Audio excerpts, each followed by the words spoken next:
Chapter 623. In the pitch-black belly of the mountain, Li Qingshan's long hair draped over his shoulders as he raised his head. Specks of water danced around him, flickering with blue light in the darkness like fireflies. He had seen all kinds of water. He had a godlike talent and was the master of countless rivers and lakes. However, he had never considered the meaning of water. Was the meaning of water gentle? Maybe it was right. Was it kindness? Probably right. The stream was gentle while the river was majestic. The white cloud was light while the sea was deep. The water in the vat nurtured life. The water under the eaves contained Buddhist wisdom. It seemed that every form of water contained a profound meaning. Therefore, it was changeable and difficult to find out its meaning. Li Qingshan waved his hand and countless water droplets gathered into a smooth mirror. Gifted supernatural power? Flowers in the mirror and the moon in the water. He stared at himself in the mirror for a long time and suddenly smiled. He understood that what he was looking for was not the meaning of water, but the meaning of me. Just like this water mirror, if it reflected flowers, it was flowers, and if it reflected the moon, it was the moon. So Ruxia did not answer his question. What was kindness like water? What was softness to conquer hardness? Other people's words were worthless. Water had thousands of forms. Therefore, he only needed to ask himself, which one did he prefer the most? Was it the freedom of the white cloud? The majesty of the river? Or the calmness of the dripping water? No, none of them. There was only one he preferred. Ruxia had never shown it to him, but it had always been deeply engraved in his memory. It was the boundless sea. It could be turbulent and it could be calm for thousands of miles. Except for the general word vast, there was no other word that could simply sum up the form of the sea. The form of the sea was probably the most difficult to imitate. The sea was tolerant of all rivers. How much pain and frustration did people have to go through to calmly accept all the sand? How much forbearance and wisdom did people need to suppress the endless surging sea? Li Qingshan was still unable to answer. He was still too young, but he was not dejected as he was still very young. He had enough time to experience. He believed that even the oceans that existed in the ancient past began to gather from the very first drop of water. He smiled and opened his arms. His mind extended in all directions and felt the endless water spiritual power gathering towards him. His body lit up with a blue light that became brighter and brighter. The arts of the boundless ocean circulated rapidly, and the spiritual energy in his Dantian sea of qi grew stronger and stronger. Wave after wave of spiritual energy slapped against his body and shook his soul. With a loud bang, the spiritual light dissipated. He had finally cultivated the arts of the boundless ocean to the 6th level. At the same time, his cultivation level had broken through to the late stage of the foundation establishment realm. Outside Qing Zhao's dwelling, Chu Danqing was currently waiting anxiously. The formation suddenly opened and Li Qingshan strode out. "I've made you wait. I'll go meet you outside right now." Chu Danqing was mildly surprised. He smiled. "Qingshan, congratulations on breaking through again. There's hope for you to reach Golden Core." The more powerful Li Qingshan was, the more confident he would be in meeting him. Li Qingshan smiled. "That's called the Ocean Pearl. Let's go.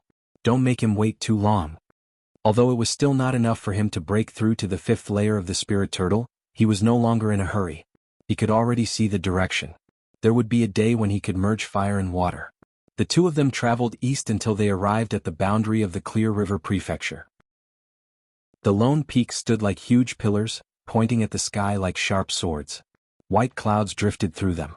It was a dangerous and beautiful landscape. "Look, it's right there." Chu Danqing pointed at the tallest peak among the peaks. It was surrounded by cliffs.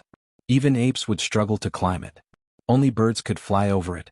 However, there were 2 men and a woman sitting at the top of the mountain, overlooking the mountains as they sipped tea and drank alcohol. They were all graceful like immortals. "Little junior brother, you're late." "Who's this?" The 3 of them made their way over from afar. The oldest male cultivator asked. He seemed to be in his 40s or 50s, and his bearing was the most mature and level-headed. No one could tell that he was someone who would betray his master. "First senior brother, this is my friend as well as the Scarlet Hawk commander of the Clear River Prefecture, Li Qingshan," Chu Danqing introduced. "Friend? We're gathering together, yet you've called an outsider over. What's the meaning of this?" The female cultivator squinted her eyes and studied Li Qingshan. She found the name to be rather familiar. She was in her 30s, thin and beautiful. She wore a dark palace dress and she truly was a beauty. However, her cheekbones were rather high, which made her seem rather mean. Chu Danqing said in a manner that was neither servile nor overbearing. Second senior sister, before master passed away, he told me that if my seniors came looking for me, Commander Li must accompany them and uphold justice. Li Qingshan? Are you the Commander Li who defeated the other folk in the Marquis estate? I've heard a lot about you. Now that I've seen you today, you really are extraordinarily valiant. However, I'm afraid it's inconvenient for you to participate in the matters of our sect today, Commander. My master is advanced in age, so his mind is a little muddled. Please don't take offense. In the end, the third senior brother was amiable. His round face carried a smile the entire time, but he seemed a little like a street person. He spoke politely, but he also wanted to get Li Qingshan to leave. With his reminder, the first senior brother and second senior sister both shivered. I was wondering why it sounds so familiar. Turns out it's that mad tiger.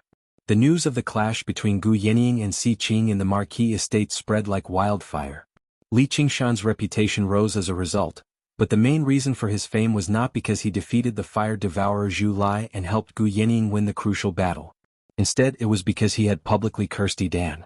With such reckless, crazy actions, he became known as the Mad Tiger. As the three of them studied Li Qingshan studied the three of them too. The strongest was the first senior brother, who was at late foundation establishment, while the second senior sister and third senior brother were both at mid-foundation establishment. They really could not pose much of a threat. Chu Shidao was quite good at teaching his disciples, but unfortunately he only taught them how to draw and not how to conduct themselves. Chu Danqing wanted to introduce the three of them to Li Qingshan, but Li Qingshan interrupted him. Even if you tell me, I can't be bothered to remember it. If the three of you have something to say, just say it. I'll make my own judgment. What he hated the most was these empty courtesies, let alone with three scumbags like them. The first senior brother and second senior sister were slightly angered. Only the third senior brother maintained his smile, but it was rather forced. The second senior sister said, Commander Li, you sure don't hold back. Li Qingshan turned around and arrived on the edge of the cliff, gazing at the scenery of the mountain. Chu Danqing said, Senior brothers and sisters, just say what you have to say. Little junior brother, there's nothing we can do to be envious of masters doting on you. All we can do is cultivate diligently and not embarrass master. If anyone mentions us, don't call them, Great Master Chu. Don't think that we're coveting master's belongings. You can keep them for yourself, but if master has any last words, you have to tell us. The first senior brother's words were reasonable. If an outsider heard it, they would think that Chu Danqing was taking advantage of master's doting on him. Not only did he swallow the inheritance, but he also deliberately refused to tell master's last words. However, Chu Danqing knew that the so-called last words, and explanation, were all referring to the secret of the painting tomb. Before he could answer, the second senior sister said, What the first senior brother said is reasonable, but there's one thing I don't agree with. Little junior brother, you can keep the other paintings, but you have to take out master's wife's painting and let us take turns worshipping it. I've already said that master's wife has already left with master. Chu Danqing had vaguely heard Chu Shidao mention that the first senior brother had betrayed him for fame and fortune, but the second senior sister was slightly different. She had once been rather close to Chu Shidao, and it had already surpassed the relationship between master and disciple. However, in Chu Shidao's eyes, there was only that painting, so jealousy turned into hatred. Even with the temptation of the painting tomb, she did not forget about the painting and wanted to vent her anger. A painting will commit suicide. Who do you think will believe such an absurd lie? Unless you want to keep it for yourself to enjoy. You're shameless. Chu Danqing was so angry that he could not speak. I'm shameless. Can't I talk about what you did? I don't want to hear any last words. Hand over the painting and I'll leave now. Do you want to keep it as a family treasure and pass it on to your descendants after you're done using it? What a great idea. Li Qingshan frowned. He slid and instantly appeared in front of the second senior sister. He raised his right hand and gave her a solid slap on the face. His actions were like moving clouds and flowing water, indescribably smooth and natural. After cultivating to the late stage of foundation establishment, the strength of his human cultivation had also greatly improved. With his magic tools, he was already standing at the peak of foundation establishment cultivators. The second senior sister was only in the middle stage of foundation establishment, and the painter was not good at close combat. She could not react at all. Although she also had spiritual power to protect her body, she was instantly defeated by the endless water spiritual power in Li Qingshan's hand. She covered her face and glared at Li Qingshan in shock and anger. You actually dare. There was also a faint trace of fear. He's only in the late stage of Foundation establishment, which is only a small realm higher than me. How can he be so powerful? It's already a light punishment to speak nonsense. If you dare to speak nonsense again, do you believe that I won't keep you as a family treasure? After I'm done using you, I'll pass it on to my descendants. The second senior sister waved her hand and scrolls flew out and unfolded behind her. Many ferocious ghost beasts were drawn on them, ready to come out at any moment. The eldest senior brother and third senior brother also hurriedly activated their spiritual tools and magic tools to protect themselves. They also took out the scrolls. The strength that Li Qingshan displayed shocked them.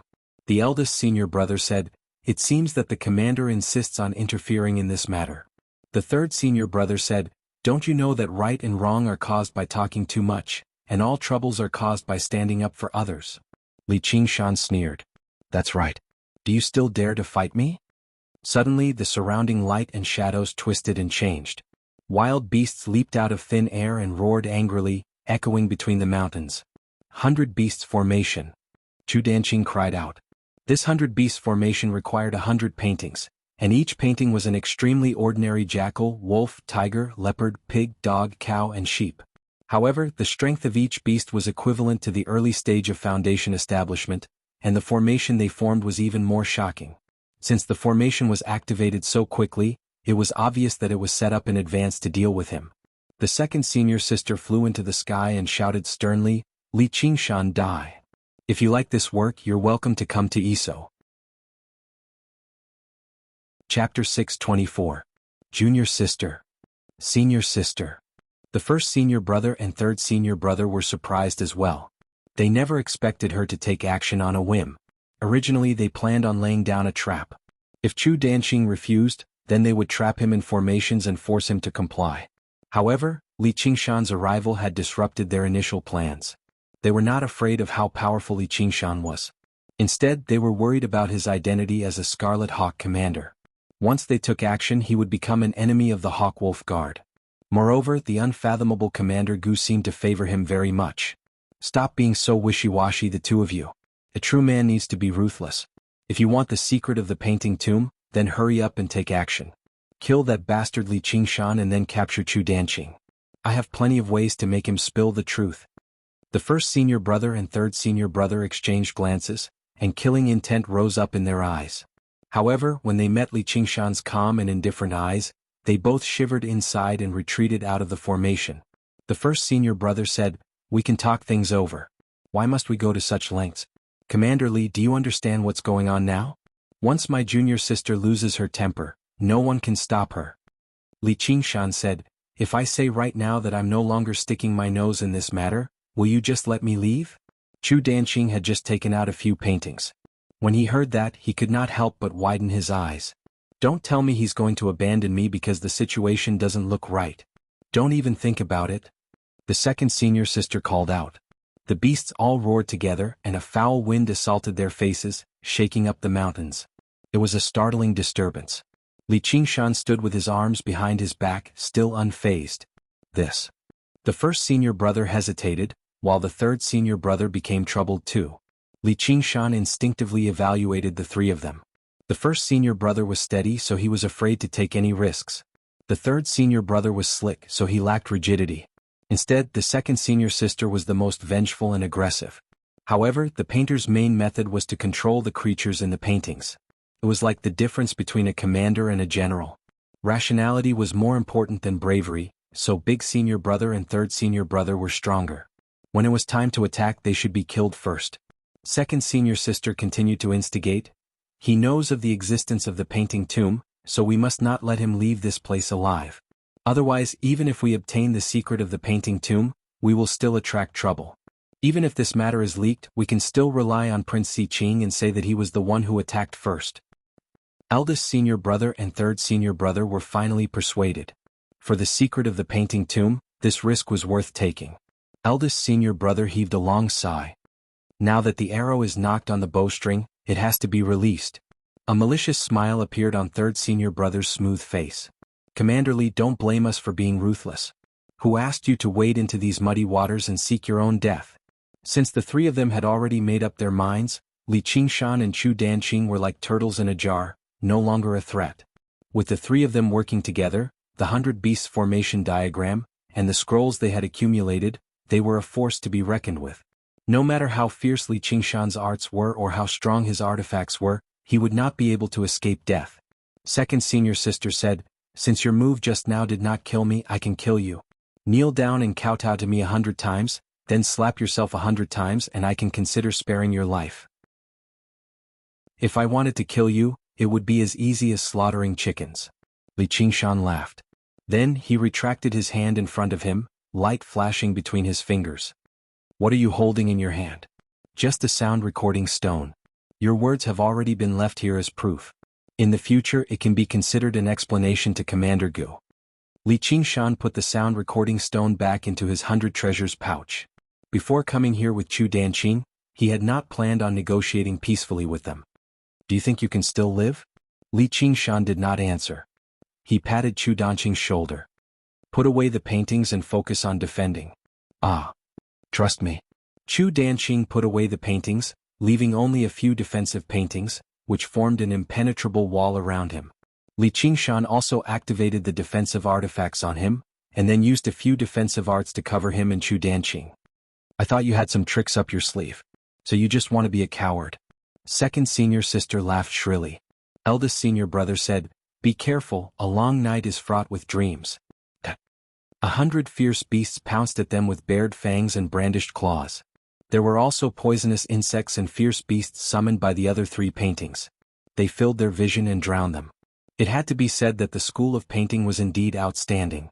As long as they had enough time to accumulate, they could completely accumulate an army. A lone cultivator could only try to capture the ringleader first, but now that they were trapped in the formation, there was no such possibility. Li Qingshan raised his head slightly and sniffled, determining the position of the three. If he only used human cultivation methods, he was confident that he could break out of the formation, but the situation would definitely be very dangerous, and it would be difficult to protect Chu Danqing. Moreover, he was not willing to let another person know of his secret. At some point, a thin talisman had appeared between the two fingers of his right hand. A purple talisman. He raised his right hand lightly, and the purple talisman flew out. Under the control of his spiritual will, it flew through the gaps between the fierce beasts, shattered in midair and burst forth. A red sphere the size of a human head suddenly expanded by 1,000 times. It was like a red sun rising from the mountain peak. One by one, the beasts were engulfed by the red light. In the face of this violent power, the power of a mere early-stage foundation establishment cultivator was simply too insignificant. The majestic 100 beasts formation lasted only for a moment before turning to ashes. The red sun released thousands of rays of light, illuminating the entire sky. Time seemed to have stopped in that instant. It felt like a long time had passed before a deafening boom could be heard. A wave of air whistled past, and thick trees were easily uprooted and torn apart in the air. The aftermath also crushed countless trees, and the green mountains seemed to have been flattened. Chu Danqing's head buzzed and he lost his sight. When his vision slowly recovered, he discovered that a section of the lone mountain peak under his feet had been shaved off. The defensive spells Li Qingshan had used, along with a few protective scrolls, had all been turned to ashes. He was shocked. This is the power of a purple talisman. Talismans were divided into 3 types: yellow, red, and purple. Among them, purple talismans were the most precious. Only nascent soul cultivators could make them. Basically, only golden core cultivators had them, and it was almost impossible for foundation establishment cultivators to get their hands on them. It was evident how precious they were. Naturally, their power was also extremely strong. In the past, when Gu Yenying and the Soaring Dragon Elder fought, they each used a purple talisman. Li Qingshan had killed a group of golden core cultivators to accumulate a few, and he had never had the chance to use them. He casually used one and the effect was pretty good. The biggest flaw of talismans was that they could not distinguish between friend and foe, and were difficult to control. If not for the 100 fierce beasts forming a meat shield, even Chu Danqing would have been injured. Qingshan. Chapter 625. When the power of the purple amulet's explosion reached its peak, Li Qingshan took the opportunity to kill eldest senior brother and third senior brother in one fell swoop. The two of them died with their eyes wide open. Their last thought was, how could he have a purple amulet? Even if they drew hundreds of paintings, they would not be able to compare to this small amulet. One was made by a foundation-building cultivator, while the other was made by a nascent soul cultivator. The difference between the two was like heaven and earth. Li Qingshan turned around to look for second senior sister, only to see a green light streaking across the sky and flying towards the north. Second senior sister activated the 100 miles escape amulet, and quickly fled. Her ears were still buzzing, and her mind had not yet calmed down from the shock. No wonder he was so fearless. The power of the purple amulet is simply too terrifying. If not for the fact that she was the furthest away from the mountain and was not Li Qingshan's first target, she would have been killed on the spot before she could even activate the 100 miles escape amulet. You want to leave? Waves surged under Li Qingshan's feet. With a light step, he chased after second senior sister like an arrow released from a bow. Second senior sister flew hundreds of miles away and suddenly spat out a mouthful of blood. Although she was only affected by the aftershock, the purple amulet still injured her. She felt like her whole body was going to be torn apart. I can't stop. I have to leave quickly. I have to move to another place to hide before he catches up. Otherwise, if he follows the trail and finds me, I won't be able to escape death. She restrained her breath and supported her body. She randomly chose a direction and was about to fly away. Looking back, her pupils suddenly shrank and she turned pale with fright. How is this possible? Li Qingshan's figure suddenly leaped out of the horizon and aggressively attacked. How can he be so fast? That's right, he even has a purple amulet. He definitely doesn't lack escape amulets. Damn it. Second senior sister guessed wrong this time. Li Qingshan did not deliberately accumulate escape amulets.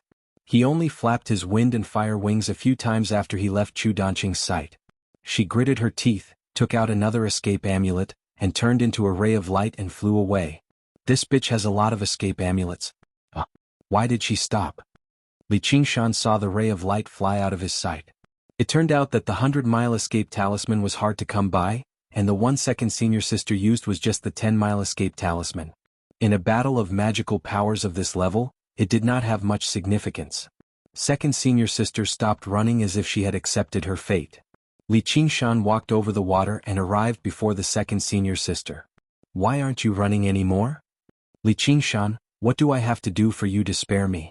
It wasn't that second senior sister didn't want to escape, but that she had used the escape talisman continuously while she was injured.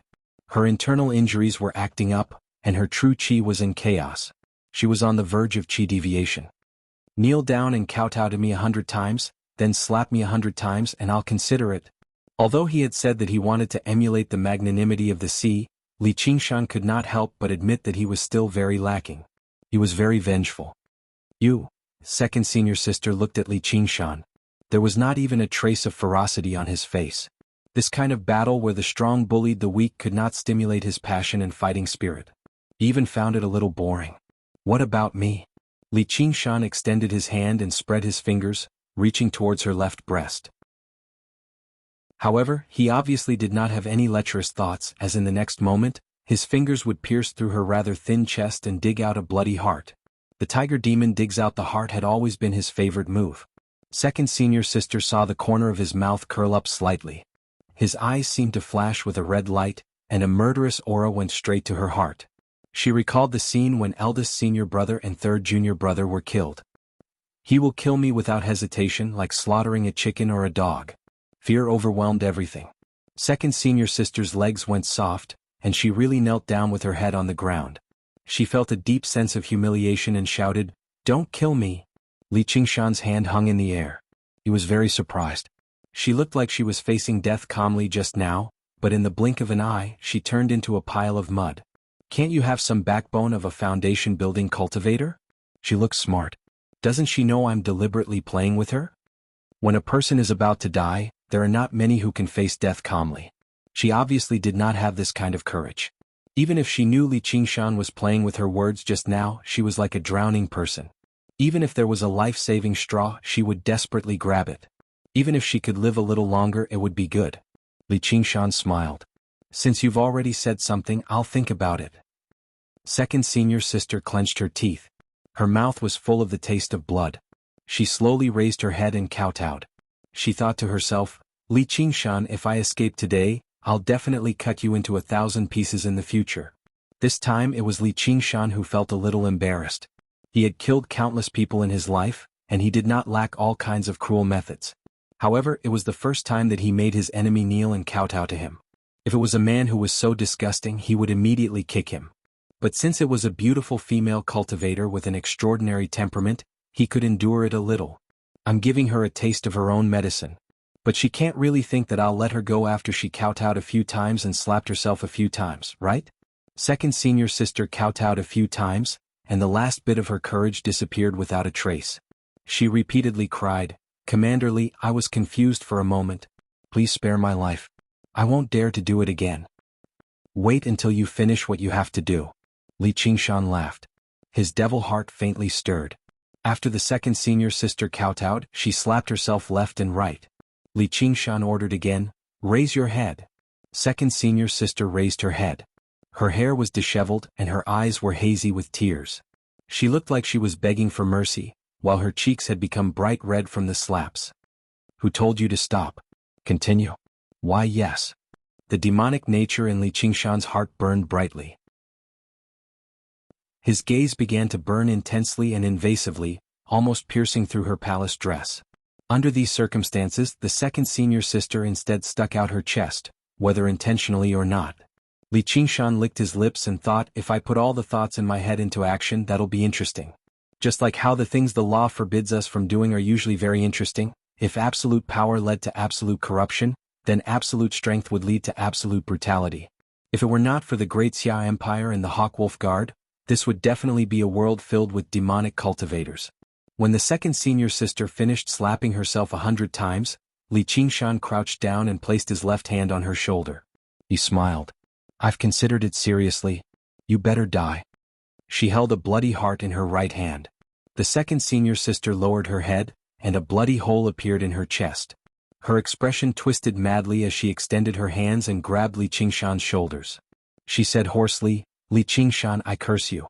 I curse you to die a horrible death. Perhaps I really will die a horrible death one day, but at least when I die, I won't kowtow to others or slap myself. Thank you for putting on such a good show for me before you die." Li Qingshan casually removed her 100 treasures pouch. The reason why he did not do whatever he wanted with his demonic nature was not because he had suddenly found his conscience. Instead, it was because Chu Danqing had appeared on the horizon and was currently hurrying over. With how soft-hearted brat Chu is, he'll probably feel sorry for her when he sees how pitiful and disheveled she is.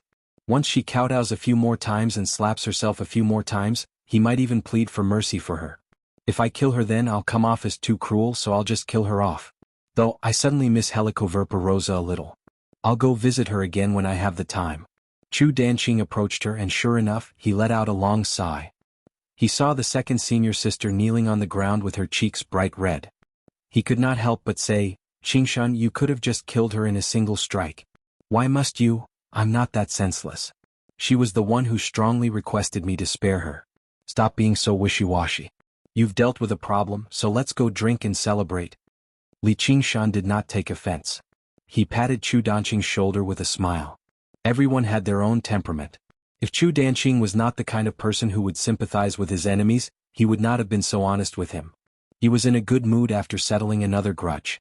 Chu Danqing silently collected the corpse of the second senior sister. "Alas, it was not my wish to kill my fellow disciples. They conspired against me, so they deserved it.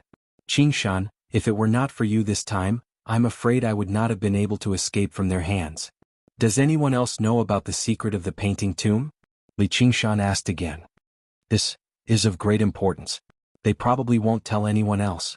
Besides, even if someone knows, as long as they don't plot against me, how can I silence them for a secret?"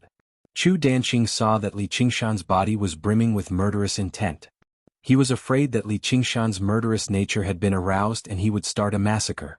He would not even let the relatives and disciples of these 3 senior brothers and sisters off. "What are you thinking? I'm the dignified Scarlet Eagle commander. How could I do such a thing? I'm just asking so that I can be prepared in advance." Just now, Li Qingshan really did have the thought of getting rid of future troubles, but it was just a thought. In the end, this was still Chu Danqing's matter. Since Chu Danqing had already said so, why should he do anything unnecessary? The two of them returned to the 100 schools of thought. The news that Li Qingshan had broken through to the late stage of foundation establishment spread like wildfire, once again shocking the 100 schools of thought. Such a cultivation speed was simply shocking. It turned out that he was not just talking nonsense when he said that he would break through to the golden elixir realm before the age of 30. Li Qingshan dealt with a group of people who came to congratulate him and called Hua Sengzan, Han Tie, and the others. They sat on the ground in the bamboo forest of Cloudy Island and drank together. Li Qingshan raised his cup and said, "Last time there were too many idlers waiting and Yi Feng and those bastards came to cause trouble, so we couldn't drink to our heart's content. Today we won't go back until we're drunk." After 3 rounds of drinking, Li Qingshan had already drunk a few jars. Seeing that Hua Sengzan wanted to say something but stopped, he pulled him to the lakeside. "You're worried about her, right? Is she okay?" "Don't worry, I've already arranged for her to be in a safe place. If you want to know, I can tell you. Don't worry, I haven't done anything yet. If I really do something, it'll really be too late," Li Qingshan said with a chuckle. "There's no need. I have too many responsibilities and I'm too weak. Please help me pass on a message. Just say, I've let her down. In my next life, I'm willing to be an ox or a horse to repay her affection," Hua Sengzan said apologetically. Chapter 626. What are you guys talking about sneaking around here? Chu Danqing walked out of the bamboo forest with a flushed face. His alcohol tolerance had improved quite a bit compared to before. He also felt very carefree tonight. After killing his 3 senior brothers and sisters, he felt sorry for them, but in the end, excitement and joy prevailed. Chu Sherdao living in seclusion in the forest had a lot to do with these 3 traitorous disciples. It could be considered as cleaning up the family. Of course I'm talking about your favorite woman. Come on, let's go back and continue drinking. Li Qingshan laughed and glossed over it. He put his arm around the 2's shoulders and returned to the clearing in the forest. The moonlight danced in the secluded bamboo forest. Han Tie pressed a wine jar with one hand and sat in front of a rock. His expression was cold and serious as he silently drank cup after cup of wine. The sound of the zither was quiet. Qingxin sat in front of the table and played the zither. Her fingers played slowly and lightly, and the sound of the zither was endless like a clear stream, making people forget about their worries. After a period of hard cultivation, she finally succeeded in building her foundation and became the head of the Lu clan.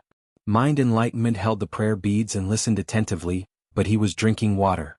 Everyone present was a young foundation-building cultivator. Seniors like Lu Chongqing consciously did not participate. When they saw Li Qingshan and the others return, they all greeted them. They paid special attention to Li Qingshan. Although everyone present was a talent, they were still very far away from the Golden Core realm. It was not even certain if they could survive the second heavenly tribulation. He was the only one who had truly touched the edge of the Golden Core realm, and at such a young age. Originally he was the youngest among them, but everyone seemed to regard him as their leader.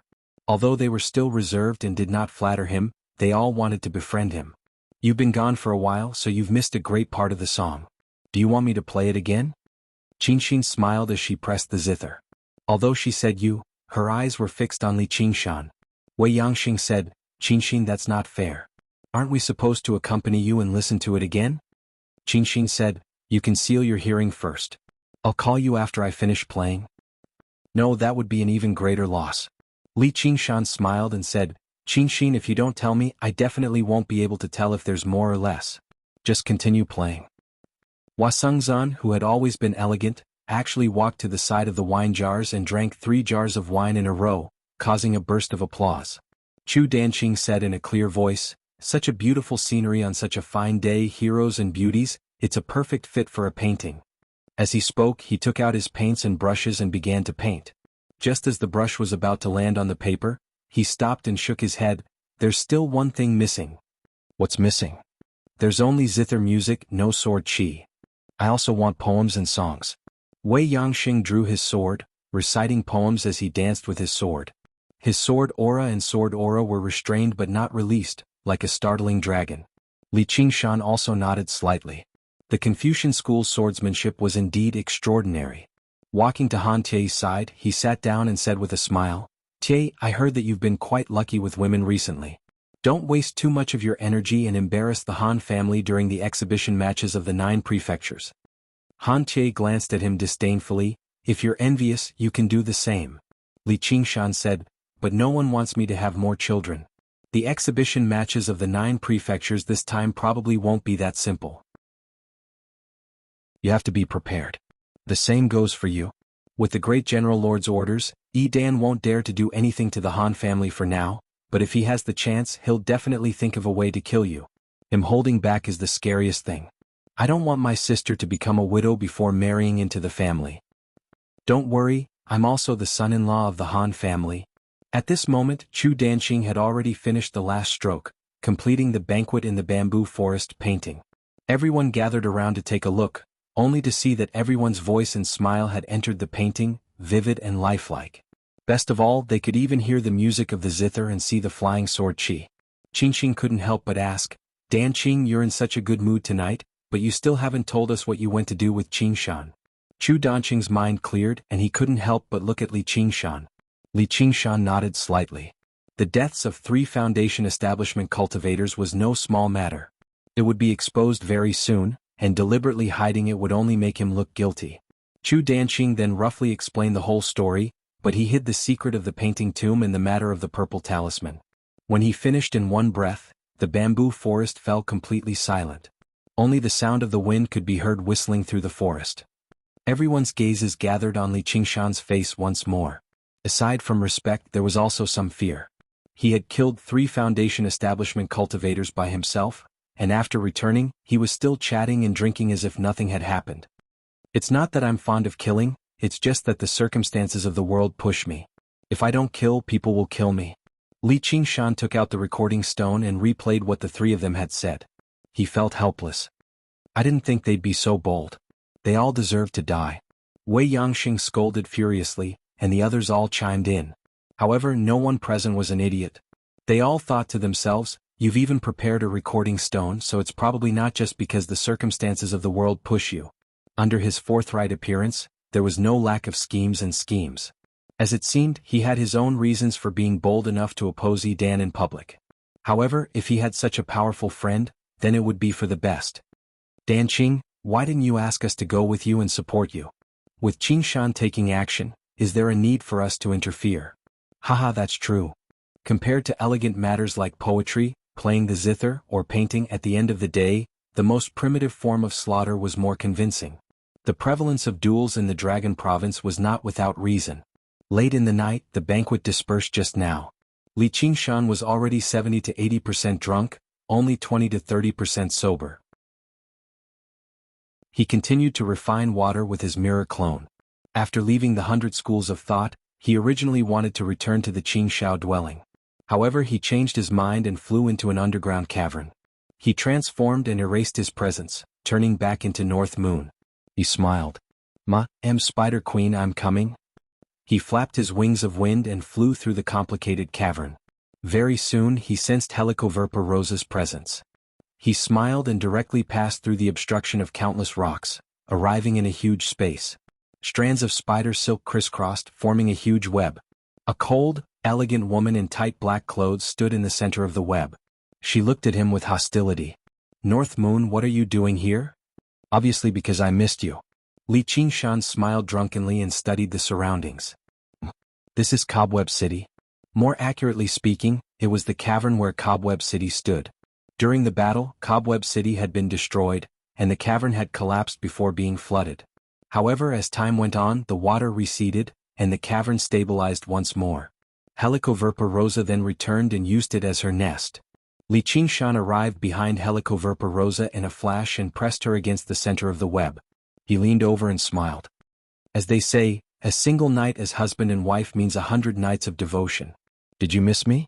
Helicoverpa Rosa said coldly, I wanted to kill you. Then it's best if you don't try that again.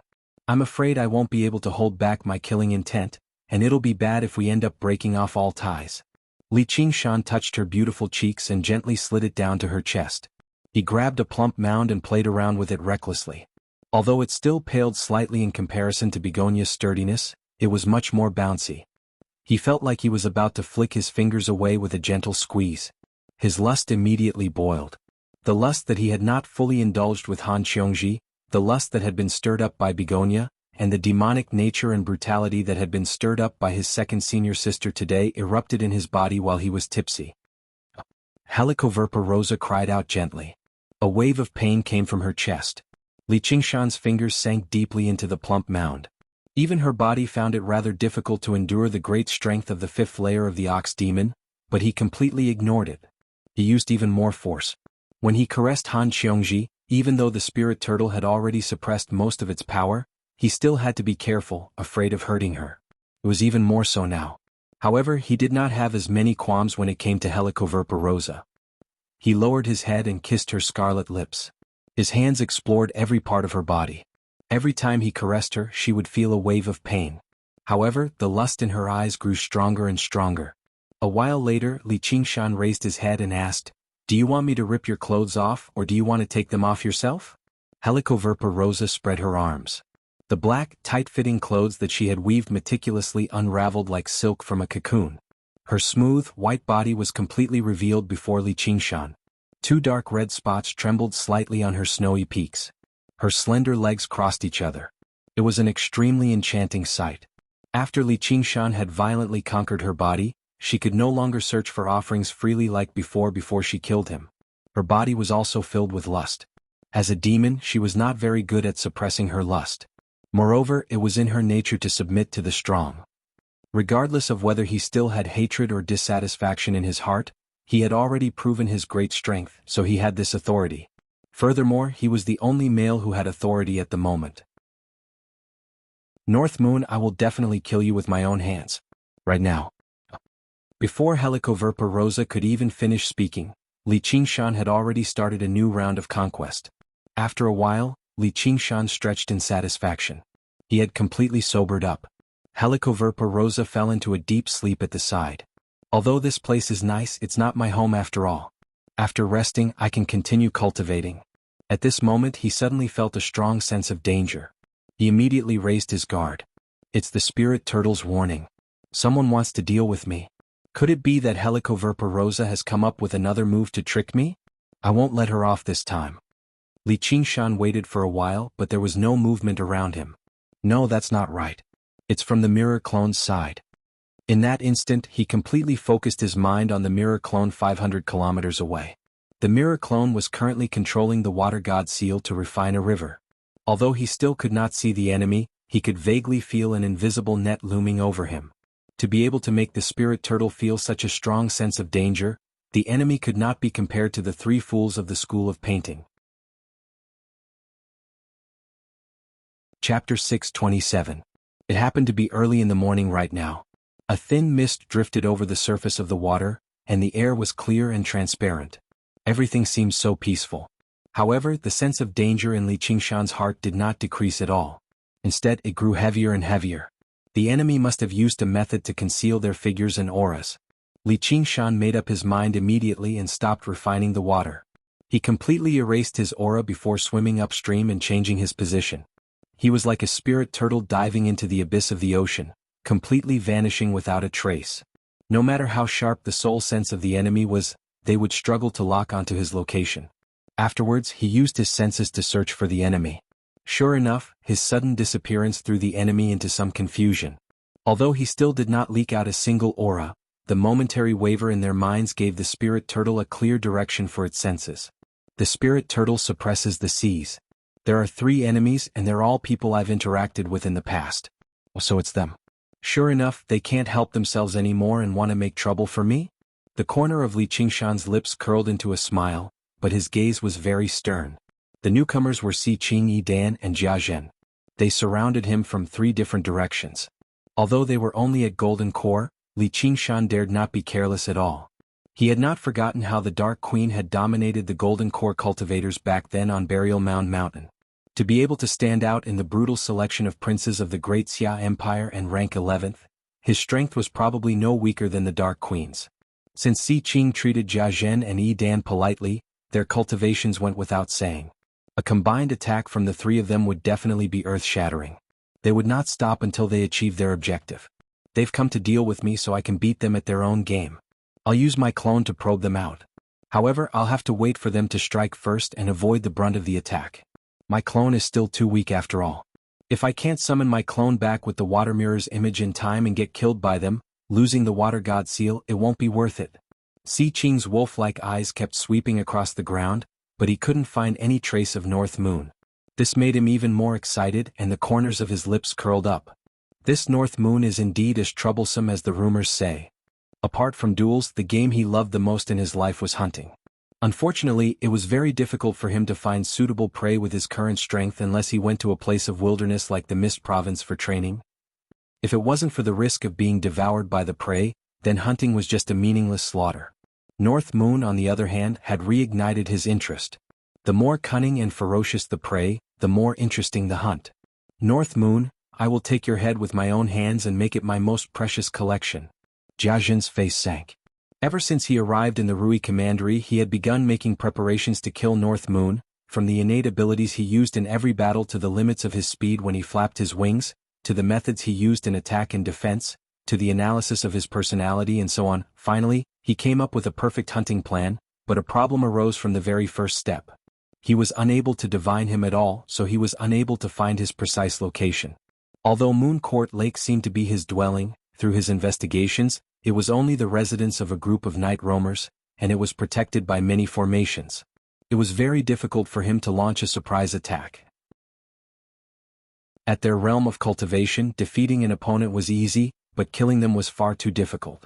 If they could not kill him in a single strike, then there would be endless trouble in the future.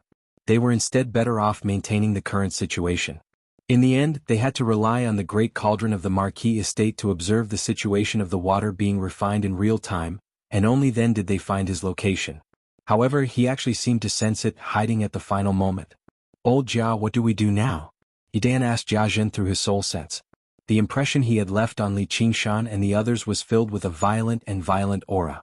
North Moon bore a grudge against him for killing his disciple and stealing his wife.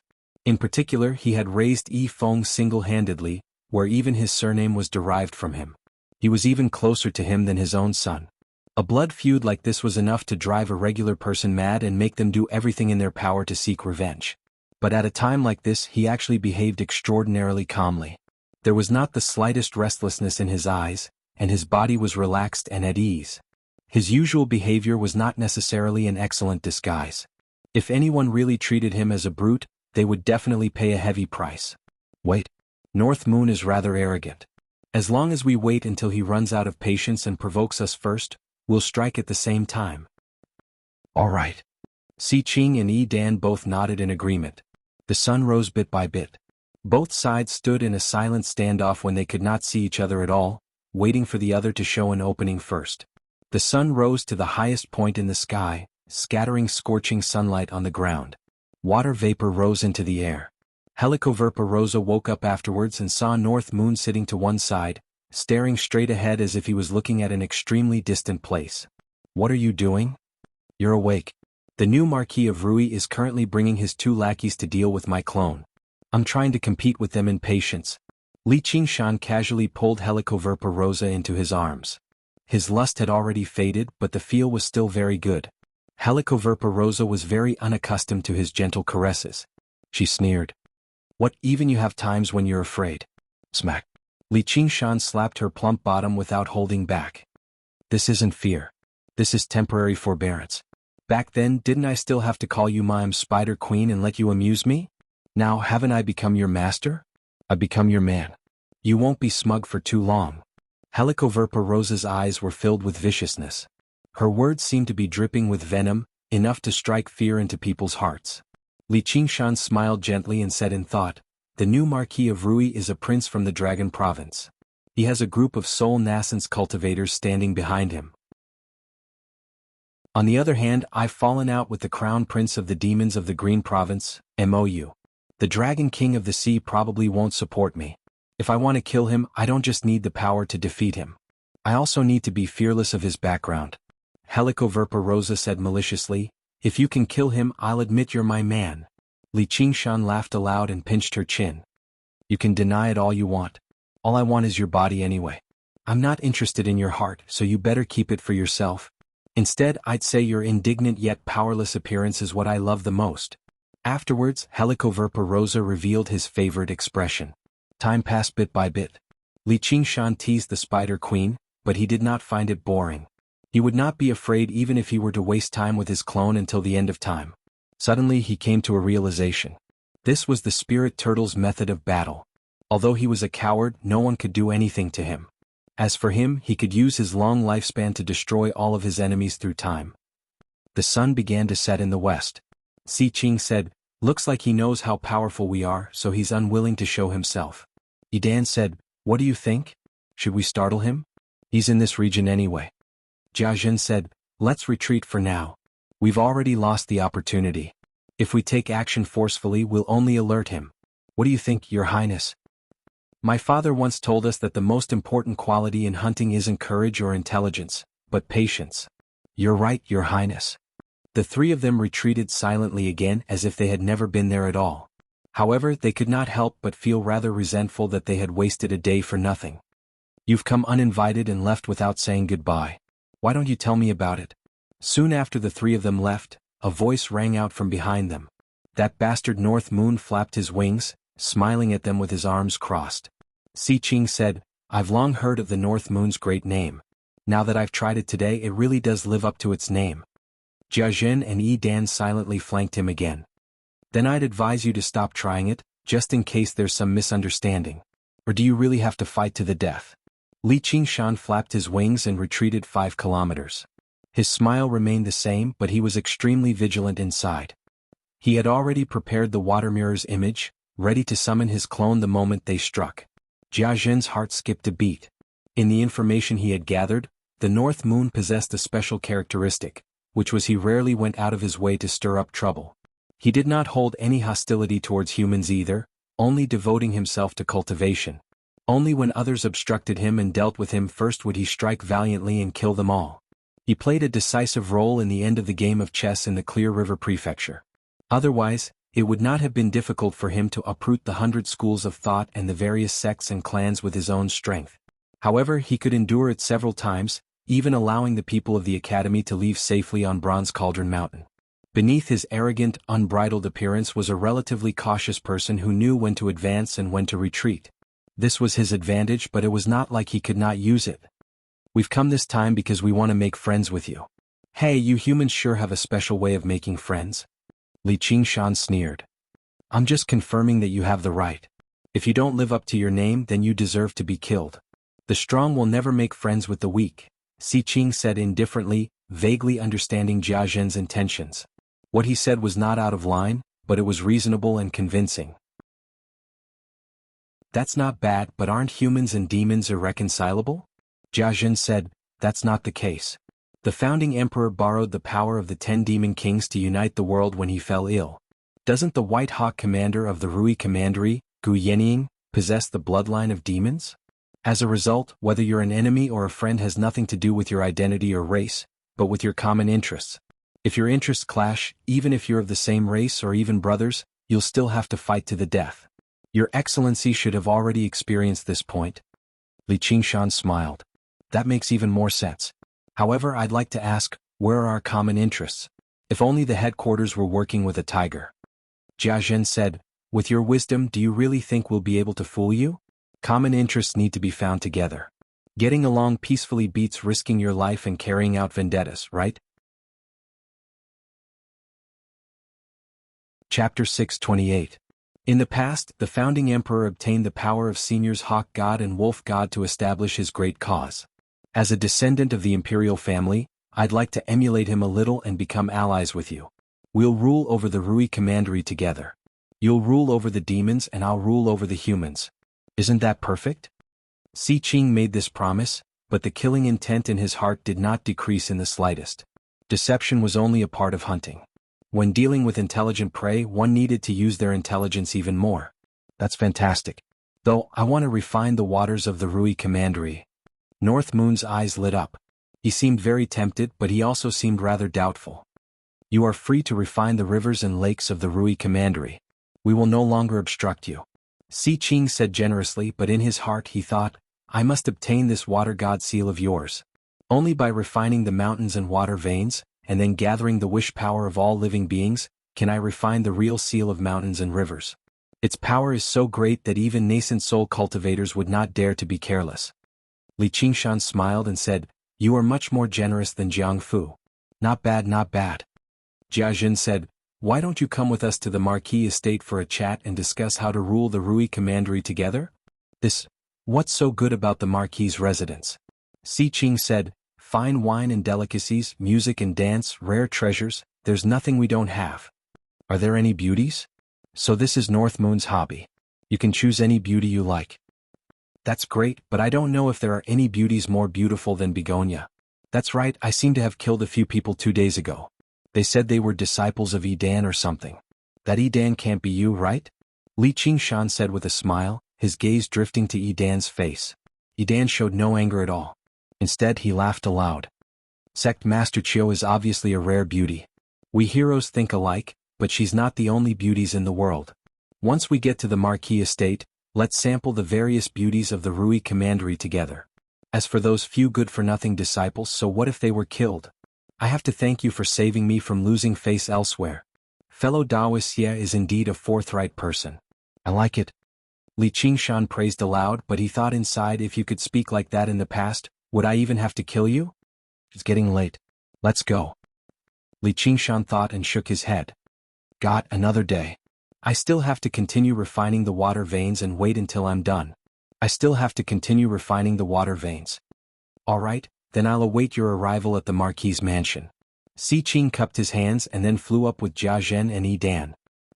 Qing of the 3 clan of the clan, Li Qingshan, Dan, and of Li, Qi they, the Xie, of 3 of QS, Jin of the clan and of Dan, of Shin, of Qin of Qin of Jin he Jia of Jia Dan Jia of, with Jin Li Jia king of Jia of Shin.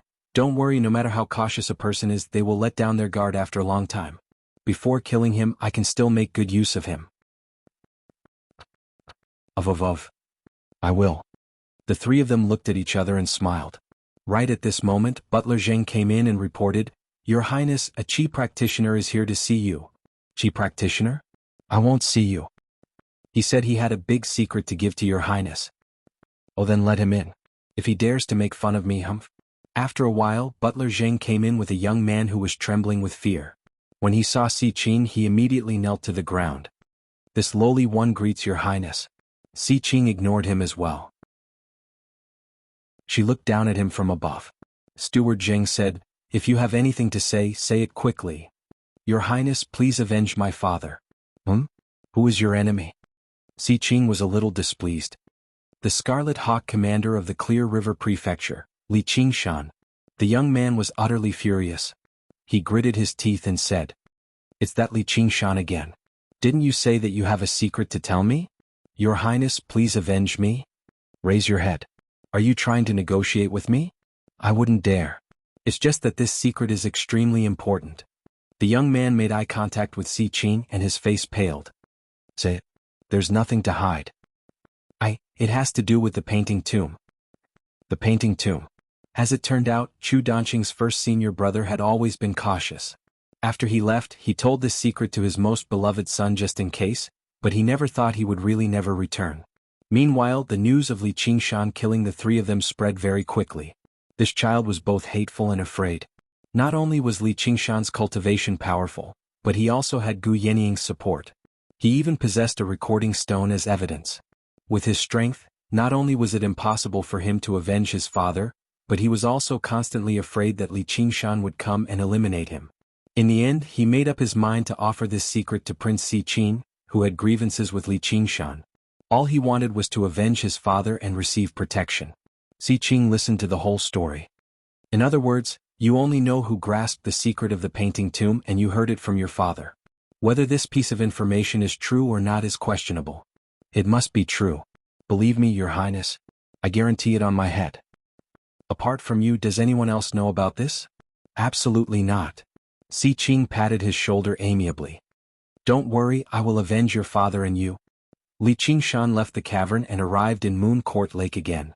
With a wave of his right hand, the water before him condensed into a mirror. A while later, his mirror clone emerged. Li Qingshan took back the water god seal and began to circulate the arts of the boundless ocean. After breaking through to the 6th layer, his dantian could hold even more spiritual energy, just like how he could hold even more water after expanding a pool. This required the consumption of a large number of medicinal pellets in order to cultivate.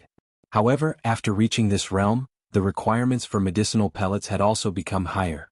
Low-grade medicinal pellets such as qi-gathering pellets were already harmful, but high-grade medicinal pellets were not easy to obtain. Unless it was someone with a background like Gu Yenying or Si Qing, most cultivators would have to spend a large amount of time and effort to absorb and refine spiritual energy bit by bit in order to cultivate. Right now, however, Li Qingshan was using the power of countless rivers and lakes to cultivate, saving him a great deal of time and effort. Li Qingshan's eyes were tightly shut as he sat with his legs crossed. Specks of spiritual light shone from the water god seal, fusing into his body and seeping into his dantian. After being refined, it turned into surging waves of pure spiritual energy. The sun rose and the moon set, day and night alternated. Time flew by, and the water spiritual energy finally filled his entire dantian. It could no longer hold any more. Li Qingshan slowly opened his eyes. Although his foundation was still unstable and his mental cultivation was insufficient, in terms of spiritual energy alone, he had already reached the peak of foundation establishment. But in terms of spiritual power, he had already reached the peak of the foundation building realm and could almost see the door to the golden core realm. Chapter 629. The sun shone brightly in the clear sky. On a platform 100 feet high in the Marquis of Rui's estate, Si Qing held a cup of alcohol in one hand and placed his other hand on the railing, gazing into the distance. One after another, the flying dragon ships hovered in the air. Streaks of light flew over from the horizon. The entrance to the Marquis's estate was packed with people. They were all cultivators from various parts of the Rui Commandery.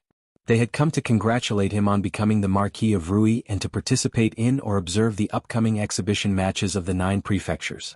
Si Qing turned around and let out a long laugh with his jackal-like voice. Thank you all for rushing over from various places. Si Qing will drink first as a sign of respect. He downed the alcohol in his cup. A banquet had already been laid out on the platform. A group of cultivators sat there, consisting of both men and women, monks and laymen. Every single one of them possessed an extraordinary bearing. There were cultivators from the academy as well as cultivators from sections. There was only one standard for those who could sit there, golden core cultivators who had undergone the second heavenly tribulation. Gu Yenying was among them too. She raised her cup and smiled. Si Bao ignored Si Qing and sat down with her. She asked about Chen Rongji. How is she? Is she participating in the exhibition matches of the 9 prefectures this time? Everyone raised their cups and congratulated Si Qing again.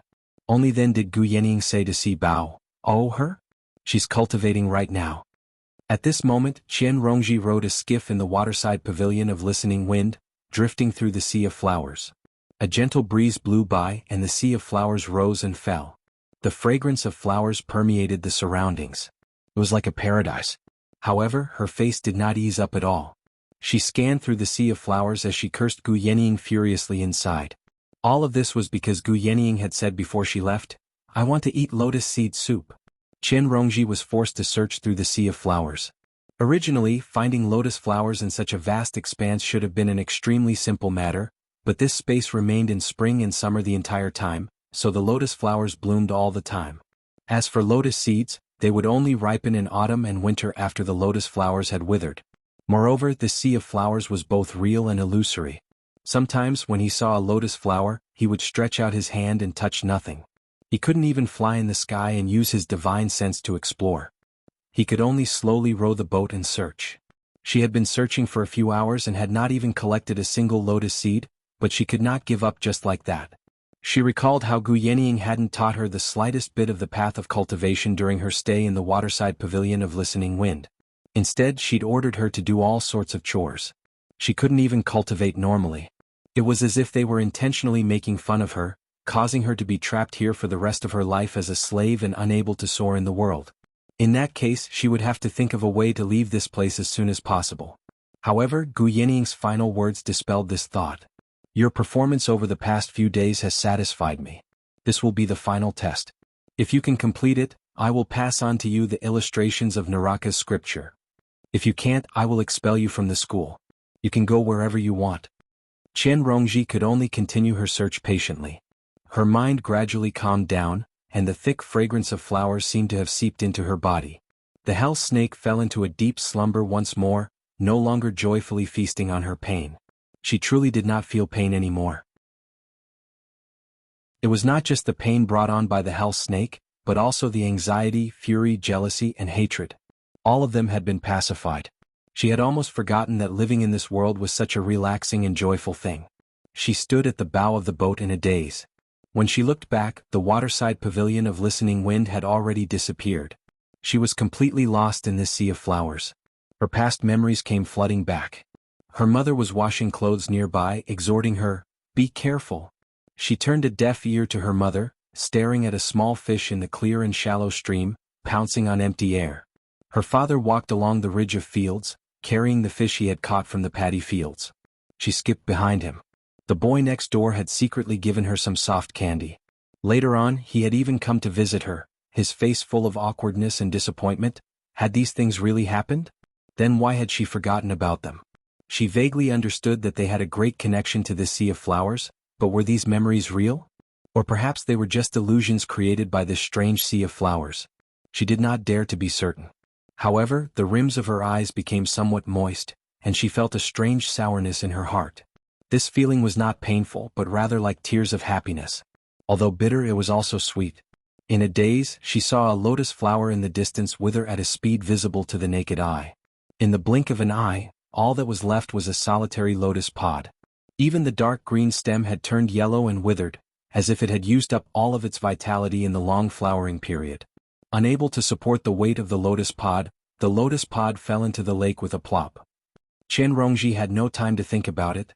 She jumped into the water to fish up the lotus pod. Because it was obscured by the endless lotus leaves, the lake was dark and gloomy. Moreover, it was unexpectedly deep. Flower stems stretched out from the pitch-black bottom of the lake, making it seem like an underwater forest. However, this could not obstruct her vision. She saw with her own eyes where the lotus pod had fallen. Like a swimming fish, she circled around the flower stems and arrived there to fish up the lotus pod. However, the moment her fingertips touched the mud, her entire body trembled and her pupils dilated. Flower stalks burrowed out of the mud and quickly grew. The power was so great that her entire body was lifted up. She rose up and soon broke through the surface of the lake. Lotus flowers bloomed one after another. She suddenly understood. Sitting cross-legged at the bow of the boat, she closed her eyes and took a deep breath, allowing the fragrance of the flowers to completely permeate her lungs. Beside her, the lotus flowers began to wither. She allowed the lotus pods to fall into the deep lake water and stretch out from the mud. They bloomed once again, multiplying from 1 to 10, and from 10 to 100. They filled the surface of the lake and surrounded the boat. Layer upon layer, they completely drowned her. Among them, faint sobs could be heard, which then turned into hysterical cries. On the high platform, Gu Yenying's heart stirred. Her lips curled into a faint smile. At this moment, a gust of wind blew over the high platform, fluttering her clothes and long hair. All the cultivators present, including the monks who had become monks, could not help but be moved by her beauty. They secretly praised her. She truly was the daughter of the hawk god after all. Si Qing said, "Yening, I heard recently that your subordinate, Li Qingshan, has done something major again. He killed 3 Foundation establishment cultivators of the School of Painting in a show of strength." Gu Yening nodded. "I've heard that too, but it seems like the 3 of them set up an ambush beforehand to kill him, but they were too weak, so he killed them." Si Qing said, "Then why don't we get him to explain everything? This is the Rui Commandery. As the Marquis of Rui, I can't just turn a blind eye to this." Gu Yening blew on it. "All right." Afterwards she said, "Li Qingshan, get over here. His Highness the Prince wishes to see you." Her voice was not very loud, but it drifted away with the wind, reaching the ears of every single cultivator. They all looked at one another. A while later, when Li Qingshan did not appear, Jiazhen said, "Looks like the 2 of you still aren't respected enough. Speaking of which, he's even bold enough to not come on a day like today. That's pretty disrespectful." Idan said, "I think he knows he's committed a great crime, so he's fled to avoid punishment? Commander Gu, you better issue a warrant for his arrest." Chapter 630. Idan's face changed. Li Qingshan. The cultivators on the ground all stared at the figure in the sky with various expressions.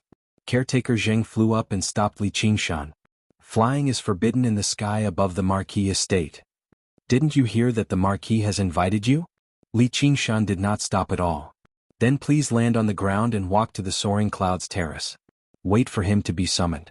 Caretaker Zheng's face was cold. He behaved like he was going by the book, leaving no room for negotiation. It was a stark contrast to his humble attitude when he received Gu Yenying that night. Before Li Qingshan could look back, Caretaker Zheng parted his hands, and yellow light blanketed Li Qingshan's head.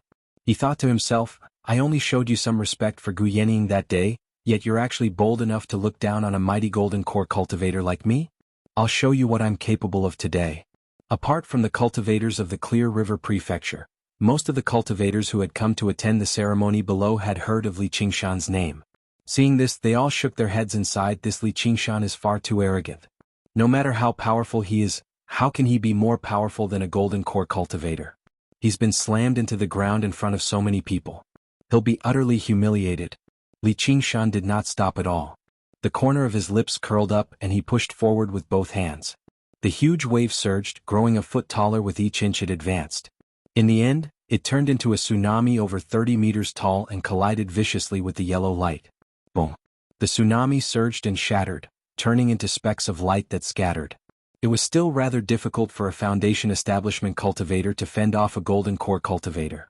However, Li Qingshan's objective was not to defeat Caretaker Zheng, nor did he plan on facing him head-on. The moment the two forces collided, he immediately pulled back his hand and stomped down with his feet. Waves surged. Caretaker Zheng shuddered. The force from the tsunami was unexpectedly great. The yellow light dimmed slightly and his attack was stopped. A figure suddenly rose up, breaking free from the range of the yellow light. With a turn in the air, he shot towards the Soaring Clouds restaurant like an arrow.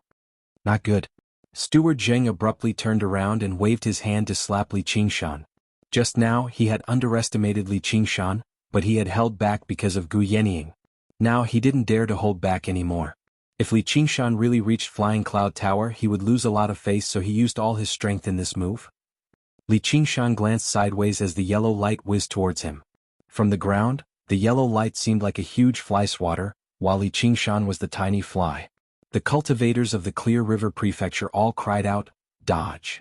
If one was hit, they would definitely be severely injured. If it was an ordinary Foundation Establishment cultivator, they might even be killed on the spot. A golden core cultivator had an overwhelming power over a Foundation Establishment cultivator. Li Qingshan turned around in the air and spread his hands, unleashing the vast ocean flow again. A region of turbulence formed in a radius of several meters, but the power within the yellow light was far too great. All of the turbulence collapsed wherever it passed by. It was unable to divert the enemy's power at all. Child's play. Caretaker Zheng sneered and used a little more force. With a bang, Li Qingshan was sent flying. What? Caretaker Zheng's expression changed immediately, as Li Qingshan had not been sent flying horizontally. Instead, he flew straight towards the Soaring Clouds restaurant with a smile on his face. Although he could not divert the power away and avoid harm, he could still divert it from the side to the front. Using this force, Li Qingshan's speed suddenly doubled. Caretaker Zheng was unable to catch up immediately. All he could do was watch as Li Qingshan flew towards the Soaring Clouds restaurant. Right when he was about to collide with the restaurant, his hands moved gently like willows in the spring, producing an extremely gentle force. He drifted upwards, leaping over the railing and sliding towards the center of the platform. Then he turned around and stabilized himself, facing Gu Yenying and Si Qing. He exhaled deeply and clasped his hands. Subordinate Li Qingshan greets Commander Gu and Your Highness. May I ask why you've summoned us so urgently? Cheers came from below the platform. The group of golden core cultivators did not say anything out of respect for Si Qing, but they were secretly praising him in their hearts. What impressive moves. He achieved his goal despite being obstructed by a golden core cultivator, and it's rare for him to do so with such ease. No wonder Commander Gu trusts him so much at such a young age. Your Highness. Caretaker Zheng chased up to the balcony. His originally amiable face was now somewhat flustered and exasperated. Old Zheng, go and entertain the guests. Caretaker Zheng glared at Li Qingshan's back. Brat, don't be arrogant. I'll make you die a horrible death in this exhibition matches of the 9 prefectures. Gu Yenying smiled. His Highness has a few questions to ask you. Just answer them truthfully. Li Qingshan, your cultivation is progressing very quickly. Si Qing studied Li Qingshan up and down. He was filled with indescribable surprise. How long had it been since they last met? Yet he had already gone from mid-foundation establishment to late foundation establishment. If he had always been close to breaking through the bottleneck, then there would have been nothing strange about it. However, the issue was his aura had already reached the level of peak Foundation establishment. Not only did this mean that he possessed extremely great talent and ability to comprehend, but it also meant that he had great support behind him. According to the information, he had not been accepted by any sect. As it seemed, Gu Yening really did value this kid. However, that was not strange either. Even among the princes of the Dragon Province, reaching peak Foundation establishment in his 20s was extraordinary. In a place like the Rui Commandery, he would definitely be an outstanding genius. As a result, he became even more determined to kill him. Otherwise, once he really underwent the second heavenly tribulation and reached Golden Core, it would be difficult to kill him. It's all thanks to Commander Gu's nurturing. I wonder when I'll be able to repay this great kindness. Li Qingshan bowed slightly towards Gu Yening in gratitude. He had already learned how to push everything onto Gu Yening now. Gu Yening smiled but said nothing. She knew he was reminding her. Why, you still owe me money? Li Qingshan, do you know why I've called you here? Si Qing's voice suddenly sank, like the threatening growl of a jackal. The atmosphere on the soaring clouds terrace became tense as a result. I don't know, Li Qingshan said calmly. Have you killed anyone recently? Li Qingshan thought about it. I've killed 3. Even if the Golden Core cultivators present did not know who Li Qingshan had killed in the first place, they had asked one another about it during this time. Seeing how easily he answered, they all frowned slightly. The Green Province had been peaceful for several thousand years. The concept of peace had already been deeply rooted in everyone's hearts. Qi practitioners still tended to kill one another, but once they reached Foundation establishment, they all cherished their lives a little more.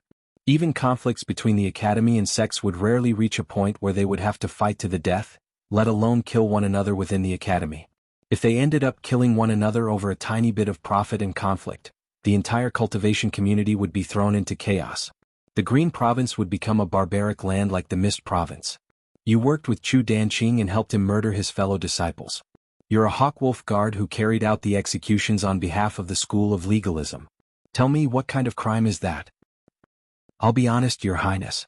I really don't come from the School of Legalism, so I really don't know much about the laws of Great Xia.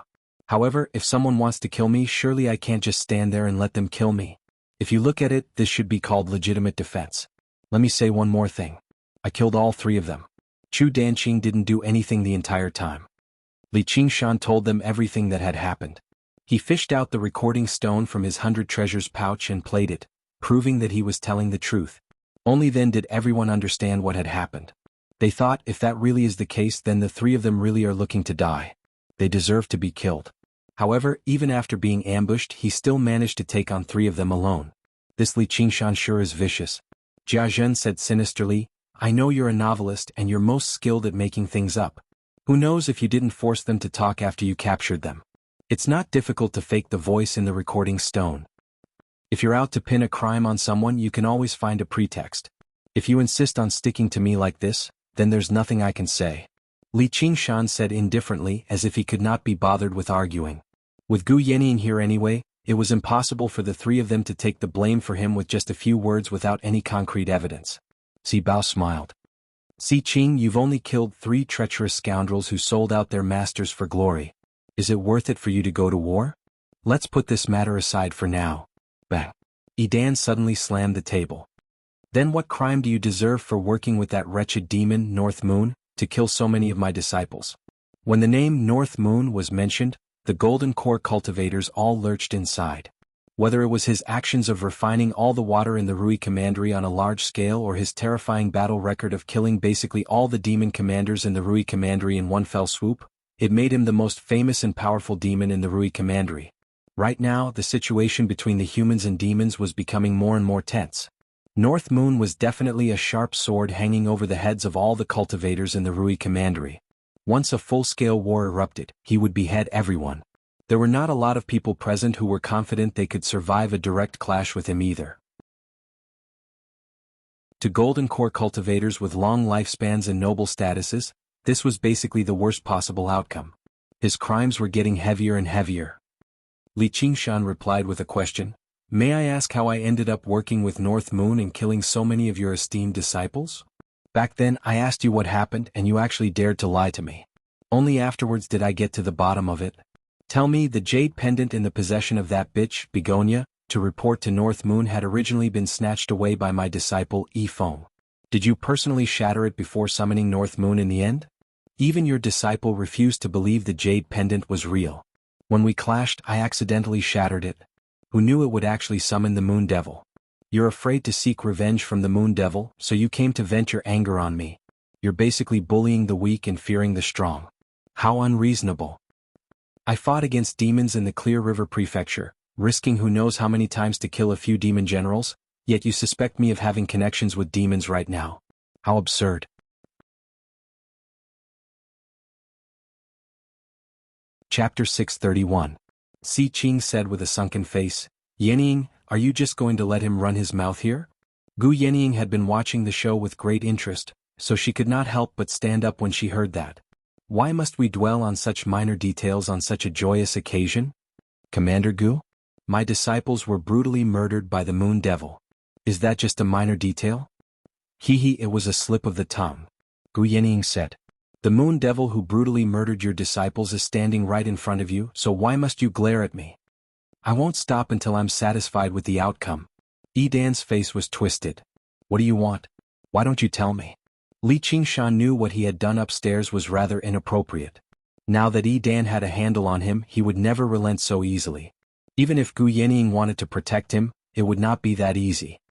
You can only atone for your sins by colluding with demons with your death. On this joyous occasion, I just happen to need your head as a blood sacrifice. Dan took a step forward. His aura was like that of an ancient ferocious beast. The Golden Core cultivators all found it hard to breathe. At this moment, a black line appeared on the horizon. The black line spread rapidly, and a swathe of dark clouds arrived, turning the clear skies into drizzling rain in a single moment. A scarlet figure pierced through the clouds, speeding over with a trail of wind and fire. Flying is not allowed in the sky above the Marquis estate. Caretaker Zheng flew over to receive him. He was filled with both surprise and fury. He had just been utterly humiliated, so he wanted to see which ignorant person dared to provoke him. Did they really think that the caretaker did not have a temper? However, when he saw the newcomer's appearance, his eyes suddenly narrowed. The Moon Devil. His scarlet hair fluttered in the wind, and his appearance was peerlessly handsome. He smiled wickedly, and the two words, North Moon, were engraved on the pair of horns on his head. Apart from the Moon Devil, who else could it be? Manager Zheng's belly full of rage was immediately mostly extinguished, and for a moment he didn't know if he should attack the celestial artifact in his hand. This moment of hesitation allowed North Moon to flash past him, and North Moon didn't even glance at him. North Moon, how dare you? Fellow Taoists, let's attack together and take down this monster. North Moon arrived on the soaring clouds terrace in a flash, and with a series of rustles, all the Golden Core cultivators stood up. Their bodies flickered with light of various colors as they drew their arcane artifacts, gazing at the striding North Moon cautiously. No one paid any more attention to Li Qingshan. Only Gu Yenying lowered her head and chuckled. Si Bao asked curiously, Sister, what's wrong? Oh, nothing. Li Qingshan sent her a voice transmission. Instead of relying on others, it's better to rely on yourself. North Moon didn't look at the Golden Core cultivators on either side. From the moment he stepped onto the flying cloud platform, he had been staring straight at Si Qing. He had a warm smile on his face as he walked to Si Qing's side and wrapped his arm around his neck in a familiar manner. Little brother Si Qing, I've come to congratulate you. Si Qing's body stiffened and he looked at Jia Zhen. Now was the best time to kill North Moon. Jia Zhen shook his head slightly. North Moon didn't use any methods to hide his aura, but the aura he was showing right now didn't seem very strong. He was clearly telling them on purpose that this wasn't his main body. Furthermore, he didn't even have 100 treasures pouch on him, let alone the Water God seal. That was why he dared to be so fearless. If he attacked now, he would only be able to kill an insignificant clone and completely become enemies with North Moon. All his previous efforts would be in vain. Si Qing took a deep breath and smiled. Fellow North Moon, you're here. Why are you being so polite? Aren't we allies? Of course I have to come and congratulate you on such a joyous occasion. Didn't you say a few days ago that you were going to invite me over? Calling me fellow Taoist North Moon is too unfamiliar. Just call me a you and I'll call you a Qing. North Moon laughed aloud as he patted Si Qing's shoulder. With the shrewdness that Si Qing had developed from his struggles against the princes in the Dragon Province, The veins on his forehead bulged. The golden core cultivators all had strange expressions on their faces. They couldn't even use the magic treasures in their hands, and they didn't know if they should withdraw their protective spiritual light. They stood there awkwardly and thought to themselves, so Prince Siqing is so familiar with the Moon Devil? This can also be considered as Prince Siqing's extraordinary means and astonishing charm.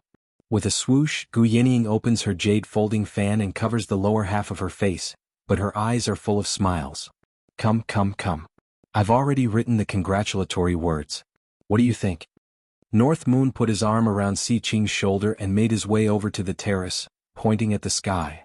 Siqing raised his head and saw a row of shining golden words appear in the sky shrouded by dark clouds. This was the effect of sunlight seeping through the cracks in the clouds. The other golden core cultivators followed him out as well, all raising their heads. It was not just the soaring clouds terrace either. The cultivators from the various prefectures of the entire Rui Commandery all adopted the same posture. As a matter of fact, all the people in the Commandery city raised their heads as they watched this rare sight. The words on the cloud said, Prince Siqing possesses boundless powers. He is accomplished in both literature and martial arts, and he has blessed the common people. For thousands of years he will unite the world. There was even a dash at the bottom, which read, From the North Moon. Siqing laughed aloud. Then thank you for your auspicious words, Ayu. You're welcome. North Moon waved his hand at the sky, and the clouds rapidly closed up, producing another row of words. Long live the friendship between humans and demons. We want peace, not war. The cultivators all looked at one another. They felt like the Moon Devil's reputation was terrifying, but his train of thought aligned with theirs. Speaking of which, ever since the North Moon heavily injured the demon commanders that day, the demons of the Rui Commandery had quietened down a lot. The great war that was about to erupt actually settled down miraculously. If the North Moon could truly reach an alliance with the Marquis of Rui Siqing, then they could avoid many pointless wars. They all agreed with Siqing a little more. Through the eyes of his mirror clone, Li Qingshan met Siqing's gaze. He smiled inside. If you want to endure and deceive me, then I'll let you endure and deceive me to your heart's content. You'll have to accept my deep friendship whether you want to or not. Siqing continued to smile, but he was furious inside. This damned wretched demon is clearly playing along with my own scheme. He's forcing me to admit that we're allies in front of everyone, but calm down. Now's not the time to turn against him. That's exactly what I'm thinking, you. We might be of a different race, but we're still fellow cultivators who walk the path of cultivation. Fellow cultivators are nothing. We hit it off the moment we met, so why don't we just become brothers here? Siqing was surprised. What do you mean become brothers? You wretched demon, you can go die. What, you're not willing? Don't tell me you lied to me the other day? North Moon's face suddenly sank slightly. Of course not. However, as a prince, I need the imperial family's permission to become brothers with someone. North Moon's face immediately cleared up and he began to laugh. I see. Though, as a forthright man, I don't care about these empty formalities. You just need to get that imperial family or whatever to agree to it sooner. My dear brother, I'm a little older than you, so I'll just be frank and call myself your foolish brother, haha. The group returned to the soaring clouds terrace. North Moon released Siqing's neck and made his way over to Gu Yenying. He leaned over and placed his hand on the table, saying lovingly, Yenying, you're here too. Gu Yenying smiled without saying anything. She said secretly, Li Qingshan, don't forget what you promised. Tiske, how boring. North Moon straightened up and turned around. He asked, Dan, are you talking about beauties? Get them up here. We'll have a good look at them. Dan was taken aback before realizing that Dan was calling him. The beauties are coming right up. North Moon squeezed into a table with Siqing without holding back. Suddenly, he frowned and pointed at Li Qingshan, who stood in the middle. Who are you? Don't stand there like a pillar. Go away, go away. You look a little familiar. I saw you upstairs the other day, right? Are you Li Qingshan? That's right. Li Qingshan bowed slightly and thought to himself, is this a monologue or a crosstalk? North Moon said, what are you standing here for? With your cultivation you don't have the right. Li Qingshan said, I was summoned by His Highness the Prince. He said that I colluded with demons upstairs the other day and killed a few of fellow Edan's disciples. Everyone's gazes immediately gathered on Edan. Just earlier, Li Qingshan's crime was still colluding with North Moon, but in the blink of an eye, North Moon had come to form an alliance with Siqing. If they were really talking about colluding with wretches, who was it that was colluding with wretches right now? Li Qingshan, shut your mouth. Yi Dan could only suffer in silence. He could not voice his bitterness. Something like that happened? Dan, you still can't forget it. I was the one who killed him, so if you have anything to say you can directly tell me. If you don't feel like venting, I'll let you punch me 3 times. North Moon raised an eyebrow and pulled open his clothes, revealing his bare chest. Haha, you've misunderstood. Why would I care about such a small matter? I just don't like the look of this brat. That's good. Let's have a toast and let bygones be bygones. North Moon raised his wine cup and clinked it with Yi Dan's, downing it in one gulp. He then said rather impatiently to Li Qingshan, there's nothing else for you to do. Hurry up and leave. Right, Haitang said that she wants me to thank you. Silently he said to Si Qing, what a coincidence. I left in too much of a hurry today and didn't bring anything. Brother, what do you have? Just give him a couple of things and have him leave quickly. You're clearly afraid that we'll kill your clone, so you purposely didn't bring anything. Si Qing ground his teeth in hatred, but he smiled. That's easy. He took out the black hoop from his Sumuru ring and passed it to North Moon. North Moon picked it up and fiddled around with it. He thought of something. This isn't an arcane artifact, but a demonic artifact. Although the demonic nature was hidden extremely well, it could not fool his senses as he practiced the demon suppression statuary. Sure enough, that bastard Si Qing was up to no good. Demonic artifacts can only be used by demon folk. If regular cultivators refine them without any knowledge, it was very likely for the demonic nature to enter their bodies and cause them to suffer from chi deviation. Giving it to me right now is the best. North Moon casually tossed the black hoop to Li Qingshan. Take it. Li Qingshan said, I can't accept a reward without doing anything. I can't accept this. North Moon immediately became displeased. You're bold enough to turn down something I've given away? Don't tell me you're still dreaming.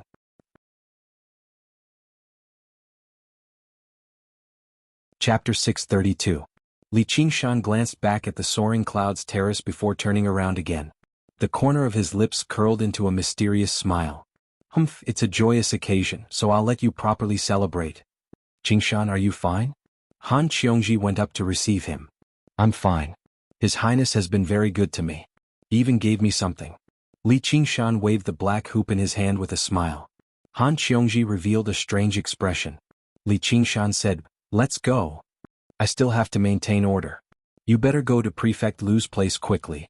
Come with me later. The White Wolf Guards patrolled the surroundings in groups of 2. A woman in the uniform of a White Wolf Guard stood nearby, waiting for Han Qiongji. Seeing Li Qingshan look over, she nodded at him in greeting. Li Qingshan returned the gesture with a smile. You better go. Your friend is waiting. Before the soaring clouds terrace was a large square. It was divided into a total of 9 formations, led by the prefects of the various prefects. The Scarlet Hawk commanders and generals stood to the left and right, while each formation was divided into over a dozen different colors. Those were the attires of the disciples of the various schools. Coupled with the cultivators from other sects in the surroundings, there were over 10,000 people, but it did not seem crowded at all. This was the first time Li Qingshan had seen so many cultivators stand together. He could not help but sigh. It really is a grand gathering. He passed through the square and discovered that the Clear River Prefecture's formation was the smallest among the 9 prefectures. It was nowhere near as populous as the other prefectures, but due to the baptism of war, the disciples of the Clear River Prefecture possessed a different bearing and edge. Wherever he passed by, the place would fall silent. Everyone stopped chatting and focused their gazes on him. At first glance, he did not seem particularly striking. His bronze face still seemed very young, but due to the hardships he had gone through, he possessed a sense of steadiness beyond his age. However, his features were still distinct, making him seem resolute and almost unruly. He was tall and sturdy and he walked with composure. His expression was not as arrogant as he was rumored to be. His head was slightly lowered as if he was in thought. But as his eyes wandered, everyone could feel that he did not take them seriously. He was like a fierce tiger quietly walking in the forest, with a natural contempt. The leaders of the various prefectures were rather worried. With this person present in the Clear River Prefecture, the final display of martial arts probably won't be very optimistic. This was especially so for the heads of the School of Novels. They were thinking hard about how to limit this person's power during the School of Novels martial arts exhibition. What the ordinary disciples thought was that a few years ago, he was just a nameless pawn without any background. If he could do something, it might not mean that they couldn't. This ignited their lofty ambitions. Qiongji, your Qingshan is almost at the peak of the Foundation establishment realm, right? His cultivation speed is truly astonishing. I heard that at that time Junior Marshal Sister Han was the one who took the initiative to pursue him. Your foresight is truly admirable. Do you have any wonderful methods to teach me? Recently my family has also been forcing me to get married. They are clearly looking down on me. Ding Min was troubled. After Han Qiongji became a White Wolf Guard, she had been the one to show her around, and the two of them had become good friends. She was also born in an aristocratic family. If she couldn't advance further in the cultivation world, she had the responsibility of breeding children for her family. How am I supposed to have any foresight? I just like him. Han Qiongji withdrew her gaze from Li Qingshan and smiled valiantly. Big sis Ding, you know my personality. If I fancy someone, I won't care about anything else. That's your good fortune. I really envy Chen Rongji. She's actually been accepted as a disciple by Commander Gu. Commander values your Qingshan very much, so why don't I get him to beg Commander Gu to accept you as a disciple as well? It's not like he's teaching one or two anyway. I hate begging people the most, and I don't want him begging people for me either. What a stubborn fool. Li Qingshan arrived at the Clear River Prefecture's formation and nodded at Chu Danqing, expressing that he was fine. Afterwards, he stood beside Lu Changqing and waited quietly for the ceremony to begin. The others saw how he was in thought and in no mood to talk, so they were afraid to disturb him, which made him rather happy. He focused all of his attention on his clone. In response to North Moon's enthusiastic request, Si Qing arranged for singers and dancers to perform. He had no interest in these things, but Jianghu had kept quite a lot of them in the Marquis estate. When he inherited the position of Marquis of Rui, he had taken over all of them, so he could just barely make up the numbers. North Moon continued to sit with Si Qing, crossing his legs without the slightest care for his image.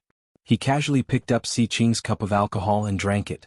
He did not use his chopsticks, directly grabbing it with his hand. As he drank, he watched attentively.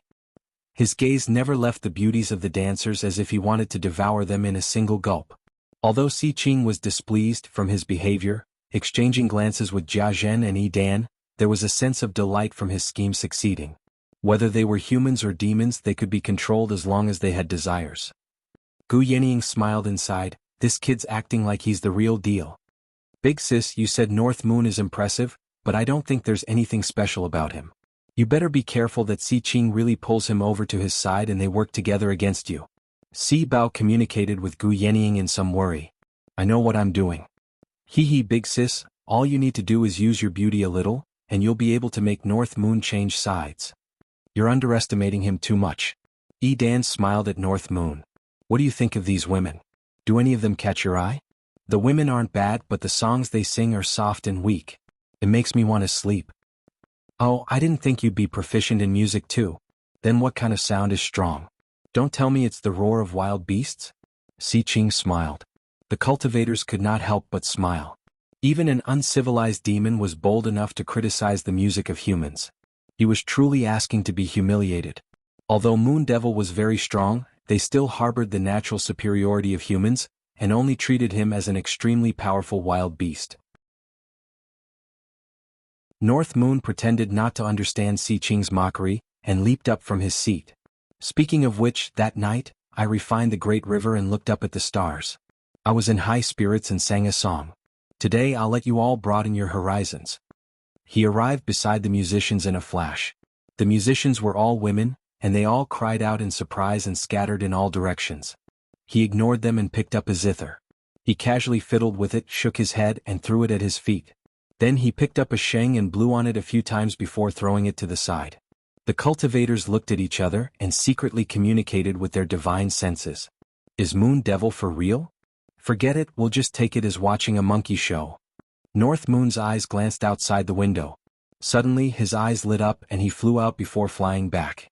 He carried the big drum used for reporting from the city gate tower, and placed it on the ground with a bang. Then he raised the drumsticks and began to beat them. Rapid drumbeats suddenly rang out. North Moon sang loudly. The great river flows eastward. The stars in the sky join the Big Dipper. He joined the Big Dipper. A bowl of wine for friends in life and death. When this shout came out, it reverberated through the clouds and the sound traveled for 5 kilometers. Not only were Si Qing and the others dumbfounded, even Gu Yenying felt like she was shocked. Chapter 633. On the square below the soaring clouds terrace, everyone stopped talking and raised their heads. This voice belongs to the Moon Devil. Afterwards they looked at one another. They had no idea what had happened on the soaring clouds terrace. If a great battle had suddenly erupted on the soaring clouds terrace, it would have been easier for them to accept it. What was with him singing like this? Let's go just like that. You've got it, I've got it all. Hee I've got it all. I've got it all. I've got it all. North Moon acted like no one else was around, striking the drum and singing. When he reached I've got it all, I've got it all, he found it to be extremely fitting. In his past life he did not think much of it, but now that he sang it, he felt like he was bursting with heroism and high spirits. Originally, he had purposefully come to make trouble for Si Qing's ceremony, but now, he was in high spirits. With a shake of his clothes, he bared his upper body and struck the drum loudly. His scarlet hair blazed like fire. Although the crowd felt that this singing was completely out of tune, it was closer to the tune of a northern folk song. It had a kind of free and unrestrained passion that broke the shackles. It was not unpleasant to the ears. Even if they were not used to this rough singing, they could not help but be taken aback by the aura of his body. Surrounded by enemies, he sang to his heart's content. His enemies were all worried, afraid to act rashly. Above and below the terrace, the entire cultivation community of the Rui Commandery listened attentively. How delightful was that? When I see injustice, I roar. When I need to strike, I strike. Charging through the 9 provinces in a flurry. When Li Qingshan sang the last word, there was a great thump, shattering the drum. He laughed aloud. Si Bao nudged Gu Yenying with her elbow. This guy sure is something else. Si Qing clenched his fists. This damned wretched demon. Li Qingshan tossed the drumsticks out the window. Bring some alcohol. I'll sing nunchaku for you again. Since you can't accept this song, I'll sing one that you can't accept even more. I don't care if you like it or if you like it. He had an urge to turn Si Qing's ceremony into a solo concert. Although the crowd didn't know what nunchucks were, they all knew that they couldn't let him continue singing. They all dissuaded him. Singing this song is already an eye-opener for us. There's no need to sing anymore. I think it's about time. We can announce the start of the ceremony. Si Qing also stood up, grabbed North Moon's wrist and said in a low voice, I think it's enough. I'll announce the start of the celebration. Is that so? Since you said so, Qing, I'll perform for you next time, North Moon said, still not fully satisfied. He took the opportunity to hook his arm around Si Qing's shoulder, and they looked like good brothers. This place of yours sure is a nice place. It's much better than my dwelling. The beauties are all fair and tender too. Sai, you have no idea. Night roamers are all pitch black. Liubo Liusu, don't blame me. I'm just lulling the enemy. Seeing how close North Moon was, Si Qing could not afford to be too cold. He cleared his throat. If you like it, you can always. I can order people to specially build a palace for you.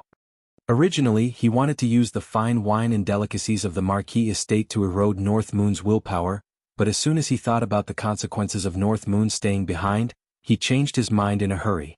That'll be far too troublesome. Moreover, what's the point of me being alone? I'm willing to stay here and drink with you. Simon, let's go have a chat. Si Qing believed he was fearless of death, but when he heard that, his heart skipped a beat. He was very afraid that he would not be able to hold back his killing intent, which would make all of his previous efforts go to waste. He silently warned himself, Si Qing, you have to be patient. The most important aspect of hunting is patience. This prey sure is unexpectedly difficult to deal with. North Moon half pushed and half pulled Si Qing to the balcony that faced the square. Gu Yenying arrived beside the two of them, and the Golden Core cultivators all stood up and followed behind the 3 of them. By now, the clouds in the sky had already dispersed. The sunlight shone down at a slanted angle, extremely resplendent. Everyone raised their heads and gazed at the 3 strongest people in the Rui Commandery.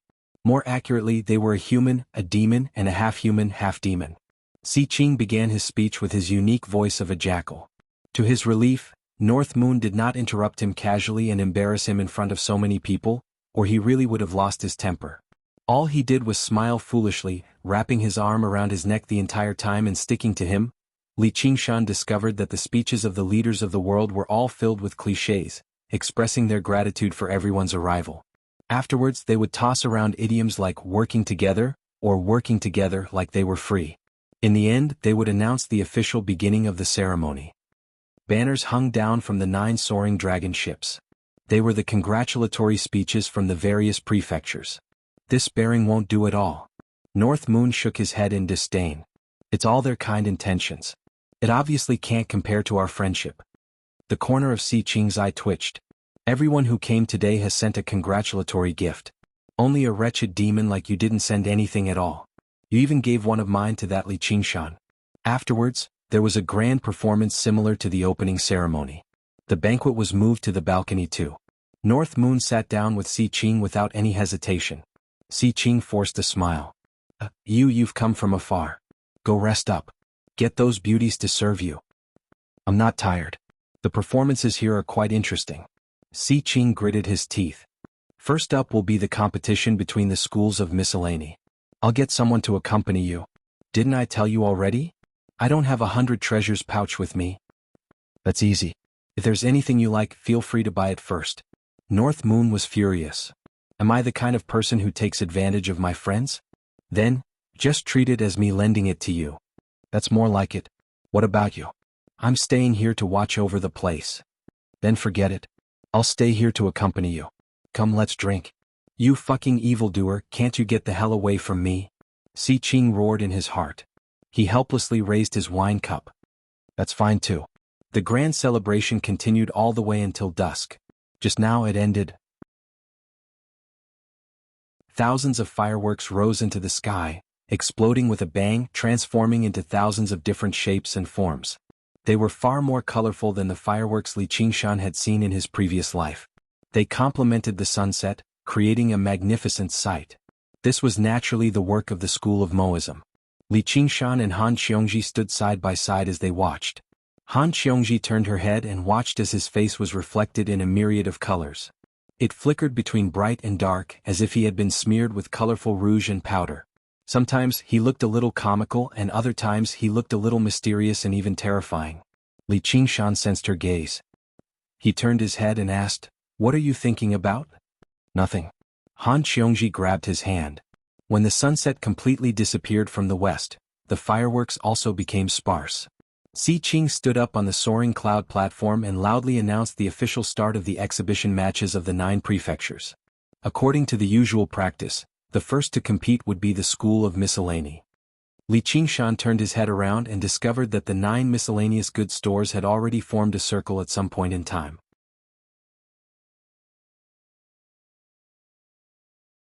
Chapter 635. The competition between the schools of miscellany was extremely interesting. It was not a battle of martial arts, but a competition to see who could sell the most items and earn the most spiritual stones. Not only would the school that emerged victorious receive a tremendous reward, but they would also gain an advantage in the transactions between the various prefectures. As a result, whenever the exhibition matches of the 9 prefectures came, the schools of miscellany would take out their trump cards to sell, and the prices would often be extremely discounted. The cultivators of the various schools and sects temporarily broke through the barriers between sects and territories, surging into the various stores and buying what they needed. Everyone was beaming with joy. It was a very lively scene. Apart from the 9 stores of miscellaneous goods, many cultivators used this opportunity to set up stalls and sell their own items. Many mechanisms and structures rose up loudly, and restaurants and tea houses lined up one after another. The empty square turned into a huge market in the blink of an eye, brightly lit. Fireworks would illuminate the night sky from time to time. The air was filled with a festive atmosphere. Li Qingshan understood the intentions of the exhibition matches of the 9 prefectures a little. It was a grand gathering for the entire cultivation community of the Rui Commandery to take part. It focused on communication, not a battle to the death between the various prefectures and clans. Li Qingshan did not have anything in particular that he wanted to buy, while Han Qiongji mostly just enjoyed strolling around with him. The two of them strolled through the stores leisurely, pointing at something new and interesting from time to time as they discussed it. In the eyes of the bystanders, they were obviously a loving couple. Li Qingshan suddenly let out a sound of surprise. He discovered a painting scroll. It was covered in ink, but it did not resemble calligraphy or painting. However, a wild aura permeated the entire scroll. It was very familiar. It was the cursive sword calligraphy. The cursive sword calligraphy was only a mid-grade spiritual artifact. It had been placed in an inconspicuous corner, with no one paying any attention to it. This was not strange. When Qi practitioners chose spiritual artifacts, they would definitely choose spiritual artifacts of the 5 elements that corresponded with their element first.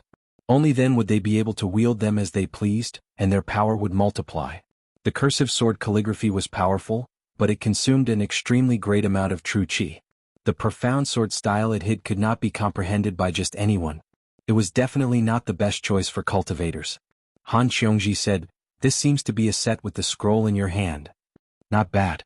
Li Qingshan immediately called over the school of miscellany disciples and bought the cursive sword calligraphy. He was also interested. Let's go take a look at the other shops. According to his guesses, although the original cursive sword calligraphy had been scattered in all directions after shattering, it was basically impossible for it to have dispersed too far away. It probably could not have made it out of the Rui commandery. Furthermore, the remnant scrolls were not actually suitable for ordinary cultivators. Even if they obtained them by chance, they would not particularly cherish them. They would most likely be willing to exchange them for a suitable spiritual artifact. As time passed, it was not surprising that they would eventually gather in the grocery store. If he took this opportunity to look around, he might be able to find something. Han Qiongji was fine with it, but Li Qingshan couldn't find any traces of the cursive sword calligraphy after running through all 9 stores. He couldn't help but scratch his head. Did I make a mistake? Do you want me to help you think of something? Han Qiongji asked. The Han family's connections spanned across the entire Rui commandery. Li Qingshan shook his head. There's no need. I'm just satisfying my interest in collecting. Right now, the cursive sword calligraphy in his possession was only an inferior arcane artifact. Even if he obtained another 3 or 5 scrolls, he would only be able to upgrade it to low grade at most, and he would have to trouble Chu Danqing. The two of them left the grocery store and made their way through the bustling streets, gazing at the scenery on both sides. To Li Qingshan this was a rare moment of peace. However, he could not help but think of Little N again. Most of the peaceful times in his life had been spent with Brother Ox first, followed by Little N. He could not help but hold Han Qiongji's hand. Although he was ambitious, he treasured every moment of peace as well as every person who could bring him peace. Li Qingshan suddenly frowned and pulled Han Qiongji into a small alley on the side. "Qingshan, what's wrong?" Han Qiongji asked. "It's nothing. It's just that someone is following us." Li Qingshan explained. Although he was the focus of everyone's gazes as he walked on the street, there was only one gaze that kept wandering to his left and right, following him from a distance that was neither too close nor too far away. He looked at the entrance of the alley and said, "Fellow Taoist, don't be so sneaky. Come in and have a chat. Please don't misunderstand, Commander Li. I have no ill intentions. I just have some things that I want to discuss with you, but I haven't found the opportunity. Why don't I invite the two of you to the tea house next door for a drink?" A gray-clothed Qi practitioner walked swiftly into the alley. He looked to be in his 30s and his appearance was very ordinary. Add to that his cultivation was at the 9th layer of Qi refining, and he was the kind of person that would be hard to spot in a crowd. "If you have something to say, then hurry up and say it." "Just now, Commander, have you bought a scroll of calligraphy? Can you sell it to me? Also, according to what I know, Commander has a similar scroll in your possession. I am willing to pay a high price for it." Li Qingshan was rather surprised. Originally, he thought Si Qing was up to something again, but he never thought he had come for the cursive sword calligraphy. He took out the 2 scrolls of the cursive sword calligraphy and unfurled them with a swish. "Are you talking about them?" The gray-clothed man's eyes immediately lit up. His gaze moved back and forth between the 2 scrolls of the cursive sword calligraphy as if he was verifying their authenticity. "Yes. May I ask if the commander is interested in selling them? You're a Qi practitioner, but you sure talk big. This scroll is an arcane artifact. Can you afford it?" Li Qingshan sank into his thoughts. As it seemed, his guess was not wrong. He was not the only one who collected the cursive sword calligraphy. "I don't have any other hobbies in my life, but I have a special fondness for calligraphy. If I come across something I like, I'll buy it even if I have to bankrupt myself. You can say that I come from an aristocratic clan, so I do have some wealth. As long as the commander is willing to sell it, there's always a way." "What's your surname?" Han Qiongji studied this person in doubt. There were actually not a lot of prominent aristocratic clans in the Rui commandery, and they were all connected to one another. In the past, when Han Ongwa was a great general, the various aristocratic clans would send their descendants to congratulate him on every festival. Of course, every single clan had many descendants, so it was impossible for her to recognize all of them. However, the aspect that left her doubtful the most was that this person's appearance was far too ordinary. He did not seem like a descendant of an aristocratic clan. My background is far too lowly. It's nowhere near as great as the Han family. Even if I tell you, you probably won't have heard of it, fellow Han. The cultivator in gray bowed slightly and played dumb before looking at Li Qingshan again. It's a pity that I don't want to sell it. Qiongji, let's go. Li Qingshan stowed the 2 scrolls of the cursive sword calligraphy away and called out to Han Qiongji before making his way out of the alleyway. Please wait, Commander. These 2 scrolls of calligraphy aren't of much use to you, so please feel free to name your price. The gray-clothed cultivator called out to Li Qingshan's back. Name your price? His tone was getting more and more arrogant. Li Qingshan's heart skipped a beat, but he did not stop walking. No matter what price you name, I won't sell it. Commander, you'll regret it in the future if you miss such a good opportunity. The gray-clothed cultivator was flustered and exasperated. These 2 scrolls of calligraphy were not as simple as a magic weapon and a spirit weapon to him. If he could not complete the mission, he would definitely be punished when he returned. Regret? Li Qingshan stopped in his tracks and suddenly turned back. He actually sensed a hint of threat in his words and found it rather unbelievable. A mere Qi practitioner dared to threaten him? The gray-clothed cultivator shuddered and took a few steps back. What are you trying to do? Even if we can't make a deal, we'll still be righteous. We won't regret it. If you want the calligraphy, go look elsewhere. Stop following us. Han Qiongji pulled Li Qingshan back to the main street. You've really changed quite a bit. People always say that a leopard cannot change its spots. Looks like that's not true after all. Li Qingshan said with a smile. In his memory, Han Qiongji was a young mistress with a fiery temper. Han Qiongji rolled her eyes. We're in the Marquis Manor now, so it's not convenient for me to act. I'm a White Wolf Guard and I'm in charge of maintaining order. I'm not so narrow-minded that I'll yell and kill anyone who offends me in the slightest. Li Qingshan said with a smile. He glanced at the alleyway again, then held Han Qiongji's hand and blended into the crowd. Meanwhile, on the Soaring Clouds platform, Li Qingshan used his identity as the North Moon to tease Si Qing a few more times. Sensing that Si Qing's killing intent was growing stronger and stronger, he did not dare to continue, lest he really fell out with Si Qing. That would be counterproductive. Thus he casually said, I'm tired. Si Qing perked up as if he had heard a royal decree. Butler Zheng, quickly send a Yu to his quarters to rest. North Moon tugged on Si Qing's sleeve. Let's go, Qing. Let's continue drinking in his quarters. I still have to entertain my fellow Taoists. Another day, another day. Si Qing's expression stiffened, and he hurriedly waved his hand to refuse. All right then, I'll be leaving first. North Moon waved his hand and followed Butler Zheng to a luxurious palace. The eaves were arched and the beams were richly ornamented. It was like an immortal's palace. Welcome, Lord North Moon. A group of women knelt down in front of the palace. They wore the same style of floor-length dresses and every one of them was beautiful. Their makeup was different, and they were all 1 in 1,000 beauties. Their temperaments were also excellent, and they were definitely not ordinary beauties. Who are they? North Moon saw that every one of them had aura refining on them. Although their cultivation levels were not very high, and most of them were only in the 2nd or 3rd layer of the aura refining realm, they were still cultivators after all. Moreover, the woman in the lead had even opened up her sea of aura and reached the 6th layer of the aura refining realm. They're all maids in this palace and they're here to serve you. Your luck with women is really enviable. Butler Zheng revealed a smile that all men understood. They're also cultivators. There's nowhere in the world that they can't go, so why do they have to do such a thing? North Moon was a little confused. If they had a cultivation level of the 1st or 2nd layer of the aura refining realm, they could do whatever they wanted in the mortal world. Why would they become maids? None of them have the aptitude to cultivate. They were selected from young and given medicinal pills to barely be able to cultivate their aura refining realm. In reality, they're all just maids and they're sold to the Marquis Manor. They can't be considered real cultivators. I see. North Moon nodded. This Jianghu really had too much money to burn. To do such a boring thing, aristocrats were really extravagant.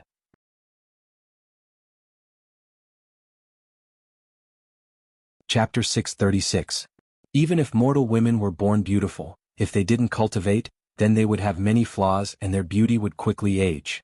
Moreover, the cultivation techniques that these women cultivated were specially arranged by the Marquis estate. They only sought to maintain their beauty, improve their bearing and charm, and add some methods to serve men. However, this wasn't like what Li Qingshan thought. It wasn't for the sake of satisfying a moment's lust, it was for the sake of producing offspring. The children of cultivators and cultivators would basically possess natural talent in cultivation. So, for the sake of ensuring the bloodline of the clan, the great aristocratic families would prepare such a reserve. The concubines that the Han clan arranged for Han Tie were mostly women like this. Moreover, this was an opportunity for these women to change their fates. Becoming a cultivator, even if it was a cultivator of the lowest level, would allow them to possess a healthier physique than mortals, a longer lifespan, more beautiful appearance, and enjoy a life of luxury that mortals were unable to imagine. Once they were able to give birth to a child with natural talent, their entire lives would be guaranteed. Steward Jing first brought North Moon to tour around the palace. The decorations within the palace were extremely luxurious, and all sorts of facilities were available. There was even a wine cellar that stored a few hundred jars of fine wine. Then they arrived at the rear hall and they saw white smoke rising into the air. It was actually an open-air hot spring, and the walls of the spring were made from warm white jade. Moreover, the surrounding walls were painted with alluring murals of beautiful women. The women in the murals wore revealing clothes, had graceful postures, and frequently cast flirtatious glances at each other. Amidst the rising mist, it was dreamlike and illusory as if they were alive, and it was naturally the work of an artist. Moreover, those maidservants arrived at the side of the spring, making the dream become reality. Steward Jing smiled and said, "Fellow Taoist North Moon, this is all His Highness' kind intentions. Please enjoy it, fellow Taoist North Moon. I'll be taking my leave first." North Moon smiled lightly. He removed his clothes and leaped into the spring, and then he immediately sat down cross-legged and entered into a meditative state. This caused those women to look at each other and they didn't know what to do. When Si Qing heard Steward Zheng's report, he slammed the table heavily, and then he let out a long sigh. This monster was able to rise in such a short period of time. As expected, it isn't something that can be shaken by wine and beauty. Dripping water wears through a stone, and a rope saws through a tree. "We can't be impatient," said Jia Zhen as he waved his fan. "Not in a hurry? I think he's clearly using his doppelganger to toy with me today. Do I have to endure him forever? But it's not as if he's not showing his goodwill and probing. As time passes, we will eventually let down our guard. Right now, the most important thing is to refine the Azura field. Yes, as long as I refine the Azura field and find out where his main body is, let's see if he can still escape from me." Si Qing spread his fingers and clenched them tightly. Actually, Si Qing had overestimated the thoughts of North Moon, or rather, Li Qingshan. He wasn't someone who was infatuated with love, and he would drink whatever was given to him most of the time without holding back. If it was on a normal day, he would naturally accept all of this filial piety. But now that Han Qiongji was by his side, he would feel bad if he used his doppelganger to steal her. The competition between the schools of miscellany would continue for a few more days.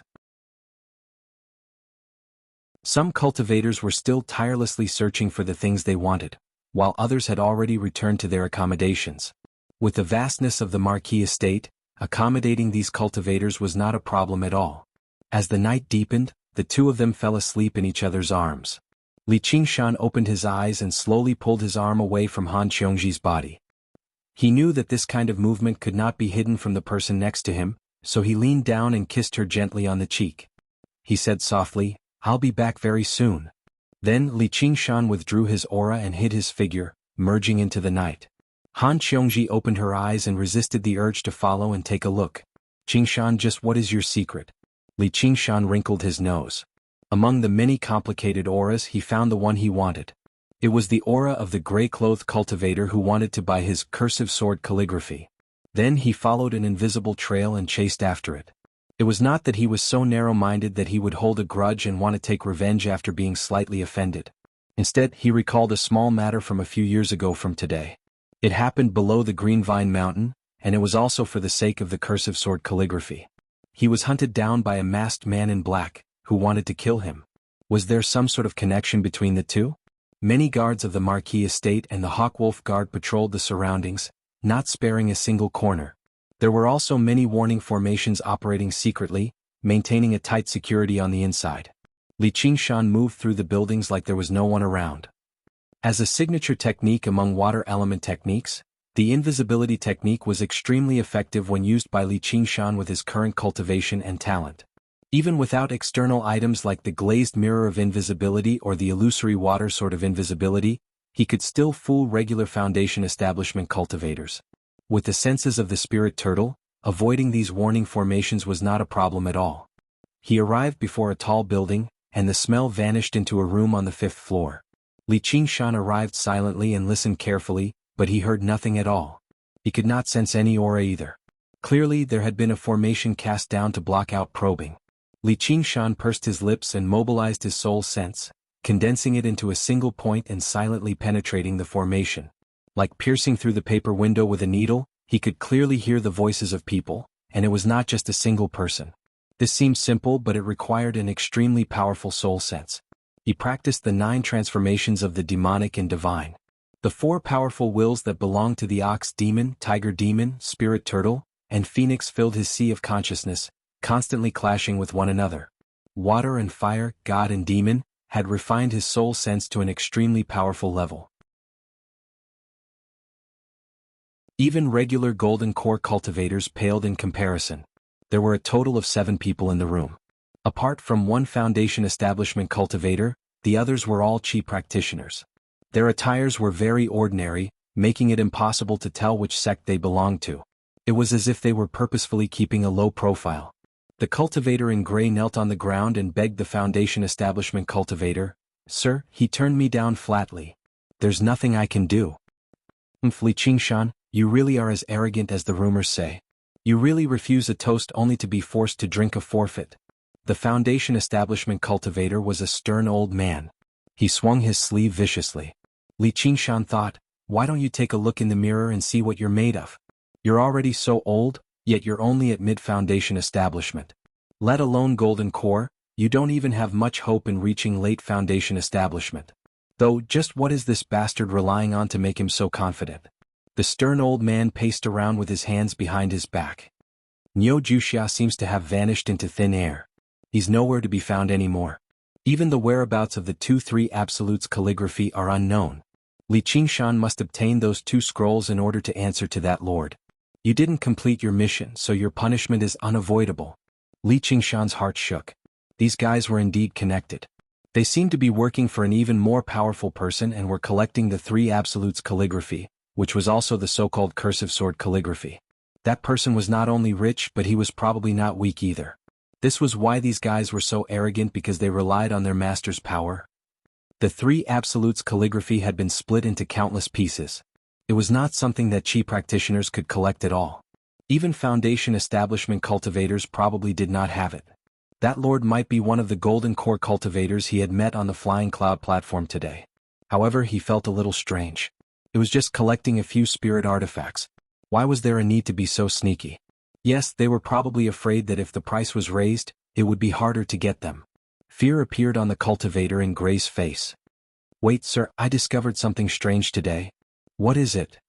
"On Li Qingshan's artifact, the 3 Absolutes calligraphy, I feel that some of the strokes on it are very familiar. It's extremely similar to the scroll that junior brother Lu, who was killed by Wuxia, lost." "Are you sure?" The stern-faced old man's expression turned solemn. Although to outsiders, every 3 Absolutes calligraphy looked the same and they were all written vertically and horizontally, there were actually many differences between each scroll. They had been doing this for a long time, so they could distinguish between them. A chi practitioner at the side also said, "Speaking of which, this is indeed strange. The remnant scrolls of the 3 Absolutes calligraphy are basically spirit artifacts. Why would an artifact appear out of nowhere? Could it be that this Wuxia is related to Li Qingshan in some way?" The stern-faced old man pondered for a moment. "I'll report this to that lord and ask him to take action personally. I don't believe that we can't take care of a mere Li Qingshan." A sinister smile appeared on his face. "Since you're not willing to let us do as we wish, don't blame us for cutting off your path of survival as a genius." The other chi practitioners also laughed. They were all itinerant cultivators and did not have much talent. No sect was willing to accept them, so they were gathered to work for the old man. They were instinctively jealous and disgusted of geniuses. Then come. A voice suddenly sounded in their ears at the same time. The door suddenly opened and then immediately closed, but there was no one in sight. There was only a slight breeze that swept through the room, as if the door had been blown open by this breeze. The stern-faced old man's hair stood on end as he felt a great life-threatening crisis. He retreated and was about to activate the defensive artifact on his body when he realized that he was still in the same place. Then he rapidly fell down. He widened his eyes in disbelief, and only then did he feel the sharp pain from his neck. He did not know when his neck had been neatly severed. His body took a few steps back, but his head was left in midair. Looking at the other Qi practitioners, they were all frozen in place. Some even had blank expressions on their faces, not knowing what had happened. Li Qingshan used one of his innate abilities, the Tiger Demon's Breath. Against a Foundation Establishment cultivator and a group of Qi practitioners, he did not need to go through much trouble. He only needed to blow. After all, this was the Marquis's mansion. If he caused too much of a commotion and gave Si Qing and the others something to use against him, it would not be good. Thus he directly killed them in one move. Before the head fell to the ground, it was wrapped up by a gust of wind and sent into Li Qingshan's 100 treasures pouch along with the corpse. After confirming that there was no trace of the smell of blood, Li Qingshan put away the 700 treasures pouches and quietly left the room.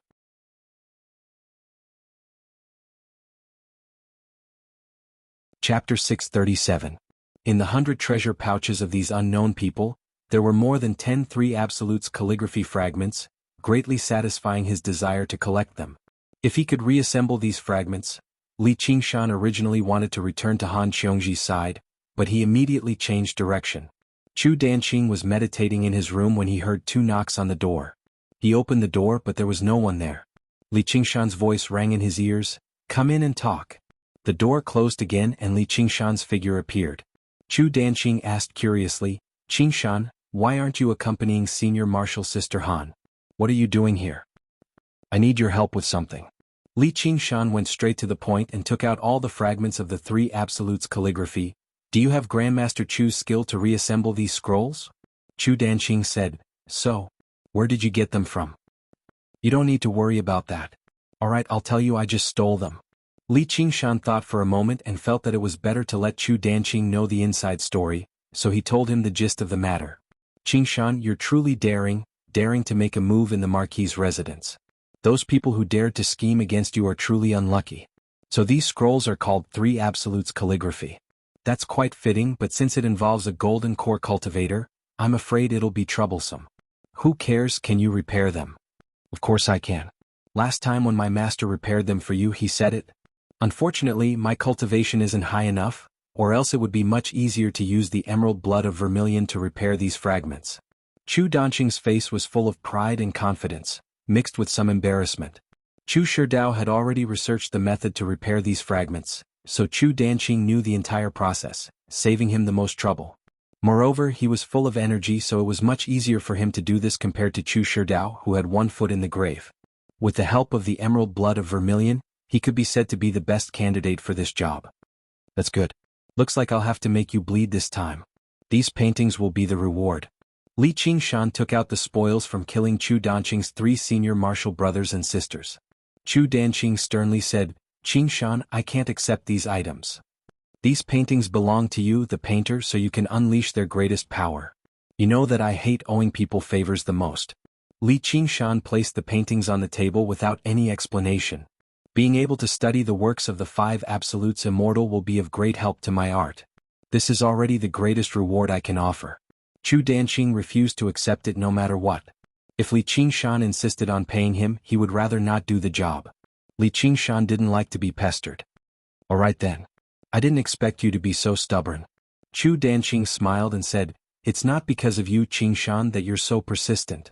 Actually, I was thinking that one day when my painting skills reach a certain level, I'll paint a painting just for you." Li Qingshan shook his head and smiled. "I'm not a beauty. What's there to paint? Painters love to paint beauties, but I want to paint the heroes of the world. Then I'll build a heroes platform so that future generations can admire them." Chu Danqing's eyes shone. "I believe that day will come." Li Qingshan smiled. "Unfortunately, I'm not a hero." Li Qingshan turned invisible again and quietly returned to his residence. He went to Han Qiongji's side. She was lying on her side with her eyes closed. She seemed to be asleep. Li Qingshan lay beside her and gently embraced her from behind. He naturally covered her and whispered into her ear. "What? Don't you want to ask where I went?" "You'll tell me if you want to," Han Qiongji said with her eyes closed. She didn't respond to his caress. Li Qingshan forcefully turned her around, and only then was she forced to open her eyes. She pursed her lips and said nothing. However, Li Qingshan clearly read her thoughts. "I've already been so considerate of you. Are you still dissatisfied?" Li Qingshan felt great pity for her. She had never been a delicate woman. After going through so many things, she had gained a sense of tenacity. "Let me tell you. I just killed a few people and then I went to find Chu Danqing." Smack. Han Qiongji knocked his hand away and sat up. "Don't touch me. Tell me properly. I'm listening." Li Qingshan sat up as well and told her everything. He even did not hide the fact that he had killed the masked cultivator under the Green Vine Mountain as Niu Juxia. Niu Juxia. Han Qiongji murmured to herself. She did not have much of an impression of Niu Juxia, but just this fake identity was enough for her to think of many things. If she investigated it in detail, it would become even more thought-provoking. "That's one of my secrets. It really was you who killed Zhuo Zhibua. Who told that old bastard to go too far." Han Qiongji let out a long sigh. "Actually, I'd rather you tell me you have another woman outside. How I wish your secret was just that simple." Is that so? I have another woman outside." Before Li Qingshan had even finished speaking, Han Qiongji threw a slap at him. Li Qingshan grabbed her hand. Oi, isn't that what you wanted to hear? Bastard man, don't forget what you promised me in the past. You go back on your word. You're heartless. Didn't you say it was fine afterwards? Never. Who is that woman?"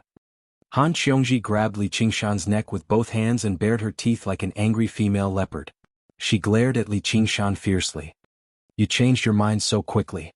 Li Qingshan felt like he had been tricked. How stupid. For a woman, this was clearly the most intolerable thing. "Forget it, I also know that I'm not a charming woman.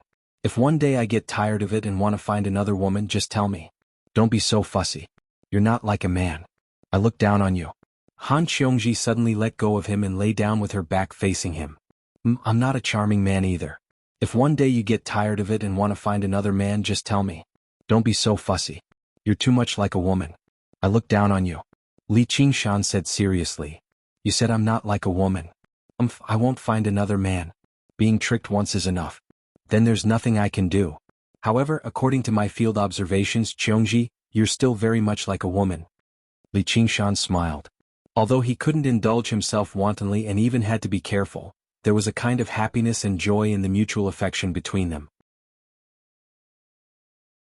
Although he hated that he couldn't drink all the water in the world, to him, she was the most ordinary but also the most special existence. The sky was bright. Perhaps it was because Li Qingshan had done it too cleanly, but the disappearance of those cultivators did not attract any attention. Everyone's gazes were attracted by the competition of the School of Miscellany. The School of Miscellany would bring out new goods every day, and the value was getting higher and higher. The atmosphere of the exhibition matches of the 9 prefectures gradually heated up. In the empty room, a mass of darkness suddenly distorted and expanded, turning into a pitch-black figure that looked around.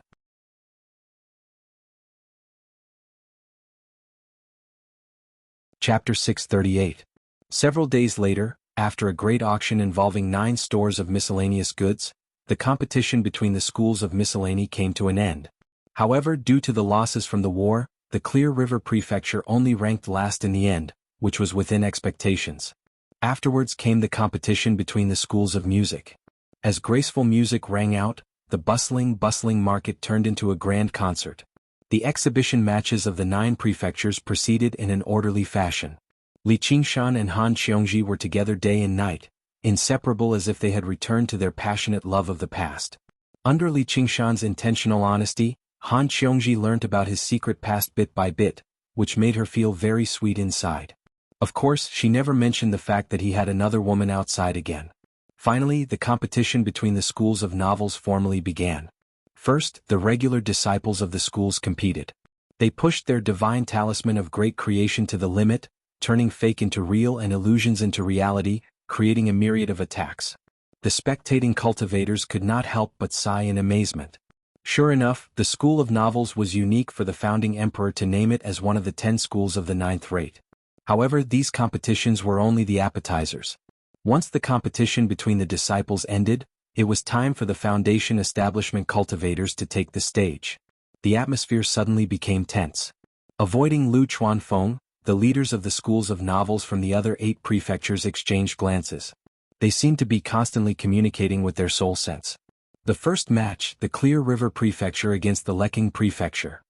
Under Lu Chuanfeng and Sun Fubai's encouraging gazes, Li Qingshan smiled at Han Qiongji and made his way onto the square, leading to a series of cheers. However, after waiting for a while, he did not see his opponent appear. He glanced around, and the disciples of the schools of novels from the various prefectures all shivered inside. No, this isn't fair. The leader of the school of novels from the Leking Prefecture, Wang Luoqing, called out. Originally he was supposed to face Li Qingshan, but after personally witnessing Li Qingshan's clash with caretaker Jing, he did not feel like he had any confidence in emerging victorious. Fortunately, they had already discussed the countermeasures to restrain Li Qingshan. Li Qingshan asked in surprise, "What's unfair about that?" Exhibition matches of the 9 prefectures. They were competing on the ultimate skills of the various clans. If you had a body full of magical artifacts, wouldn't you be suppressing others with your power? How can it reflect the methods of our school of novels? This is neglecting the essentials and focusing on trifles, turning the tables on the guest, so it's unfair. The other schools of novels disciples also agreed. That's right. This way, even if he won, he would only have one in terms of Dharma treasures. Any cultivator could win. What does it have to do with the school of novels? If you want to compete, then let's compete with our true strength. Lu Chuanfeng said angrily. Wang Luoqing, don't spout nonsense. Wasn't it always like this in previous competitions? In the past, the novelists were all poor. It was already considered pretty good for them to be able to get their hands on an inferior magical artifact. Even if the situation had changed a lot, there was no clan head who could be armed to the teeth like Li Qingshan. Wang Luoqing shook his head like a rattledrum. The past is the past, the present is the past. The rules must be changed. If you don't agree, then let Marquis make the decision. The schools of novels disciples from the other prefectures all called out, "Let Marquis make the decision. Let Marquis make the decision." Lu Chuanfeng still wanted to argue. Li Qingshan waved his hand. "All right, then I won't use arcane artifacts." As he said that, he stowed away all the arcane artifacts on him. That should be fine, right? Even if Si Qing found out about this, the kid wouldn't side with him. Did he even need arcane artifacts against a bunch of repulsive people like you? It's still unfair. Your cultivation is at late foundation establishment, which is the highest among us in the first place. You're skilled in water techniques too. If we fight, you can easily emerge victorious even without the divine talisman of great creation, which goes against the purpose of the exhibition matches of the 9 prefectures. Seeing how Li Qingshan agreed so readily, Wang Luoqing rejoiced slightly inside. He continued with his request. "That's for your arrogance. How dare you offend the Marquis? Aren't you at our mercy now?" The schools of novels disciples of the Clear River Prefecture were all furious. Since when were there battles between cultivators where techniques could not even be used? Li Qingshan said, "All right, then I won't use any techniques." It's not just techniques. Apart from techniques from the school of novels, you can't use any other battle skills or techniques. All right. Li Qingshan agreed again. You seem to practice the arts of body practitioners? Li Qingshan smiled. Don't tell me you want me to fight you with my hands and feet tied up? I practice the arts of body practitioners, so my body is relatively tough too. Don't you want me to stab myself and become heavily injured first? Only then will it be fair. It led to a roar of laughter. Even the cultivators of the 100 schools from the other 8 prefectures found these requests to be rather unreasonable. Contempt filled their eyes as they felt pity for Li Qingshan. Why did someone like him join the school of novels? The school of novels was renowned for their sleaziness, and the vulgar storytelling technique was not Lu Chuanfeng's original creation either. In the various 100 schools of thought, it was not well received. As for the school of novels of the Clear River Prefecture, it was mainly because of Li Qingshan that the schools of novels of the other prefectures had managed to pull themselves together. Although the schools of novels of the other prefectures had learnt the ways of management from the Cloud Wisp Association and increased their own strength, their status was still not that great. Some disciples of the school of novels instead showed signs of developing the vulgar storytelling technique. They even emulated Li Qingshan's partnership with the School of Painting, hiring disciples of the School of Painting at a high price and inventing a divine skill like the Coptis serial painting. After all, only children like to read fairy tales, while this was something suitable for both young and old. Reading it once was not enough. They even had to keep it in secret and read it over and over again. When they got excited, they were tempted to substitute the main character and crawl into the book and have a go at it. Sure enough, they received a tremendous amount of power of belief, but their reputation obviously became even worse. If you're willing, then we obviously have no objections. Wang Luoqing shook his head, acting like he was invincible as long as he was shameless. After tasting the benefits of the Cloud Wisp Association, he could already see a vast path of cultivation opening up to him. In order to occupy a leading position in the Greater Cloud Wisp Association, he had to restrict this Li Qingshan to the point of death. Li Qingshan was amused by this. This bastard really did resemble Lu Chuanfeng in the past.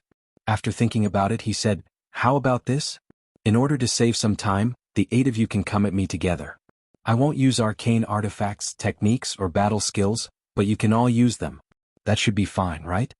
The spectators were thrown into an uproar. These were all a part of a cultivator's strength. He had already underestimated his opponent slightly by not allowing his opponent to use them, yet he still wanted to take on the 8 of them alone. Wasn't his defeat certain? Although most of them had heard of Li Qingshan's name, they had only truly seen him fight in the air above the Marquis estate. He had only clashed with caretaker Zheng a few times, which was rather tricky. If it were not for the power of his arcane artifacts and his ingenious battle skills, it would have been impossible for him to achieve that. "Qingshan, you mustn't." Lu Chuanfeng even tried to stop him loudly. Li Qingshan turned a deaf ear to him while Sun Fubai said, "Junior brother, Qingshan has his own plans. His decision isn't something you or I can change. Let's just wait and see." "Is that true?" Wang Luoqing's eyes lit up. Si Qing, who watched from afar on the soaring clouds terrace, smiled scornfully. "Yenying, this subordinate of yours doesn't seem to be too smart." Gu Yenying said, "Actually, he's the same as you. He hates battles that have no suspense or difficulty." "Do you think he can be mentioned in the same breath as me?" Si Qing squinted his eyes. "I think his accomplishments in the future will definitely surpass yours. Of course, they'll probably surpass mine as well." Gu Yenying smiled. Probably not a lot of people understood better than her just what kind of situation he had started from and just what level he had reached. He could sense that he would definitely play a relatively important role on the stage of the 9 provinces in the future. He might even have the chance to stand side by side with the various kings. Even right now, a clone of his is enough to give you, a mighty prince, quite a headache. Such a high evaluation even made Si Qing slightly moved. "Looks like you really think highly of this child. However, most geniuses in the world die young. Very soon, I'll kill him in the cradle with my own hands. A genius that dies young is not a genius." Returning to the field, Li Qingshan said proudly, "Of course. Let's not waste any more time. Come quickly." Wang Luoqing and the 7 other school leaders reached an agreement. "Let's take down this Li Qingshan first." Immediately, the 8 foundation establishment cultivators stood up and drew their own spiritual or arcane artifacts, surrounding Li Qingshan tightly. They were all hostile, only lacking vicious grins to express their complacency. Boos rang out from the surroundings, but they turned a deaf ear to them. Shamelessness was not something that could be trained in a day. There were also people who were worried that such an unfair battle would cause Lu Chuanfeng to lose, so they shouted, "School leader Lu, don't forget our initial agreement." At this moment, Lu Chuanfeng could only choose to trust Li Qingshan completely. With a dark expression he said, "I won't forget." "Li Qingshan, I've heard of your name for a long time. Thank you for thinking of a way to revitalize our school of novels.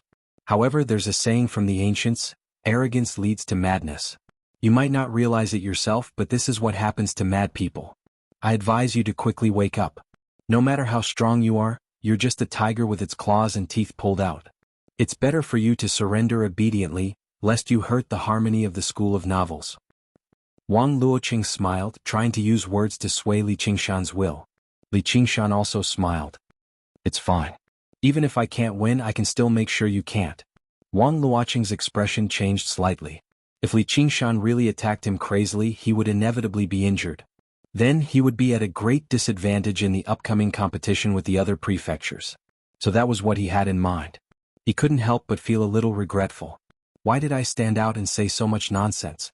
He smiled shamefully and said, "Don't misunderstand. What happened just now was the result of everyone's discussion. It wasn't my decision alone, so you don't have to blame it all on me." "Is that so? I wonder who came up with such a brilliant plan. I'll have to thank him properly." Li Qingshan's gaze swept across the faces of the other 7 people. They either puffed out their chests and raised their heads to show their innocence, or their eyes flickered, not daring to meet Li Qingshan's eyes. They were all afraid that Li Qingshan would fight like a cornered beast and target them crazily. Dang. The strongman struck the gong, the sound reverberating for 10 li. Let the sparring begin. Li Qingshan's body leaned forward, and with a boom 2 deep pits were blasted open under his feet. He flew up and pounced toward Wang Luoqing. He was like a ferocious tiger released from its cage, unstoppable. It was true that he didn't use any spells or battle techniques, but his killing intent, which had been honed through hundreds of battles, was faster than any spells or battle techniques. He charged toward Wang Luoqing.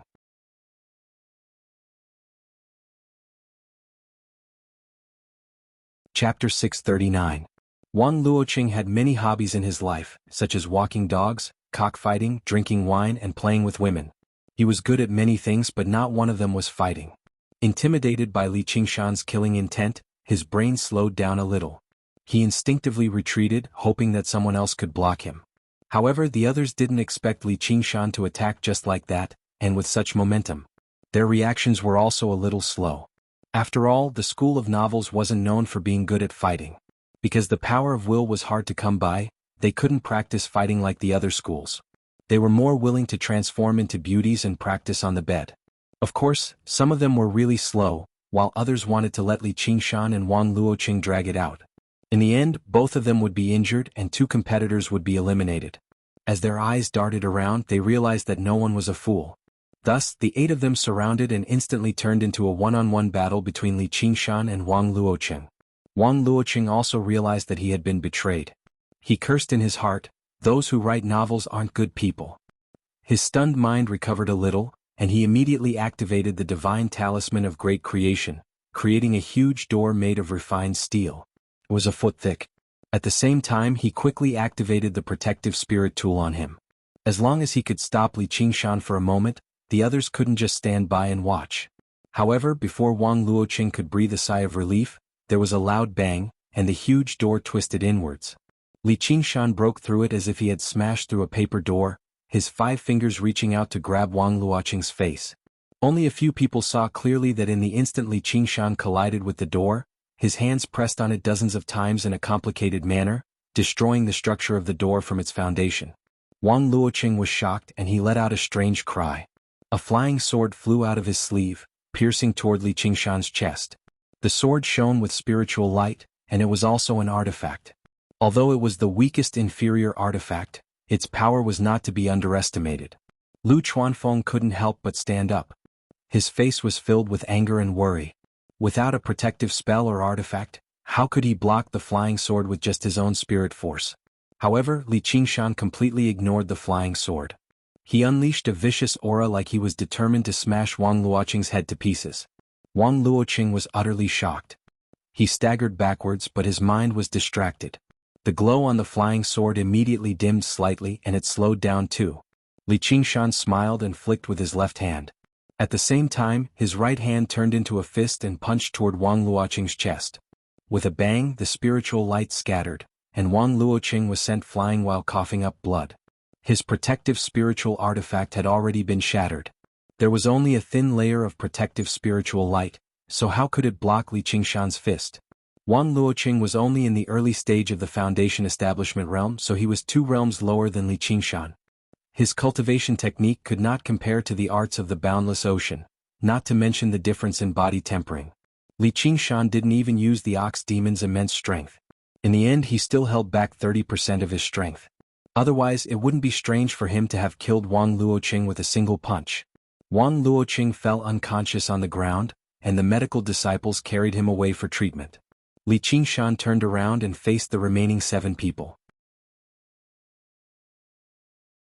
He raised a finger and said, "1."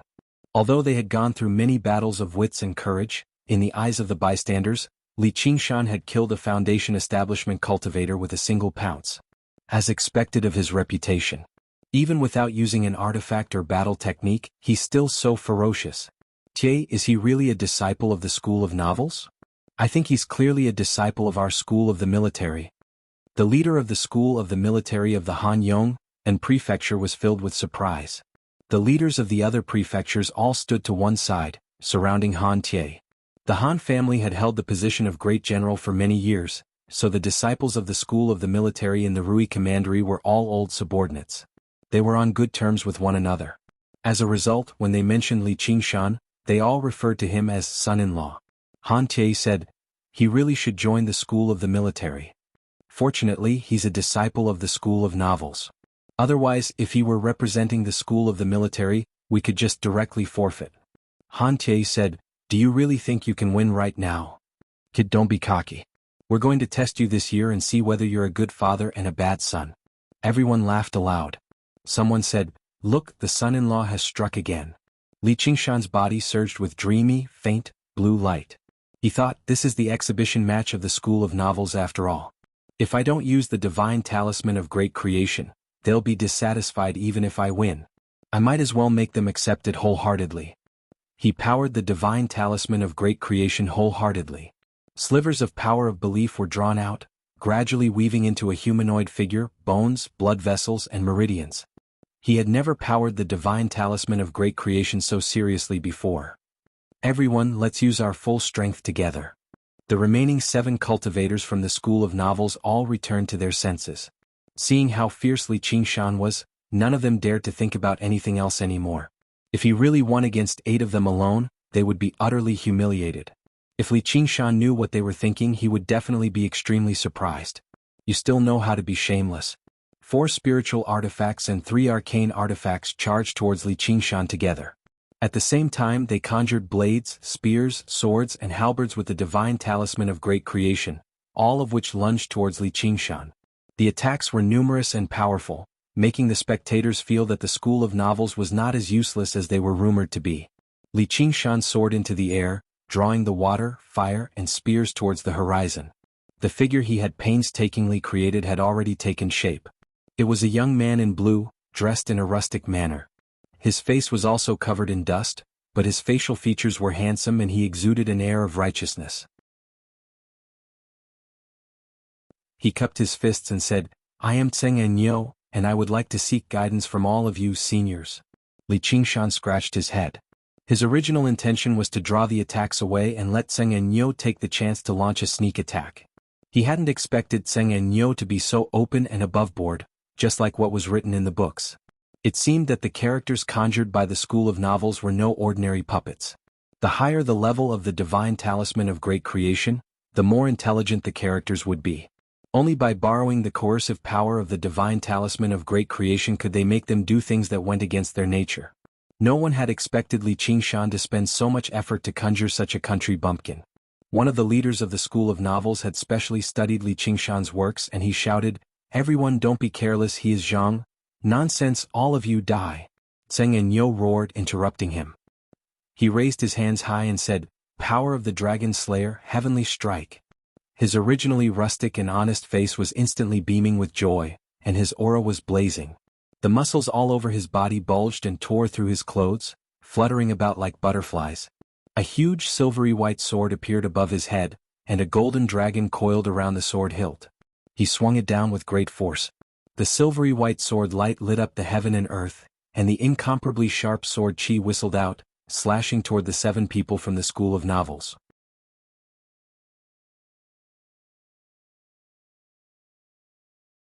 Chapter 640. Tseng Enyo was awe-inspiring, and his sword chi was like a rainbow. Wherever he went, the 7 cultivators all ran away. No one dared to block his blade. They all activated their divine talismans of great creation, conjuring all sorts of powerful figures and beasts to block him. However, they were all killed with a single strike of his sword. These fellows are really surprisingly weak. Li Qingshan could clearly feel that the Tseng Enyo he had conjured, whether it was the sword technique or the way he fought, all of them had traces of his own understanding. Although words were unrestrained and could be used to write about how strong and intelligent a person was, the characters conjured were restricted by 2 factors. One was the amount of power of will, and the other was the author himself. No matter how mysterious the imagination was, it could not escape the limits of a person's thinking. If a novelist did not understand swordsmanship at all, then even if he wrote about a peerless swordsman, he would only be a swordsman idiot. No matter how real they looked, they were not real living beings.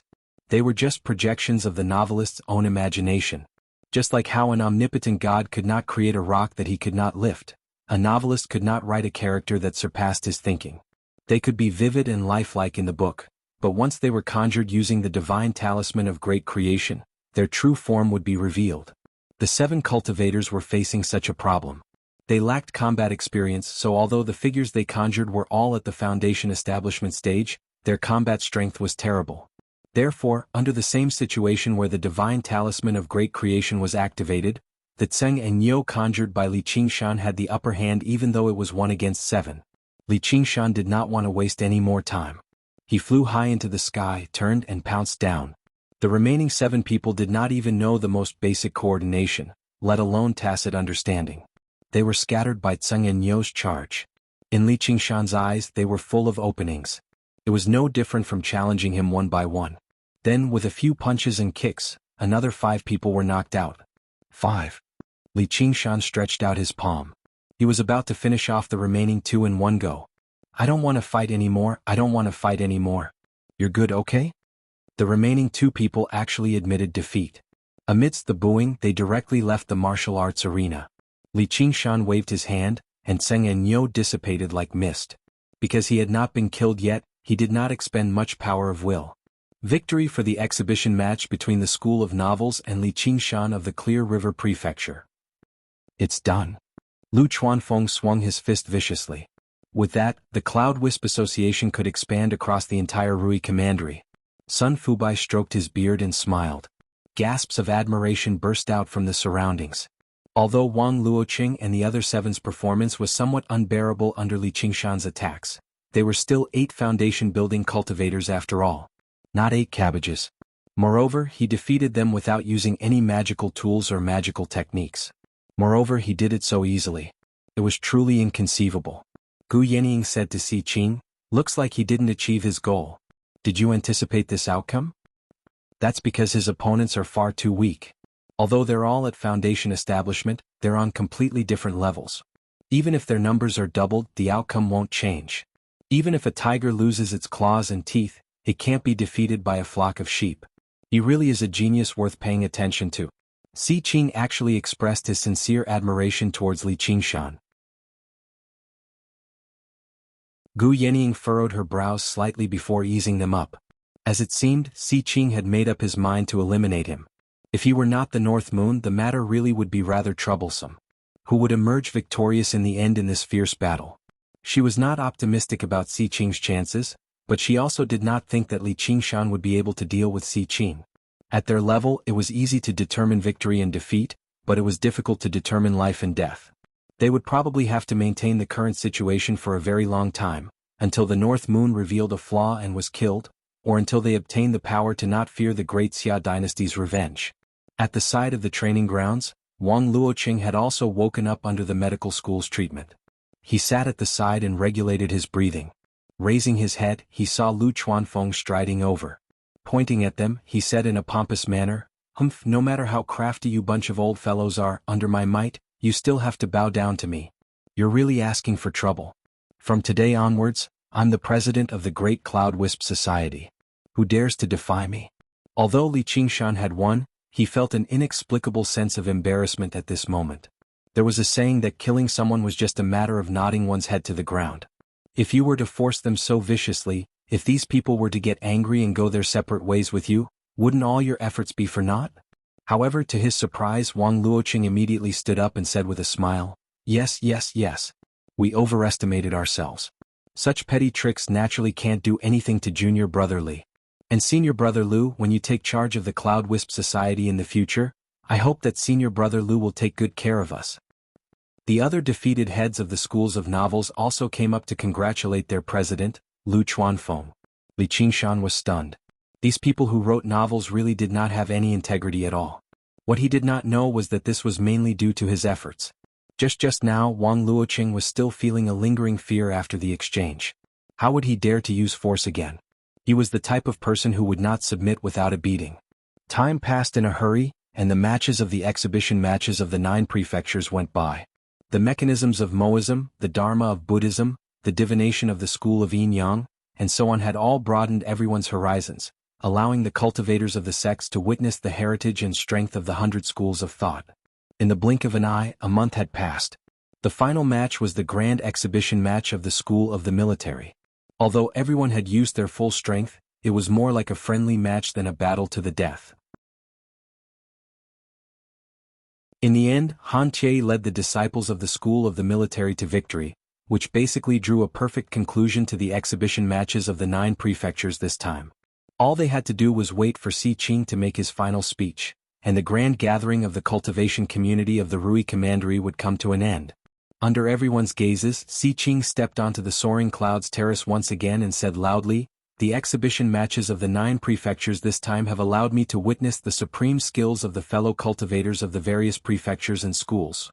After praising the cultivators of the various prefectures as usual, he explained the significance of the exhibition matches of the 9 prefectures this time. Li Qingshan found it boring, but Han Xiongji was reluctant to leave. She was tempted to let the exhibition matches of the 9 prefectures continue like this forever. She gazed at the soaring clouds terrace. The North Moon doesn't seem to be here anymore. She studied Li Qingshan's expression. During this period of time, the various past and secrets Li Qingshan had revealed had indeed made her think of many things. "He's probably gone," Li Qingshan said. He did not have that much time to waste on Si Qing. He had sent his clone off a long time ago, returning to refine the water system. If it were not for the sake of saving his main body, he would not have appeared at all. However, before he left, Si Qing made a strange request. He wanted him to send some demons and night roamers to participate in the exhibition matches of the 9 prefectures, saying that he wanted to increase communication and ease their relationship. He also promised many benefits. Li Qingshan had no idea what Si Qing was up to, but under the principle of "I'll oppose whatever the enemy supports," he did not agree in the end. He could obtain these benefits from Gu Yenying anyway, and he did not have to worry about being tricked. There was really no need for him to waste his breath on Si Qing. However, Li Qingshan had a vague feeling that the exhibition matches of the 9 prefectures this time would not end so easily. Sure enough, as Si Qing went on, he suddenly changed the topic. "The only pity is that the fellow cultivators of the various sects and schools can only watch from the sidelines. They can't take part. Even most of the cultivators of the various schools can't take part, so it'll be much less interesting. As a result, I want to add another event after the traditional exhibition matches. That way all cultivators can take part and benefit from it." Si Qing spread his arms and announced in high spirits with his wolf-like voice. There was a faint hint of excitement on his face. Li Qingshan could sense that his expression was very different from when he was spouting nonsense earlier. It definitely was not an act. His heart sank slightly. Here it comes. The cultivators below the platform all broke into a discussion.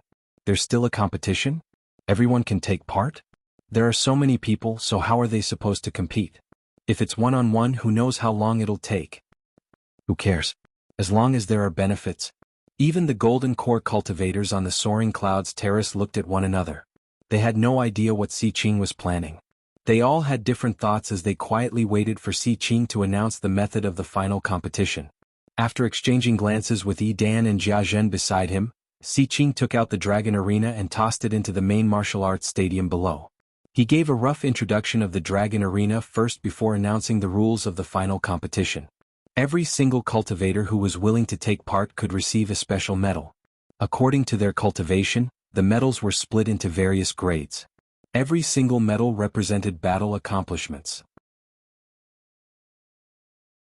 What the cultivators needed to do was steal the medals in the hands of others as much as possible. The time limit of the competition was 10 days in total. After 10 days, the dragon arena would reopen, and the cultivators would be able to exchange the medals in their hands for spiritual stones and other resources. A chaotic battle between 10,000 people. Li Qingshan understood Si Qing's thoughts. As it turned out, this was the reason why he had made the North Moon send people. Just what was he trying to do? Was it just to satisfy his deviant interests? It probably wasn't that simple. And would the cultivators of the various sects and schools really follow his wishes and take part in this chaotic battle? Immediately, a golden core cultivator objected, Your Highness, a competition like this probably doesn't align with the peaceful exchanges that the exhibition matches of the 9 prefectures have always advocated. Even the Golden Core cultivators from the 100 schools of thought disagreed. Mighty cultivators fighting like goo insects? What kind of propriety is that? The other cultivators said nothing. Gu Yenying and Si Bao exchanged glances. They could vaguely guess what Si Qing was trying to do. He wanted to refine the Dragon Arena into an Azura field.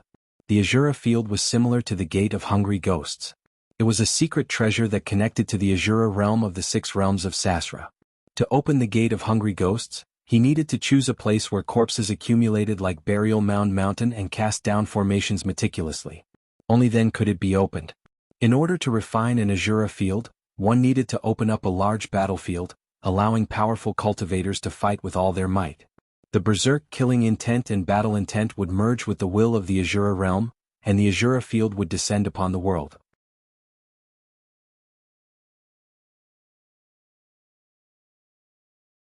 Chapter 641. From the moment the Dragon Arena was built, it began to gather cultivators from everywhere, fighting and killing in there. Countless lives vanished in there, but the will to fight remained. Although the intensity of the battles was nowhere close to the level of the War of the 9 Provinces, later generations of cultivators could use secret techniques to store their killing and battle intent inside, constantly building it up. This process was relatively slow, but once it reached a certain level, it would change qualitatively, turning the Dragon Arena into an Azura field. The Dragon Arena was no longer just a large, expensive toy. Instead, it was an arcane treasure that could connect with the Azura realm and possessed various powers. This was the reason why the Imperial clan of the Dragon Province constantly built Dragon Arenas. All forms of entertainment were not just entertainment. The great general of the Green Province, Wang Wuging, possessed an Azura field like that.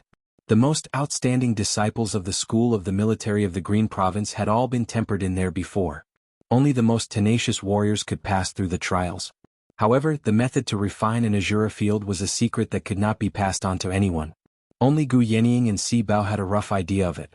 As for how to operate it and what kind of formations and inscriptions to use, they had no idea at all. Big sis, this Si Qing is so vicious. He wants to use the cultivation community of the entire Rui Commandery to fulfill his ambitions. Should we stop him? Si Bao asked Gu Yenying secretly. Let's just wait and see.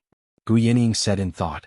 The Hawkwolf Guard possessed great authority, but they could only supervise the Marquis of Rui. They could not directly interfere with government affairs. If they tried to forcefully stop him, they would fall out with Si Qing. Stopping someone from cultivating was equivalent to killing their parents. However, he could order the 100 schools of thought, but why would the cultivators of those sects listen to him? They would have to see what he did. Si Qing said proudly, the world is in chaos right now, and war can break out at any moment. If we still follow the tradition of the past and carry out a competition that's no different from playing house, how are we supposed to deal with the chaos in the future? If you really don't want to take part, I won't stop you. However, you might as well take a look at the value of these medals first. Jiazhen took a step forward and waved his hand. A black curtain fell from the soaring clouds terrace like a waterfall. A few words were written on it, recording the value of the various medals in detail as well as the rules of the competition. The crowd below the soaring cloud platform was in an uproar. This was because the medals that ordinary chi practitioners received were worth thousands of spirit stones. The higher one's cultivation base was, the more valuable the medal would be. There was no need for him to kill anyone. As long as he could keep the medal in his hand, it would be a considerable income. As for a late-stage foundation establishment cultivator like Li Qingshan, the medal he received was enough to be exchanged for a magic tool. No one would be able to refuse such a good deal. The Golden Core Realm cultivators glanced at each other and said in their hearts, this Si Qing is really extravagant. He's taken out an enormous sum of 10 million spirit stones, various spirit artifacts, talismans and countless medicinal pills in one go. He's simply like the child of wealth and he's getting rich. Si Qing said, in this competition all the disciples, guards and servants of my manor will be participating in it. If you're willing to take part, then collect a medal and prepare to enter the Dragon Arena. For the sake of fairness, everyone's position in the Dragon Arena is arbitrary. Do you have any objections? Since there were benefits to reap and the reason was so dignified, who would be willing to offend Si Qing? All of them expressed that they had no objections. There was a hubbub below the soaring cloud platform. The cultivators of the sects discussed among themselves. Senior brother, should we take part? Of course I'll hide as soon as I go in. The dragon arena is very large. How useless. I want to win a few more medals and exchange them for a true spirit pill so I can break through to Foundation establishment. How can we compare to you, first senior brother? Anyway, if you really can't win, just hand over your medal. It's not like you'll lose anything anyway. As a result, most of the cultivators signed up and collected their medals. As for the cultivators from the 100 schools of thought of the 9 prefectures, they obviously had to listen to the Marquis of Rui's orders. They had to take part, but they all seemed overflowing with interest. After a long period of peace, the peaceful atmosphere of the exhibition matches of the 9 prefectures naturally made most cultivators believe that this final competition was just a game Prince Si Qing had set up for everyone to take part in to win them over. Gu Yenying shook her head gently. She knew this was already something that had to happen. Si Qing had gone all out, taking out tremendous amounts of resources, gaining the recognition of the cultivators. One was willing to fight while the other was willing to endure. Intense battles like this had always been a tradition of the Dragon Province. Even if it was reported to the imperial court, they would only praise Si Qing's actions, not rebuke him. Li Qingshan raised his head and carefully read the words on the black curtain. It recorded the mode of operation of the Dragon Arena, as well as a few simple rules. There were a total of 41 fields in the Dragon Arena, and all of them had been activated. Flying in any direction would allow one to enter another field. This was equivalent to several hundred kilometers across. It was quite a large area. However, in order to prevent some people from avoiding battle passively, a few fields would vanish every day, and the cultivators in them would be transported to a nearby field. After losing their medals, they would still have to wait 10 days for the competition to end before they could leave the Dragon Arena. This was to give the cultivators who had lost their medals the opportunity to obtain other medals. Everything seemed very reasonable, but Li Qingshan's brows gradually furrowed. He could vaguely smell the heavy scent of blood. Si Qing must want to use this opportunity to finish me off. They've sent out all of their disciples and followers. There are no fewer than 20 Foundation establishment cultivators, and they've definitely prepared many powerful techniques to deal a fatal blow to me. Han Qiongji said, Qingshan, you have to be careful. Commander Gu has just ordered all the White Wolf Guards to continue maintaining order. Li Qingshan's brows eased up. He smiled. Don't worry. We'll probably have to go on a killing spree this time. Qingshan, let's come up with a plan. Lu Changqing was stern. Having gone through the baptism of war, he dared not be careless about any battle. However, he did not believe the competition this time would be very dangerous. After all, they were all humans. Deciding a victor was enough. What mattered was how to assemble as quickly as possible so that they could obtain as many medals as possible. After a series of discussions, the gong rang out again, and the final competition formally began. Everyone entered the Dragon Arena. Before Li Qingshan entered the Dragon Arena, Chu Danqing suddenly rushed over and passed a scroll to him. You finished it so quickly. Li Qingshan said in surprise, but he saw that Chu Danqing's face was pale as if he was completely drained. Originally, I wanted to give it to you after I got back, but it'll probably be dangerous this time. Refine it again after you get in. This 3 absolutes calligraphy will definitely come in handy. Over the past month, Chu Danqing had been repairing the 3 absolutes calligraphy in his room apart from the competition between schools of painting. He had used up many of his jade blood of vermilion and gained a deeper understanding of its power.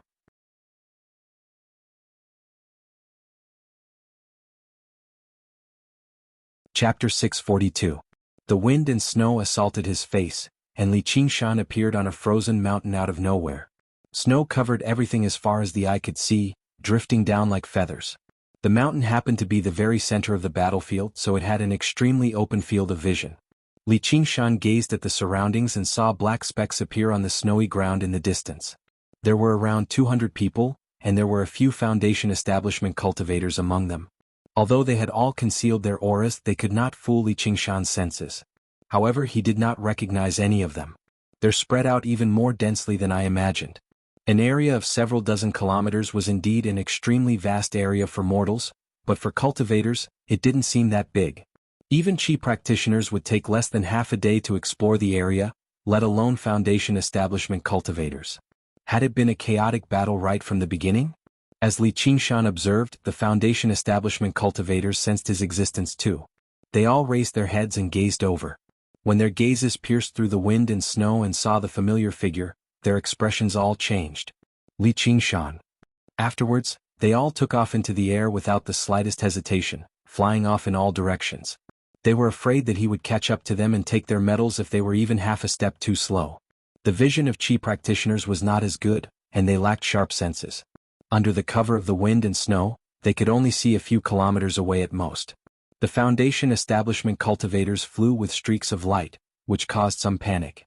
However, when they saw how the streaks of light did not fly towards them, they eased up again. Many Qi practitioners took out the medals in their hands, and their eyes shone with eagerness. As long as they could keep the medals for 10 days, everything would be fine. If they were lucky, they might even be able to collect a few more. The Qi warriors with relatively high cultivation bases began to quietly approach the weaker auras. Li Qingshan stood on the top of the mountain. He had no intentions of chasing after anyone. He was not particularly interested in collecting medals. His primary objective this time was to deal with the vengeful attacks from the disciples and followers of Si Qing's trio. He took out a glass ball that resembled a compass. The bright red arrow pointed in a certain direction steadily. This was a communication item that Lu Changqing had given them. All the cultivators from the 100 schools of thought in the Clear River Prefecture had one, and they were all connected to Lu Changqing. This was the plan they had decided on right from the beginning. After everyone entered the dragon arena, they would gather together as quickly as possible so that they could gain an advantage first and avoid fighting on their own and being defeated one by one. With Li Qingshan's flying speed, it wouldn't take long for him to reach the assembly point. Being with them would undoubtedly be a great help. But after some consideration, he put away the glass ball. He had no doubt that his current position had already been betrayed. Once the other party gathered enough strength, they would attack without hesitation. Then, it would be a situation where they would fight to the death. In fact, he was still a little worried that once he met up with Lu Changqing and the others, they would have some misgivings. It was better to deal with his own problems by himself. Let's see if you're going to kill me, or if I'm going to kill off all your disciples and grand disciples. Si Qing's voice suddenly rang out from the sky. Thank you all for participating. In order for you to unleash your full strength, there won't be anyone monitoring your movements. You're welcome to use everything you have to obtain medals and other spoils of war to ensure your final victory. What I want to say here is that not everyone can live past 10 days, and the dead and the weak are not worthy of sympathy. Only the living and the strong can survive. For the sake of this path of cultivation, do your best and kill. Without a doubt, this set the tone for this chaotic battle, casting a shadow over everyone's hearts. Even the naive optimist suddenly felt that this competition was probably not as simple as it seemed. In other words, no matter who kills who, it's allowed by the rules? Li Qingshan smiled in disdain towards this statement that was filled with malice. He sat down on the top of the mountain and channeled his soul sense into the three absolutes calligraphy in his hand, beginning to refine it. This was a stone forest filled with grotesque rocks. It contained the spiritual energy of heaven and earth, forming a natural maze formation. A faint white mist floated in it, making those grotesque rocks look like ferocious ghosts and beasts. If a mortal were to enter it, it would be difficult for them to walk out even if they spent their entire lives. It originally existed on the border between the Dragon Province and the Harmony Province. Si Qing had gathered it and placed it in the Dragon Arena, and after being reinforced by a formation master, it became a special battlefield. A young disciple of the school of Yin Yang currently held a compass, searching for a way out. He was not flustered at all. Instead, he smiled confidently. Apart from being skilled in divination, the school of Yin Yang was also rather skilled in destroying formations, and he happened to be one of the best of the best. Even the heavens are helping me. I can attack or retreat here. As long as I grasp the circulation pattern of this formation, I can use the terrain to my advantage. If my attack fails, I can retreat into the formation. Even Foundation establishment cultivators can't do anything to me if they don't understand the mysteries of this formation. Right as he thought that, a black shadow suddenly rushed over. He dodged in a hurry, but it was already too late. The black shadow brushed past him, and when he turned around, all he saw was that the black shadow had already vanished into the forest of rocks. He was still shaken. He was not even certain whether it was a person or not. If it was a person, the black shadow was just far too small. He took another step forward before suddenly collapsing on the ground. He felt a sharp pain from his waist. His entire body had been snapped in half, cleaved in half while he was still alive. His organs flowed out with blood. Ark! In his fright, he let out a series of earth-shaking shrieks, but they were absorbed by the forest of rocks, unable to travel too far away. He finally calmed down after much difficulty. Before he could even think about whether it was the Black Shadow's doing, he went to retrieve some healing pills in a hurry. Suddenly, he discovered that the 100 treasures pouch that should have been hanging on his waist had vanished. His heart immediately sank. With his cultivation at the 9th layer and not a disciple of the School of Medicine, it was impossible for him to recover from an injury like that on his own. Moreover, there was a strange power attached to the horrific wound on his waist. It had all died the moment it was severed, making it difficult to heal. "Save me. I want to get out." Naturally, there was no response. If he wanted to leave this place, he would have to wait for 10 days. He could only watch helplessly as his blood flowed and soaked the wet soil. He waited in pain for death to come. In his despair, he began to scream again. He did not understand why the Black Shadow wanted to kill him. If it wanted the metal, couldn't it have just given it to him? He suddenly recalled Si Qing's words, "Only the strong could survive." That Black Shadow shuttled through the forest of rocks as if he was in his own backyard. It was the dwarf who had been one of the fighters that night at the manor's banquet. The expression on his face looked as if he could crush an ant. He should have won the battle for sure, but he ended up admitting defeat, directly leading to the final battle. Li Qingshan had chosen a favorable location, which was considered the key to his defeat. Because of this, he was severely punished by Si Qing. His heart was simmering with anger, so his attacks were especially vicious. He quickly arrived at the center of the forest of rocks. Several people were already waiting there. Every one of them was a foundation-building cultivator, and their bodies were suffused with a faint killing intent. The leader was the scarred man who was wielding the high-grade magic artifact, the earth-shattering hammer of the 8 directions. The dwarf asked, "How's the prey?" "He's still on the snowy mountain. He hasn't moved." The scarred man's eyes seemed to pierce through space, allowing him to see where Li Qingshan was. As the master of the Dragon Arena, it was all too easy for Si Qing to cheat. They had 3 missions this time. The first was to incite the cultivators into fighting one another, the second was to collect as many medals as possible, and the last was to kill Li Qingshan. The first 2 missions were relatively easy to complete, but the last mission was the most troublesome. Are they going to use him as a target to gather? No, the cultivators of the Clear River Prefecture haven't approached him. They've gathered around someone else. He's the only one there, as if he's waiting for us. Waiting for us? We have 19 Foundation establishment cultivators. Doesn't he know? It's probably because he knows that he's remaining there, wanting to finish us off alone. It's just like what your highness has guessed. This arrogant bastard. The scarred man swung the earth-shattering hammer of the 8 directions viciously and struck the ground with a boom. The ground shook and fierce winds kicked up. He's probably treating us like the trash from the school of novels. A cold light flashed through the dwarf's eyes.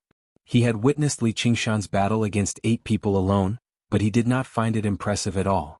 Those 8 pieces of trash who did not know how to fight or kill were enough for him to slaughter them all alone. He's underestimating us? That's for the best. I'll definitely smash him to a pulp. When do we set off? When we gather everyone. That's His Highness's orders. No one dared to disobey Si Qing's orders. They waited in the forest of stone, ready to gather everyone and kill Li Qingshan.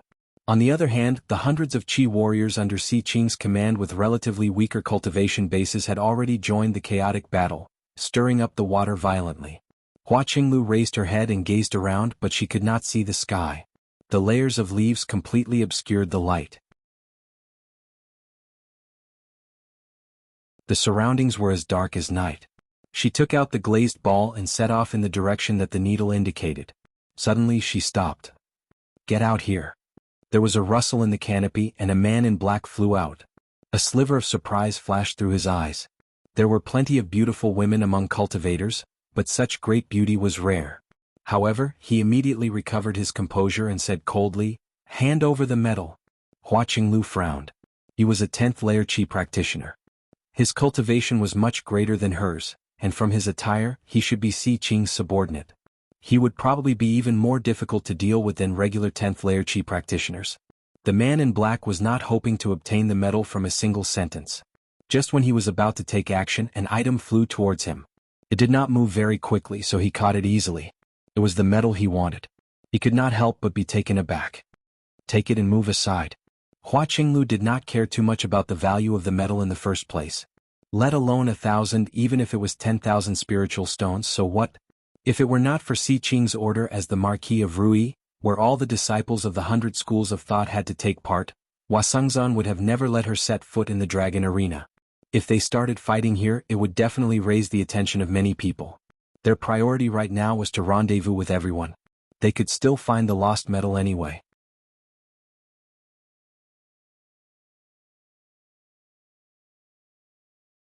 Chapter 643. You want to rob me? Hua Qinglu's frown deepened. The gloomy, moist jungle suddenly became filled with killing intent. The tangled roots and the hanging aerial roots all came alive like snakes. He was a wood spirit cultivator. He smiled. Who knows whether you're hiding a medal or not? I've only just entered, so where did a second medal come from? Hua Qinglu was furious. She felt that something was amiss with the situation. If he were a regular cultivator, he would not have bothered her anymore after obtaining a medal. Just in case, I want to check. If you don't agree to it, I'll take action personally. Of course, I'll also take action on you. The cultivator in black licked his lips and smiled maliciously. Go die. Hua Qinglu took out a scarlet talisman, which turned into a surging streak of fire and rushed towards the man in black. The vines and roots let out the sound of burning as they all retreated. Boom. A streak of fire burst through the canopy of leaves, blooming like a flower of fire in the endless sea of trees. After saying that, Si Qing directly waved his hand, and the images displaying the situation in the dragon arena vanished. The dragon arena had completely become a sealed box. Your Highness, how can you say that? Aren't you trying to make the cultivation community of our Rui commandery turn on one another? On the soaring clouds terrace, an old man in purple clothes was surprised and furious, questioning Si Qing loudly. The expressions of the other golden core cultivators all changed too. They were even more confused. Just what benefits did Si Qing gain from doing this? It was not just the regular cultivators. They had never imagined that danger might exist in the dragon arena. Even these golden core cultivators were rather taken aback. A battle like this would without a doubt drastically reduce the strength of the cultivation community of the Rui commandery, and Si Qing would lose all prestige. He would even have to pay a tremendous amount of resources. There was basically no benefit to it at all. Without understanding the method of refining the Azura field, probably no one could guess Si Qing's thoughts no matter how clever they were, much less imagine he would be so ruthless. Originally, under the circumstances where they could see what was happening in the dragon arena, the cultivators definitely had to hold back a little. Otherwise, even if the rules allowed it, they would come off as overly vicious. If they accidentally fell out with a certain clan or sect, there would be endless trouble in the future. Their surveillance was an invisible restraint, preventing the situation from spiraling out of control. Once they lost this surveillance, it would be very easy for the spars between cultivators to devolve into a bloody slaughter. This was not something anyone wanted to see except for one person. Si Qing slowly turned around, a surprised smile on his face as he said, "What a bunch of trash." Feigning civility with North Moon had already exhausted his patience a long time ago. Now that he had achieved his objective, he immediately revealed his original viciousness. Right from the beginning, he had never planned on properly managing the Rui commandery like Jianghu, treating it as a foundation that could be passed down to his descendants. Instead, he wanted to make use of all the resources in the Rui commandery as much as possible to increase his own strength. He was even willing to kill the goose that laid the golden eggs. To put it bluntly, in the world of cultivators, personal strength was still respected. Even though the so-called powers had their value, absolute strength was capable of completely disregarding powers. If he killed all of the golden core, he could do he ching ching ching and the saint he and he and with and he, comma, exclamation point. What did you say? Cultivators who were able to cultivate to the golden core realm were all extraordinarily talented. To reach this step amidst all kinds of praises, the word trash was simply too distant and unfamiliar. Si Qing waved his hand. I'm helping you train your disciples, yet you're spouting so much indecisive nonsense. If you're not trash, then what are you? Si Qing, you're a mighty prince, yet you've insulted us like this. Do you still want to continue being the Marquis of Rui? Open the dragon arena and let out all our disciples. The golden core cultivator finally reacted and felt a deep sense of anger. His body glowed faintly as he emitted an astonishing aura that soared into the sky. In the Battle of Burial Mound Mountain, the golden core cultivators who died in battle were all from the 100 schools of thought. The orthodox forces of the Great Xia dynasty suffered a heavy blow. If not for Gu Yaniying's presence, the forces of the sect would have long taken the opportunity to expand. As a result, most of the Golden Core cultivators invited onto the Soaring Clouds terrace came from sections. The few Golden Core cultivators from the 100 schools of thought were all afraid of Prince Xi-Qing's identity. Not only were they unable to say anything, but if they actually began fighting, they could only stand on the Marquis of Rui's side. They all looked at Gu Yaniying for help. As for the Golden Core cultivators from sects, they did not have so many concerns over Xi-Qing's identity. However, they were rather fearful of Gu Yaniying. Gu Yaniying had stayed in the Rui commandery for many years. Her influence was much greater than Xi-Qing's when he had just arrived. If she stood on Xi-Qing's side, Bao definitely would not just stand by and watch, and the Golden Core cultivators from the 100 schools of thought would follow her lead. That way their strengths would be roughly the same. Perhaps they could only forcefully swallow this bitter pill today. To Xi-Qing, Gu Yaniying's attitude was extremely important. For a moment, everyone's gazes gathered on Gu Yaniying. If a Qing wants to go his own way, how can I stop him?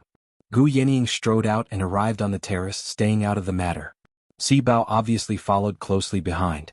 Although the way she referred to him as a Qing made Xi-Qing frown slightly, he eased up slightly when she did not get involved. The greatest problem had been dealt with. The scenery here is quite nice. Why don't you come over and take a look? Gu Yaniying then turned around and called over the Golden Core cultivators from the 100 schools of thought. They all let out a sigh of relief and bowed towards Xi-Qing coldly but politely before arriving beside Gu Yaniying. Although they could not help but acknowledge Xi-Qing's identity, none of them agreed with him from the bottom of their hearts. The cultivators of the sects all riled up. Sure enough, Gu Yaniying was not on his side. Just like that, there were only 3 opponents, but they all came from the Dragon Province. They could not be underestimated, and the prince's identity was rather troublesome too. Hey, why aren't you two getting over here? Gu Yaniying said again. She was actually referring to Jia Zhen and Yi Dan. As you command, Commander. Jia Zhen waved his black feather fan and smiled. He actually cast Xi-Qing aside and strode out. Yi Dan followed closely behind with his hands by his side. He glanced back at the cultivators of the sects and sniggered viciously. Just like that, only Xi-Qing was left. Faced with the Golden Core cultivators, they looked at one another. They had no idea what Xi-Qing was trying to do. Yaniying knows me best. Xi-Qing praised loudly. His face sank. You've been eating and drinking for so many days watching these boring matches. You must be sick of it. What do you mean? You want us to fight you one by one? Don't even think about it. None of them were idiots. Xi-Qing was at the peak of the Golden Core realm, and he practiced the cultivation method of the imperial family. In terms of one-on-one combat, probably no one present was his opponent. I have no time to fight trash one by one. Come at me together. You only have me as your opponent. You fear the North Moon because he defeated a group of demon commanders. From today onwards you will fear me too. Burning passion filled Xi-Qing's eyes. None of the battles he watched could compare to the joy of personally taking part.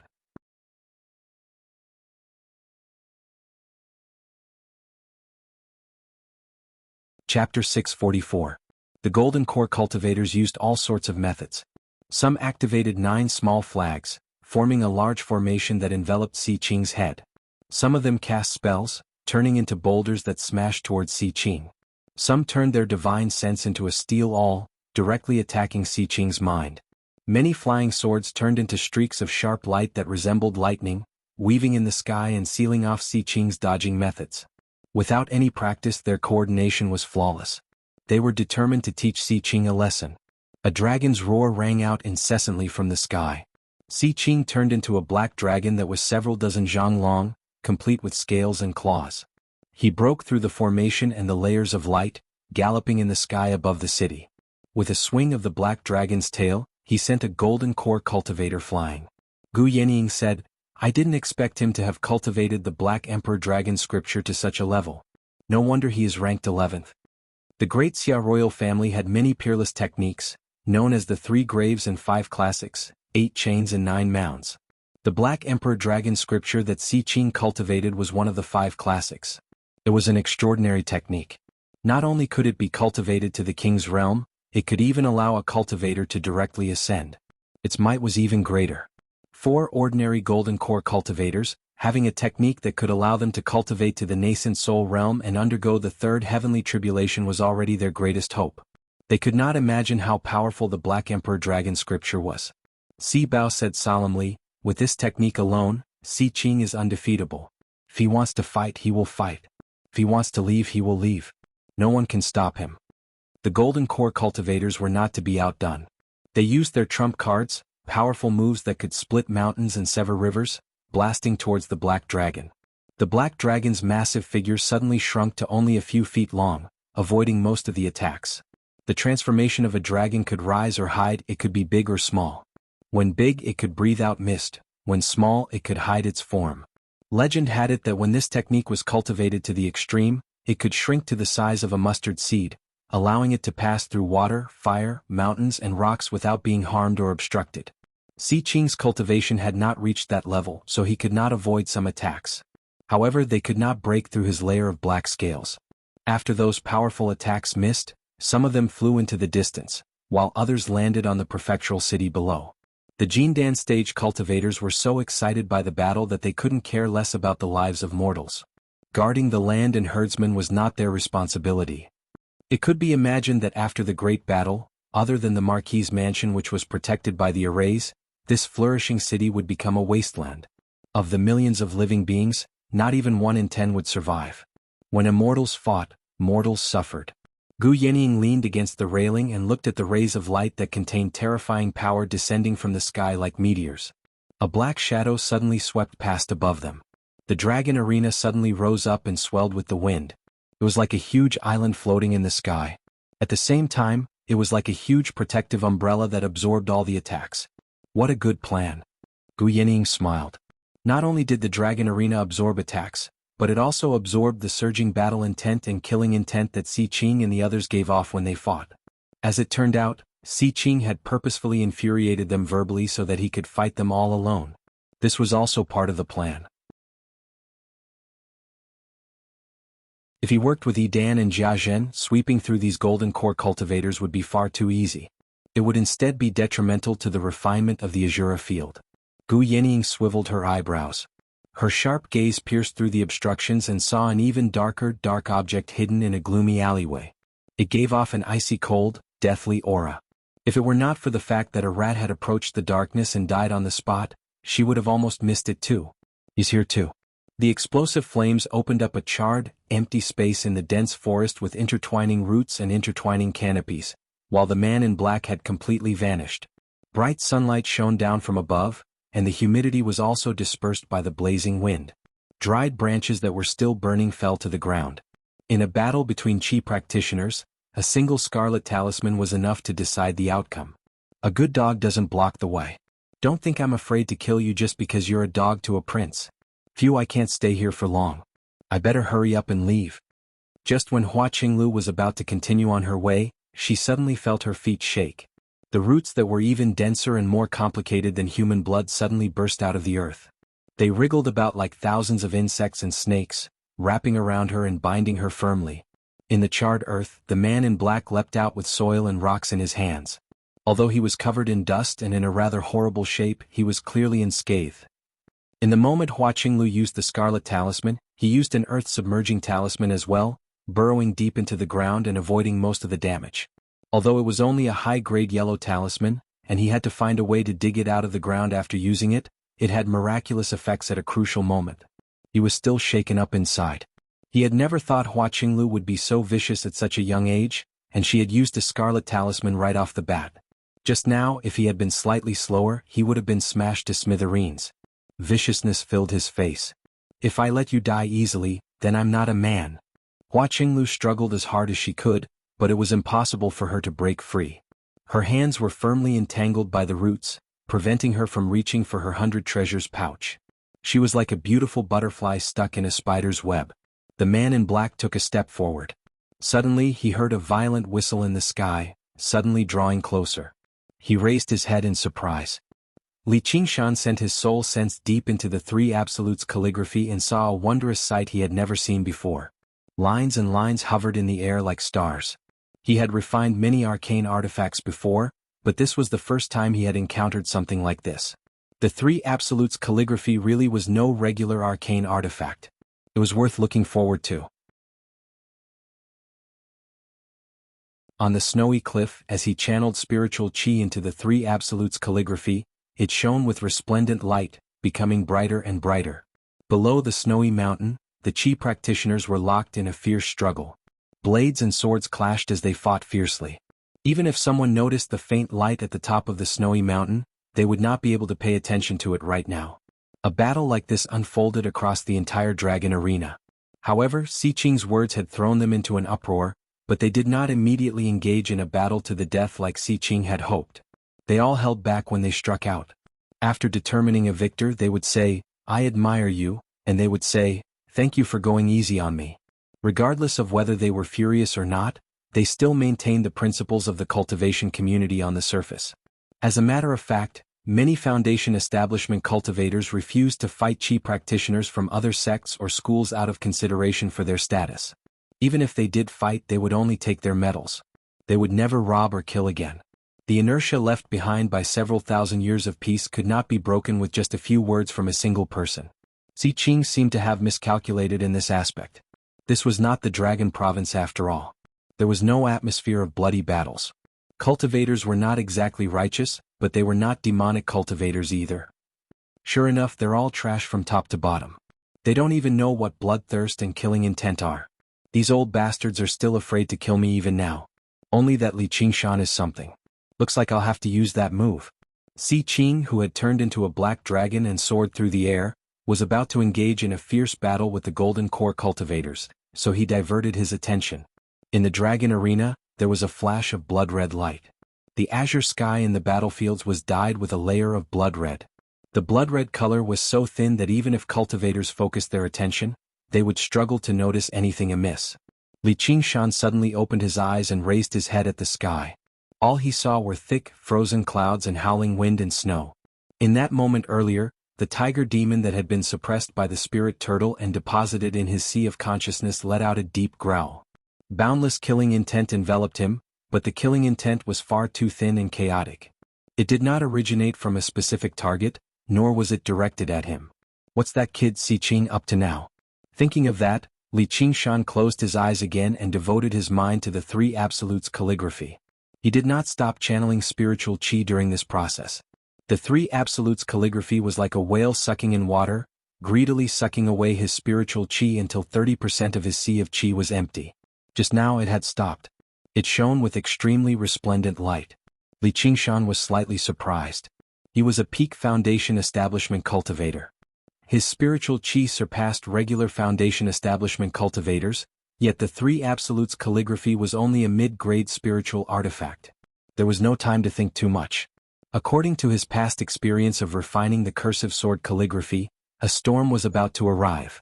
Sure enough, in that moment, all of the spiritual qi was converted into sharp sword qi from the Three Absolutes calligraphy, flowing against the flow through his meridians and rampaging through his body wildly. At the same time, in the void world where all kinds of strokes were floating, the horizontal and vertical strokes suddenly became round and full like balloons filled with air. They were filled with an incomparably sharp sword intent and flew toward him. Li Qingshan seemed to see the Five Absolute Sword Immortal wielding his brush as a sword and swinging it around after drinking. It was almost like an illusion, but he had no doubt that if he were struck by these strokes, his soul would definitely be severely damaged. If he were a regular Foundation establishment cultivator, they would be heavily injured even if they managed to survive an internal and external attack like this. His body shuddered and his muscles bulged, becoming 100 times tougher than rock. His tightly shut eyes immediately turned scarlet red. The sword qi rampaged through his body, but it was unable to break through the ox demon's mountainous body. It was forcefully guided into his sea of qi. However, they were still like huge fish wreaking havoc in his sea of qi. Not only did the sword qi not weaken, but it even absorbed even more spiritual qi instead, becoming sharper and sharper. If he were a regular Foundation establishment cultivator, all he could do was watch helplessly as his spiritual qi was drained dry and his body forcefully ripped apart by the sword qi. But before that, his consciousness would have already been shattered by the sword intent. Who would have thought refining a mid-grade arcane artifact would actually be filled with such terrifying danger? The spirit turtle suppresses the seas. Li Qingshan bellowed inside. The spirit turtle's demon core sank into his sea of qi and suppressed all of the sword qi. The figure of the spirit turtle directly appeared in his sea of consciousness, blocking all of the sword intent. Originally he thought that would be a success, but the three absolutes calligraphy showed no signs of being refined. With a thought, the figure of the tiger demon leapt out, opening its gaping mouth and devouring all of the sword intent.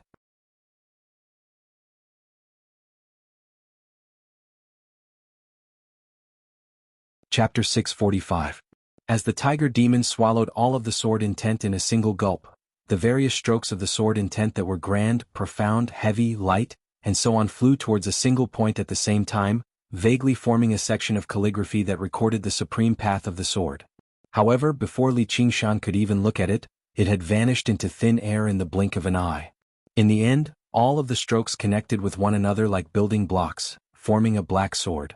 It probably extended from the tip to the middle of the sword, but it was incomplete. The light on the three absolutes calligraphy immediately began to vanish.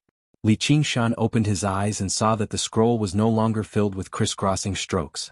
Instead, it formed the same incomplete sword as the one in his sea of consciousness. The unruly strands of sword qi in his sea of qi automatically merged together as well. Three identical swords appeared in the scroll, in his sea of consciousness and in his dantian.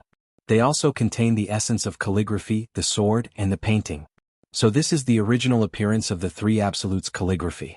The complete three absolutes calligraphy should depict a sword, but after it was split up, all of the strokes split up, forming that wondrous image.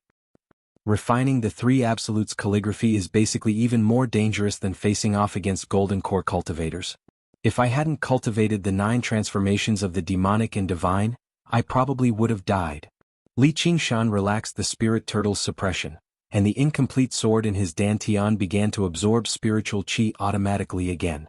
He was slightly surprised, but he discovered very soon that he could control the absorption. Moreover, as it absorbed more and more, the sword qi became sharper and sharper. The arts of the boundless ocean recovered spiritual qi very quickly anyway, so he just allowed the incomplete sword to absorb spiritual qi. He ingested another pill to recover spiritual qi and wanted to see how much it could grow.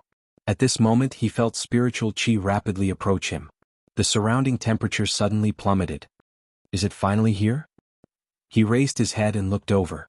A blue ball of ice descended from the sky with a cold current. However, the strange thing was that the ice ball's target was not him.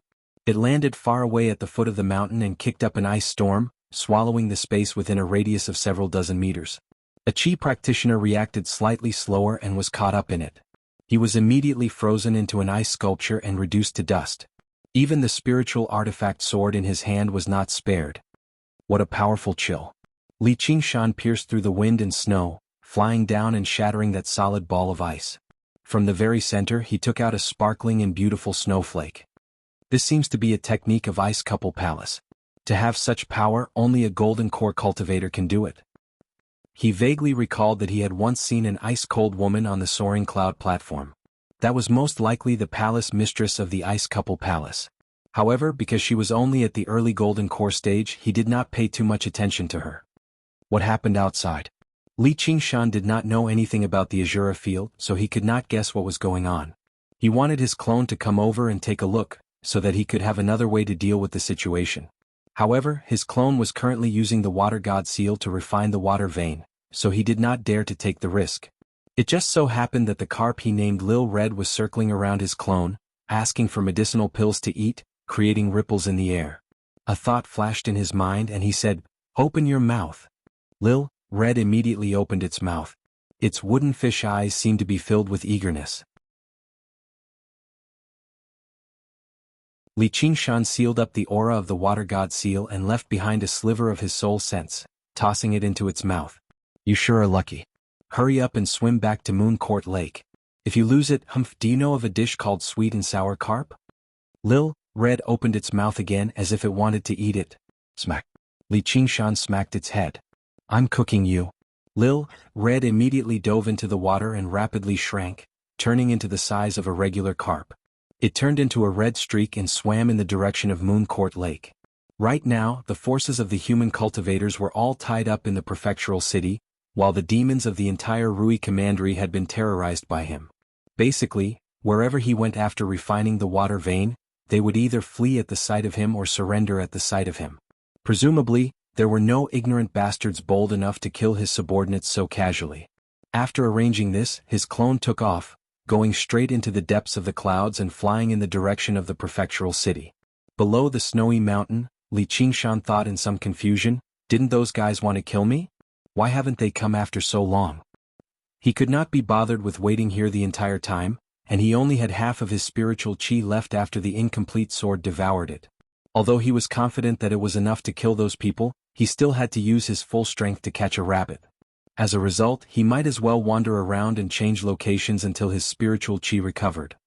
18 Foundation establishment cultivators had already gathered in the maze of the stone forest. Someone said impatiently, "Why hasn't that fire barbarian come yet?" "Yeah, with his cultivation he should have arrived a long time ago." The scarred man said, "Looks like he doesn't plan on rendezvousing with us." The dwarf said, "That barbarian doesn't know how to cooperate at all. We're better off without him. We're not going to wait for him. Let's go." "The prey has begun to move and it's moving very quickly. Let's go after him." Hua Qinglu also heard the whistling from the distant horizon. Through the circular hole in the canopy she saw grayish-white rocks the size of houses. One of them flew in their direction. Shock filled the man's eyes. He no longer paid any attention to Hua Qinglu, using another earth-submerging talisman to burrow deep into the ground.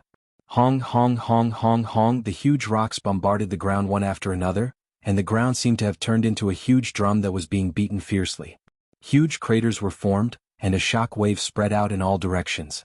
The power was not as simple as a huge rock falling from the sky, but it was also the powerful spirit energy of a golden core cultivator.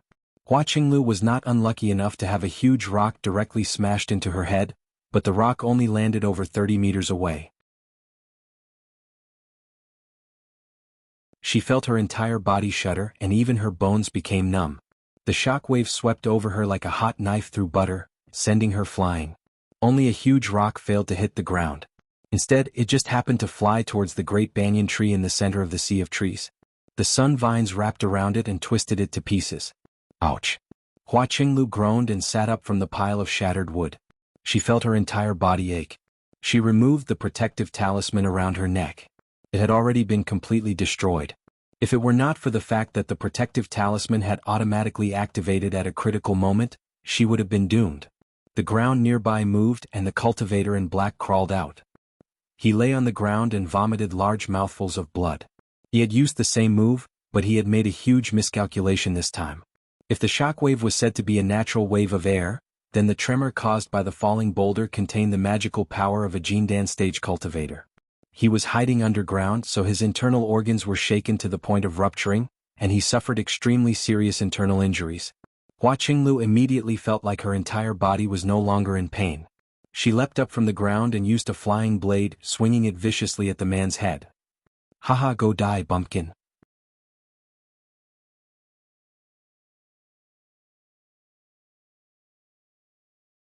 Chapter 646.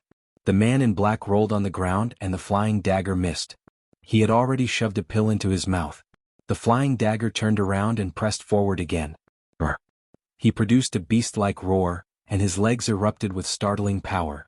He lunged towards Hua Qinglu with a speed that completely exceeded Qi practitioners. He had ingested a pill that could unleash his potential. Pills like this would inevitably come with side effects, but he was forced to use it in a moment of life and death. If Hua Qinglu took out another scarlet talisman, his life would be in danger. He primarily cultivated the wood element, so he was skilled in nurturing his body. He could slowly recover afterwards. Hua Qinglu's lips parted slightly. She was taken aback. She no longer thought about killing the cultivator in black. She pushed off with her slender legs and rushed into the air.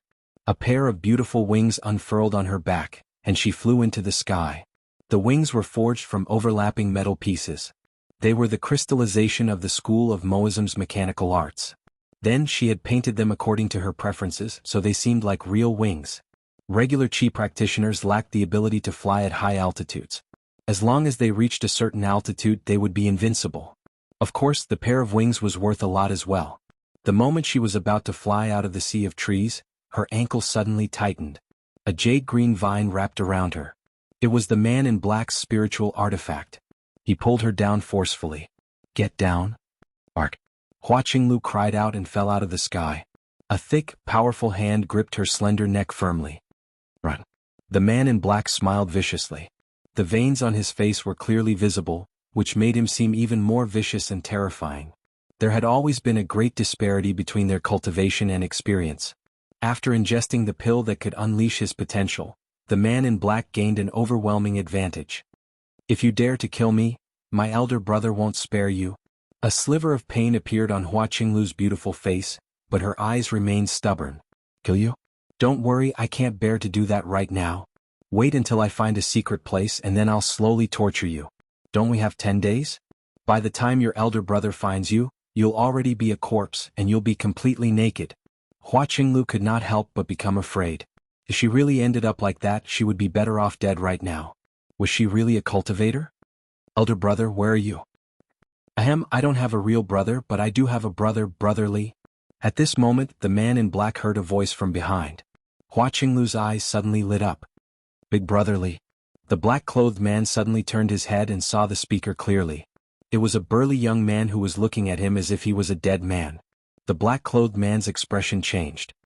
Li Qingshan, don't come any closer. If you come any closer, I'll... He hadn't finished speaking when a flash appeared before his eyes and Li Qingshan had already arrived before him. Li Qingshan casually patted the black-clothed man's shoulder, and the black-clothed man instantly felt as if his bones had been pulled out and he fell weakly to the ground. Hua Qinglu also landed on the ground, almost collapsing. Li Qingshan supported her waist and asked in concern, Are you fine? Under the impact of the boulder just now, even though she had the protection of the amulet, she still couldn't avoid some injuries. However, in the tense battle, she had no time to take care of it. Now that she was finally free, she felt pain all over her body. Water spiritual energy permeated from Li Qingshan's hand, and only then did she feel much better. She coughed a few more times and rubbed her neck. Something almost happened. Fortunately, Sir Commander Li, you came in time. You've become a commander so quickly. Li Qingshan smiled. He had met Hua Qinglu very early on. Although they did not spend much time together after that, he had a very good impression of her. Seeing how the little lowly of the past had become a great beauty, he could not help but sigh over the passage of time. If you don't mind my cultivation being too weak, I'll still call you that. Hua Qinglu stuck out her tongue, feeling rather embarrassed. The current Li Qingshan could no longer be compared to the past. The difference in cultivation was like an invisible chasm, and their statuses were worlds apart. Seeing how he still remembered old times and did not look down on her, she rejoiced inside. However, she asked in confusion, Big brother Li, how did you know I was here? Li Qingshan's arrival here was not a coincidence. In order to recover his spiritual qi as quickly as possible, he had specially come to the great banyan tree, planning to drink some tree sap like the dwarf. He just happened to hear Hua Qinglu's cry, so he hurried over. So it's here. Fortunately, you came, or who knows what would have happened, Hua Qinglu said with lingering fear. Hua Qinglu said with lingering fear before becoming furious again. She controlled the flying blade and swung it at the man in black on the ground. Hold on, I still have use for this person. Li Qingshan caught her flying blade and removed the 100 treasures pouch and 2 medals from the man in black. He tossed them to Hua Qinglu and said, Just treat it as compensation for the mental damage this bastard has done to you. With a wave of his hand, a white cloud slowly descended. It was filled with people, and from their attire they were all Si Qing's subordinates. There were around a dozen of them. Although they did not move at all, they were all still alive. These were the captives Li Qingshan had captured along the way. He tossed the man in black onto the cloud and thought, this should be enough. Hua Qinglu asked in surprise, Big brother Li, what are you doing? Feeding the tree. Feeding the tree? More accurately, feeding the vines. I can't explain it to you in such a short amount of time. I'm going, so you better go meet up with them. Li Qingshan stepped onto the cloud, and Hua Qinglu grabbed his sleeve. Big brother Li, can I come with you? You might be in danger if you come with me, Li Qingshan said. He had no idea when those people would charge over. I'm not afraid. I beg you. Hua Qinglu brought her palms together and pleaded. Fair enough. Come on up. Li Qingshan thought about it and felt that it was rather inappropriate for Hua Qinglu to pass through so many battlefields alone. Along the way, he saw that the battles between the cultivators had suddenly become extremely intense. He needed to retrieve the tree sap as soon as possible and then send her to Lu Changqing's side. He made Hua Qinglu ascend as well, riding the cloud and arriving before the great banyan tree. Retrieving the tree sap was not a simple matter. He needed to pass through the frenzied sun vines first. However, as a cultivator he was not necessarily faster than the dwarf in terms of speed. He was much larger too, so the difficulty of passing through the sun vines had increased without a doubt. Moreover, he did not understand the pattern of the sun vines' attacks, so he dared not try it recklessly, just in case he accidentally unleashed his demon powers and gave himself away. As a result, he came up with an idea like this. He used these people as bait to draw away the sun vines' attacks, and then he could take advantage of the situation to reap the benefits. Hua Qinglu sighed in amazement. So big. Why don't you try tossing this guy over?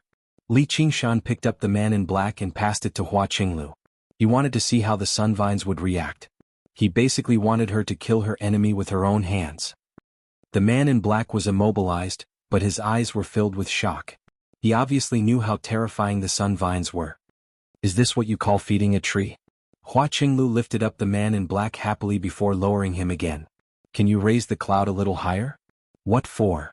There's a tree below to catch him. I'm afraid he won't die from the fall. Haha, don't worry, he'll definitely die. If he doesn't, I'll just throw him again.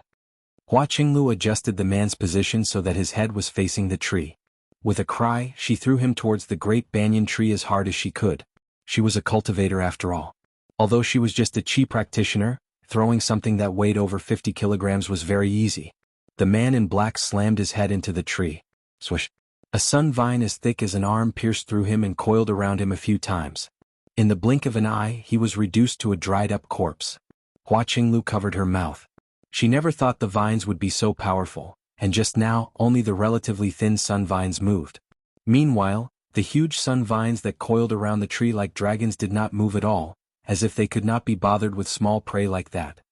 The effects aren't too ideal. Li Qingshan rubbed his chin in thought. Suddenly, with a flash of inspiration, he grabbed a captive and tossed him out as well. He threw him much slower than Hua Qinglu, while the captive flew into the air and let out a despairing howl.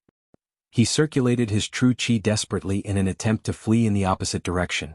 When Li Qingshan tossed him out, he released the seal along the way. Immediately, over a dozen sun vines were alarmed. One of them was as thick as Hua Qinglu's waist. Of course, there was a limit to how thick it was, but it was still an improvement. I see. Li Qingshan smiled. With a step on the cloud, all of them were launched into the air. He struck out with his palms consecutively, sending them flying in different directions. At the same time, he released the seal in their bodies. They all knew they were done for, but with death at hand, all of them struggled as hard as they could, circulating their true chi with everything they had. Several hundred sun vines began to dance about madly. Just when Li Qingshan wanted to follow them closely, he suddenly heard a bellow from behind. Li Qingshan! The bellow rang out from behind. The first word was still far away, but the final word was already 5 kilometers away.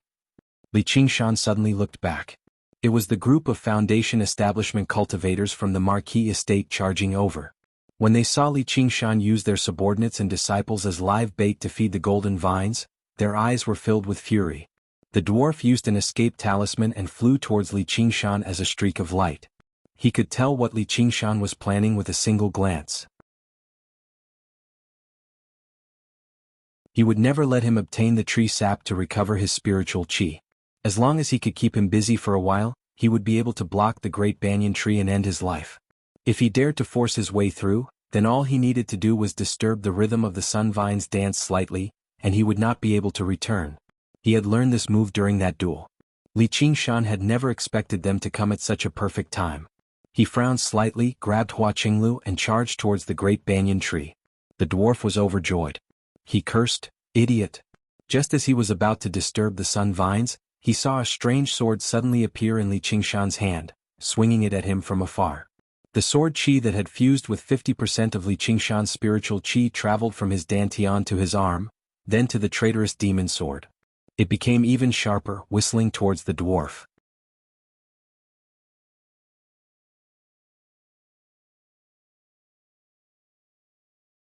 Chapter 647. After swinging his sword, Li Qingshan charged towards the great banyan tree without even looking back. A few sun vines lashed towards him. He hesitated with the traitorous demon sword in his hand, but he did not swing it. 2 streams of water rose up under his feet, like 2 extended tracks. He suddenly changed direction and slid to the side. Hua Qinglu heard the whistling of the sun vines before glancing at the group of almost 20 Foundation establishment cultivators in pursuit. Her heart leapt into her throat. Only now did she understand what he meant by there might be danger if she stayed with him. This was not just danger. It was basically a matter of life and death. Although he had erased his presence, over a dozen sun vines still shot over, completely sealing off the path ahead. All that was left was a hole the size of a skylight. A short dwarf would be able to pass through easily, but he would be in trouble. Hold on to me. Hua Qinglu felt her waist tighten. She had been grabbed by his large hand, going from being held beside her to being held in front of her. His other hand passed over her perky bottom and wrapped around her legs. Before she could think of anything else, she hugged him tightly subconsciously, pressing her face against his chest. She was enveloped by his heavy, masculine scent. Li Qingshan took a step back and waves surged under his feet. The two of them rushed out of the skylight-sized hole with their heads in front and their feet behind. Thump. Hua Qinglu heard a rumble and suddenly realized it was the sound of his heart beating. Compared to her pounding heart, his heartbeat was strong and calm. Even when faced with such terrifying danger, he did not panic at all. Her nervous and terrified feelings eased up as well. She did not regret staying with him at all, as she believed that no matter what danger they faced, this man would protect her. Suddenly, she thought about how he had stood in front of her without any hesitation when they came across each other, facing the undefeatable Grand Mashiman. She had forgotten how she felt back then. Thinking about it now, she felt like she had missed out on something in the past few years. She felt rather lost. Li Qingshan had experienced countless dangers in his life, so a situation like this was really nothing. With the wave-treading form and the arcane artifact shoes, he constantly moved about, passing through the obstructions and arriving beside the great banyan tree in the blink of an eye. Up close it did not feel like a tree, but a wooden wall of unimaginable length, width, and height. The iron-gray bark was filled with wrinkles, giving off a sturdy and heavy feeling. He was not too worried that the traitorous demon sword would not be able to cut through the bark. After all, even the dwarf could do it. However, just to be cautious, he still used the evil eye on the hilt to observe the weakness of the wooden wall. As the evil eye shone with a strange light, he immediately saw something different. He could not help but let out a soft gasp of surprise. He discovered many round, dark spots on the bark. There seemed to be nothing under the bark. Were there worms in the book? Before he could even consider whether the Banyan Tree King, one of the 10 demon kings, would have worms, he glanced back. Si Qing's lackeys had already closed in. If he failed to break through the blockade in a single stroke, he would face a pincer attack from the sun vines once he left. It did not matter if he was alone, but what mattered was that he had a little burden like Hua Qinglu with him. He made up his mind. There would be danger either way, so he might as well go in and take a look and satisfy his curiosity. He casually swung the traitorous demon sword. He slammed into the great banyan tree with Hua Qinglu. The wooden wall caved in, producing a circular hole that extended towards the inside. The cut was extremely smooth and neat. The dark space was suddenly illuminated by a ray of light. 2 figures hugging each other tightly followed the light and rushed into the darkness. Li Qingshan stopped and looked back. The bark of the great banyan tree was startlingly thick. It was over 10 meters thick, and it was filled with extremely dense spiritual energy. If it were not for the traitorous demon sword's special ability, he would have struggled to discover the hidden hole no matter how powerful his soul sense was, much less carve out the cave in a single stroke. He would have been unable to avoid the tragedy of running into a tree. However, they had finally made it in. Li Qingshan exhaled. He could feel that Hua Qinglu was still wrapped tightly around him, so he could not help but smile. "Hey, you can let go now." Hua Qinglu let go in a hurry. Her face was flushed, and her heart that had calmed down after so much difficulty began to thump violently again, but it was not because of fear. She studied the surroundings with feigned calmness, and her eyes gradually grew accustomed to the darkness. All she saw was a long cave that extended to who knew where. "Are we in the tree?" "Yeah." The streak of light suddenly began to shrink. Li Qingshan looked back and saw that the bark was closing up at a startling rate. It closed up completely very soon and it became completely dark. Hua Qinglu could not help but draw closer to Li Qingshan. Li Qingshan smiled. "Come, I'll treat you to something good." He picked up the piece of bark that resembled a pillar. It gave off an extremely refreshing smell. "Eat the tree?" Hua Qinglu extended the tip of her tongue hesitantly and licked it gently. Immediately, with spiritual energy surged into her body, filling her mouth with a refreshing fragrance. The hidden wounds from the battle rapidly healed as well, so she could not help but lick it a few more times. Can't you just take off a piece? Just how long are you going to lick it? Here. Li Qingshan could not help but laugh aloud. He broke off a piece and gave it to her. However, her current posture just now was far too alluring.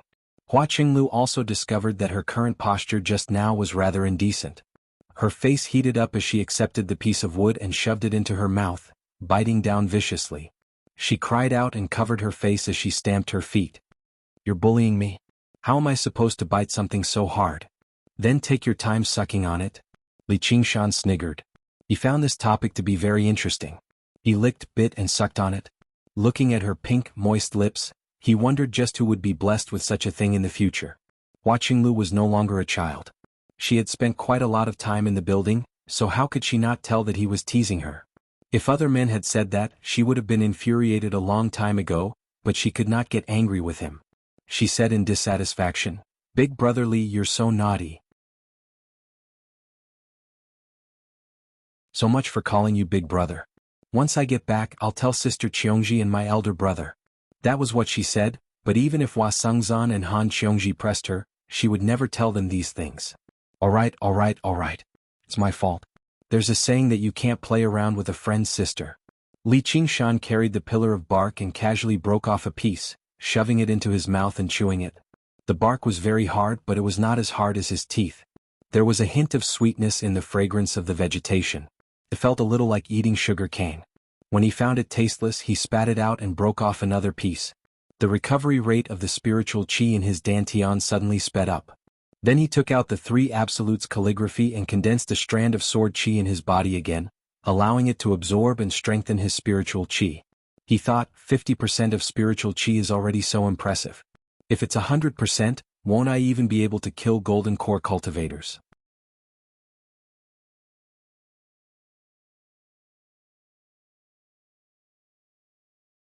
Chapter 648.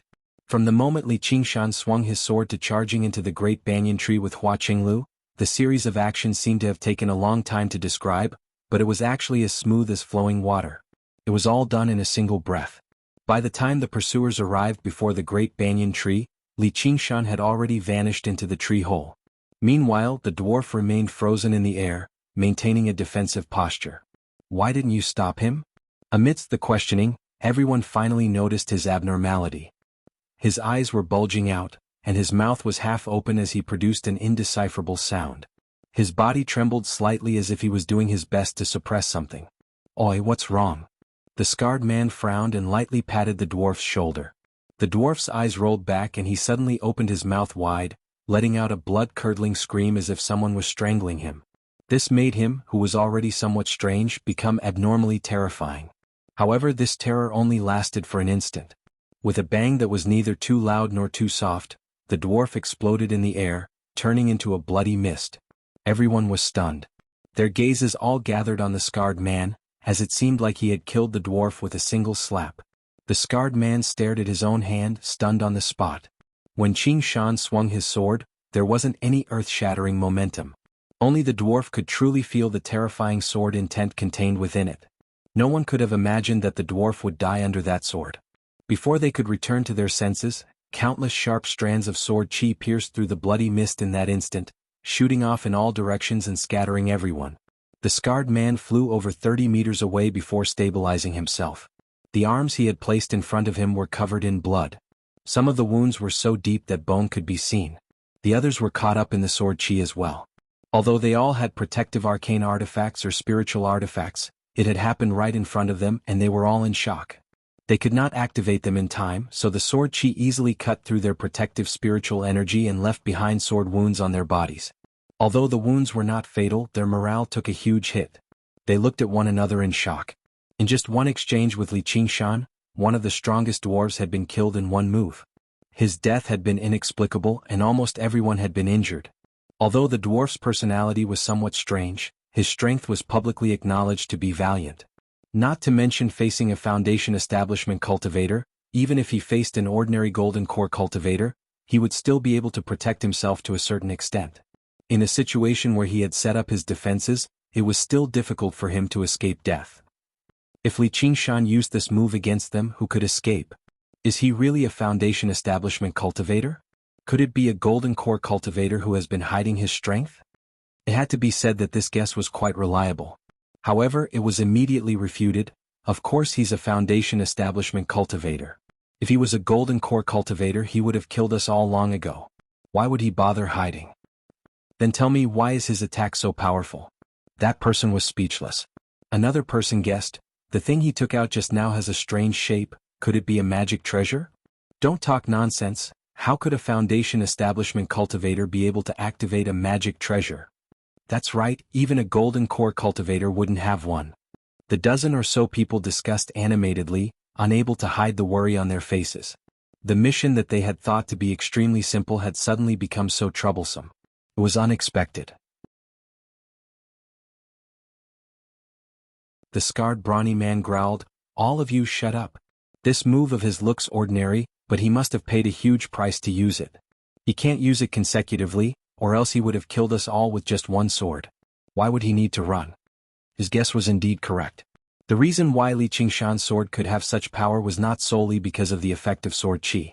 Otherwise, even if it had been infused with 50% of his spiritual energy, the most it would have been able to do was send the dwarf flying and heavily injure him. It would definitely not have been able to create such a sure kill effect. At that moment, he activated the ability of the traitorous demon sword and found an opening. Sword qi whistled through the air, burrowing into the dwarf's body. Like a rebel wildfire, it wreaked havoc. The dwarf mobilized his spiritual energy in an attempt to suppress it, but he encountered the same situation as Li Qingshan. Not only was the sword qi not suppressed, it instead devoured his spiritual energy and grew stronger. As a result, the dwarf froze in midair, desperately trying to maintain his tottering body.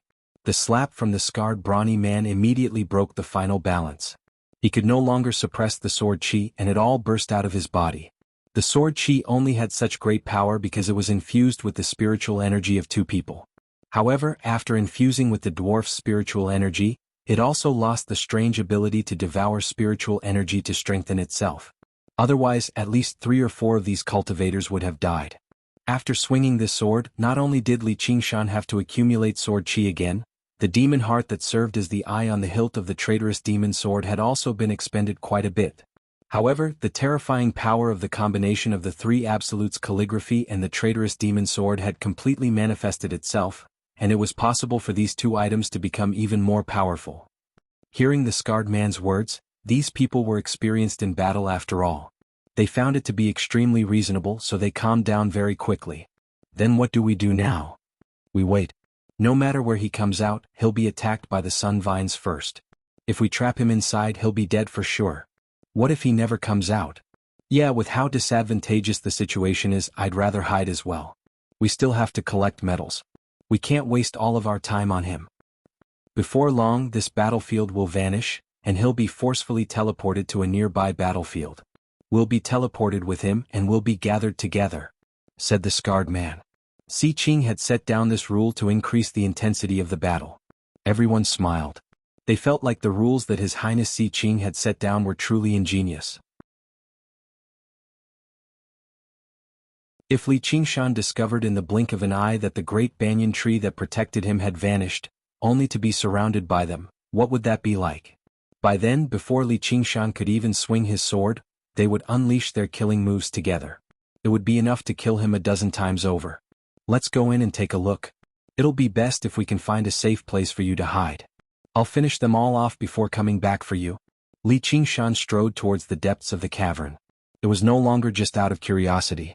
Instead, he could sense that the wood's spiritual qi in the depths was extremely dense. Just a piece of bark was already so great. If he could dig out a piece of the tree heart, it might be even more nourishing. And he needed to recover his spiritual qi. He planned on nurturing the incomplete sword qi in his dantian to its full power. It's so dangerous, so why do we have to go out? Can't we just stay here? Hua Qinglu caught up to him in a hurry. She also understood that once Li Qingshan went out, he would be caught in a pincer attack. It would be extraordinarily dangerous. And as soon as she thought about how she would be left alone in the pitch-black tree hole, she felt very uneasy. Haven't you seen the rules of the competition? With each passing day, many battlefields will vanish. We'll be directly teleported to a nearby battlefield, and it's very likely for us to be gathered together. By then, it'll be fine for me, but you can't just hide in my arms the entire time, right? Li Qingshan said as he walked. He saw how Hua Qinglu's beautiful face was dyed with worry, so he teased her again. Hua Qinglu was in no mood to respond to his joke. She wanted to say, it might not be such a coincidence. It's this battlefield. However, as the master of the dragon arena, Si Qing clearly would not stop until he killed Li Qingshan. It really might be such a coincidence. If it were not for her, he might not have forced his way through the sun vines and entered the tree hole. He could have directly fled. She stopped and lowered her head. Sorry, big brother Li. I've dragged you down. She vaguely understood that this was the chasm between the strong and the weak. Even if the strong were not arrogant and the weak were willing to get close to them, they still walked in different worlds. Once they encountered danger, it would be impossible for them to fight together.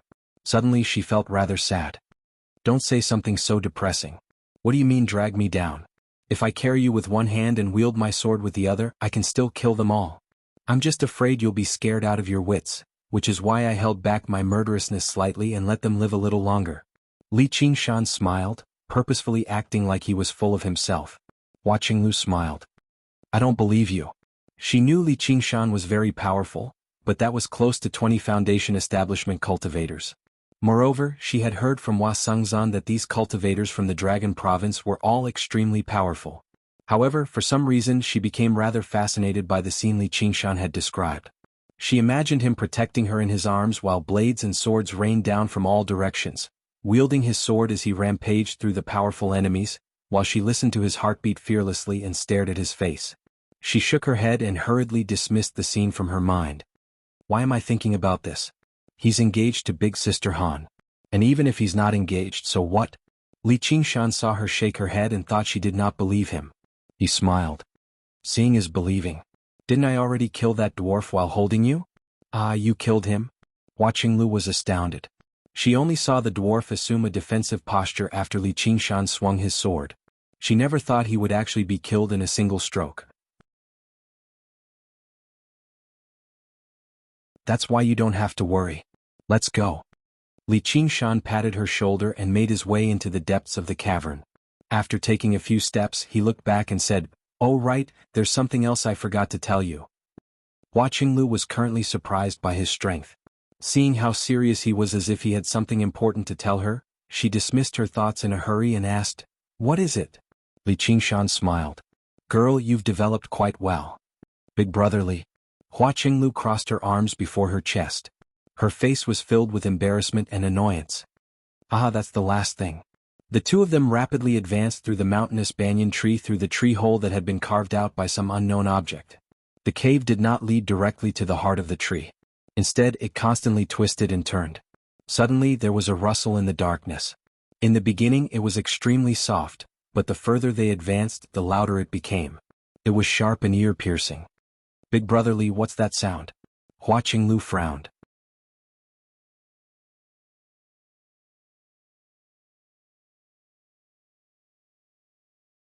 Chapter 649. Then let's go take a look. Hua Qinglu said with curiosity and excitement. What, you're not afraid anymore? Li Qingshan asked in confusion. Hee, don't I have you? Hua Qinglu grinned. Her teeth were like shellfish and her nose wrinkled. She seemed rather childish, which made people want to pinch her cheeks. Li Qingshan thought about the time he met her by chance. Back then she seemed to only be 13 or 14 years old. She ran away from home and even used a mechanical ship to flatten the island of cherishing flowers. She could be regarded as quite adventurous. As if he thought of something, he suddenly smiled. Oi, what are you smiling for? Hua Qinglu felt uneasy under his gaze. I remember when we first met. Compared to you, you were much more serious back then. Li Qingshan waved his hand with a smile, and a cloud rose up from beneath his feet, lifting them up. I've always been like this. With a swish, the cloud shot through the air, leaving behind a long trail. Hua Qinglu cried out. The fierce wind blew over and she charged headfirst into the darkness. She grabbed Li Qingshan's hand before letting go in a hurry. Her cry turned into a soft cheer. Before long, the view before them suddenly widened. They had arrived in a huge cavern. Demon chi filled the entire cavern, and there was a deafening crunch. Li Qingshan now knew that it was the sound of chewing. A huge, white burrowing mite wriggled about as it munched away at the banyan tree.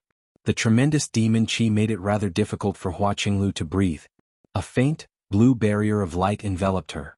Just now, she let out a sigh of relief and cast a grateful glance at Li Qingshan. This tree sure is unlucky. It's being eaten by insects and now it's being entangled by vines. Yeah, it really is unlucky, but what can we do? Li Qingshan's eyes narrowed, and his body tensed up as he did not say that, nor did it come from the strange insect before him. It rang out from everywhere at the same time, echoing through the space. The voice was ancient and aged.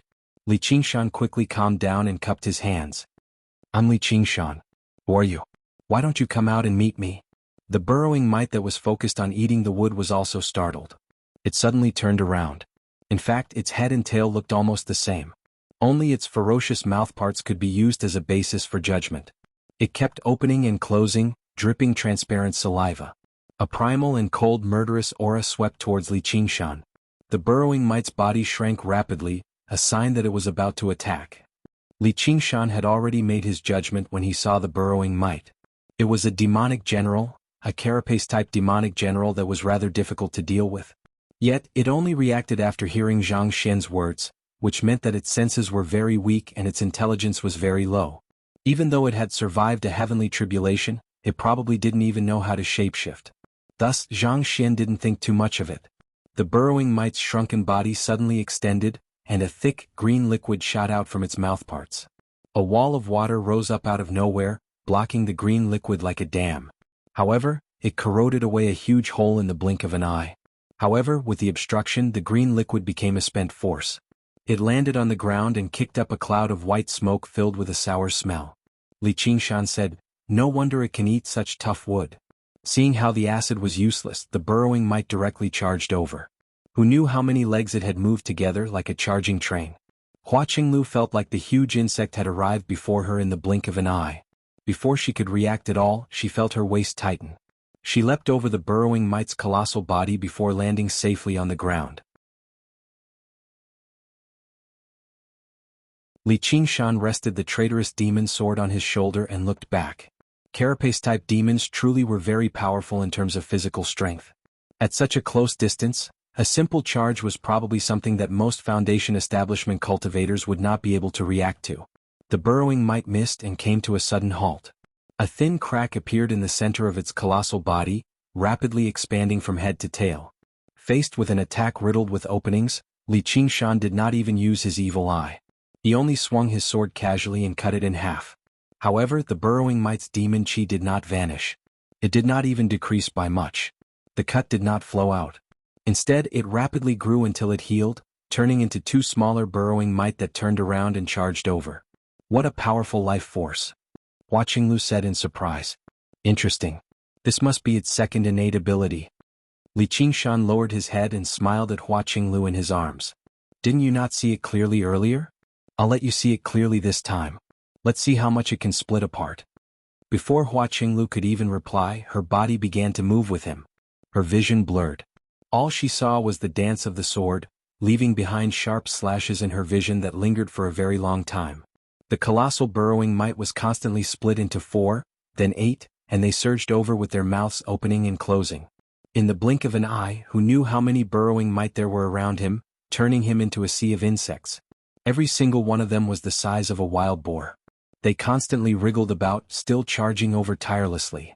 After refining the new 3 absolutes calligraphy, Li Qingshan gained a new understanding of the path of the sword within it. Perhaps it was because of his constant cultivation, but his ability to comprehend was much better than before. He could use the burrowing mite to practice his sword style. He planned on massacring Si Qing's lackeys once he left this place. Every single swing of his sword contained countless variations. It could be heavy and forceful or light and graceful, but it all merged into one, concealing everything. The burrowing mite that did not know how to dodge was the best target. With Hua Qinglu in his arms, he advanced and retreated through the surging sea of insects like he was taking a leisurely stroll. He was at ease, constantly splitting apart the sea of insects. At this moment, his eyes suddenly narrowed. He saw a burrowing mite the size of a porcupine rapidly fleeing towards the cave. Insects actually know how to flee. Looks like survival is the instinct of all creatures. Azure blue light surged from Li Qingshan's body, and he suddenly charged out of the sea of insects. He grabbed the burrowing mite and crushed it forcefully, but it did not explode. Instead, it split into even smaller burrowing mite. The countless burrowing mite behind him seemed to be alarmed at the same time. They all lunged over, exploding into balls of acid in the air with a series of bangs. Li Qingshan placed down Hua Qinglu and the traitorous demon sword and pushed backwards with his left hand without even looking back. At the same time, he grabbed a ping-pong ball-sized burrowing mite with his right hand. With a gentle squeeze, a milky white demon core appeared. It constantly trembled, wanting to fly away. Li Qingshan used the power of the spirit turtle and immediately suppressed it, tossing it into his 100 treasures pouch. The thousands of burrowing mite dispersed, and the ancient voice rang out once more. "Oh my, don't let them escape. They're going to keep gnawing at us." Li Qingshan thought of something. With a wave of his hand, a stream of water flew out, splitting into thousands of water streams and pinning all the burrowing mite on the spot.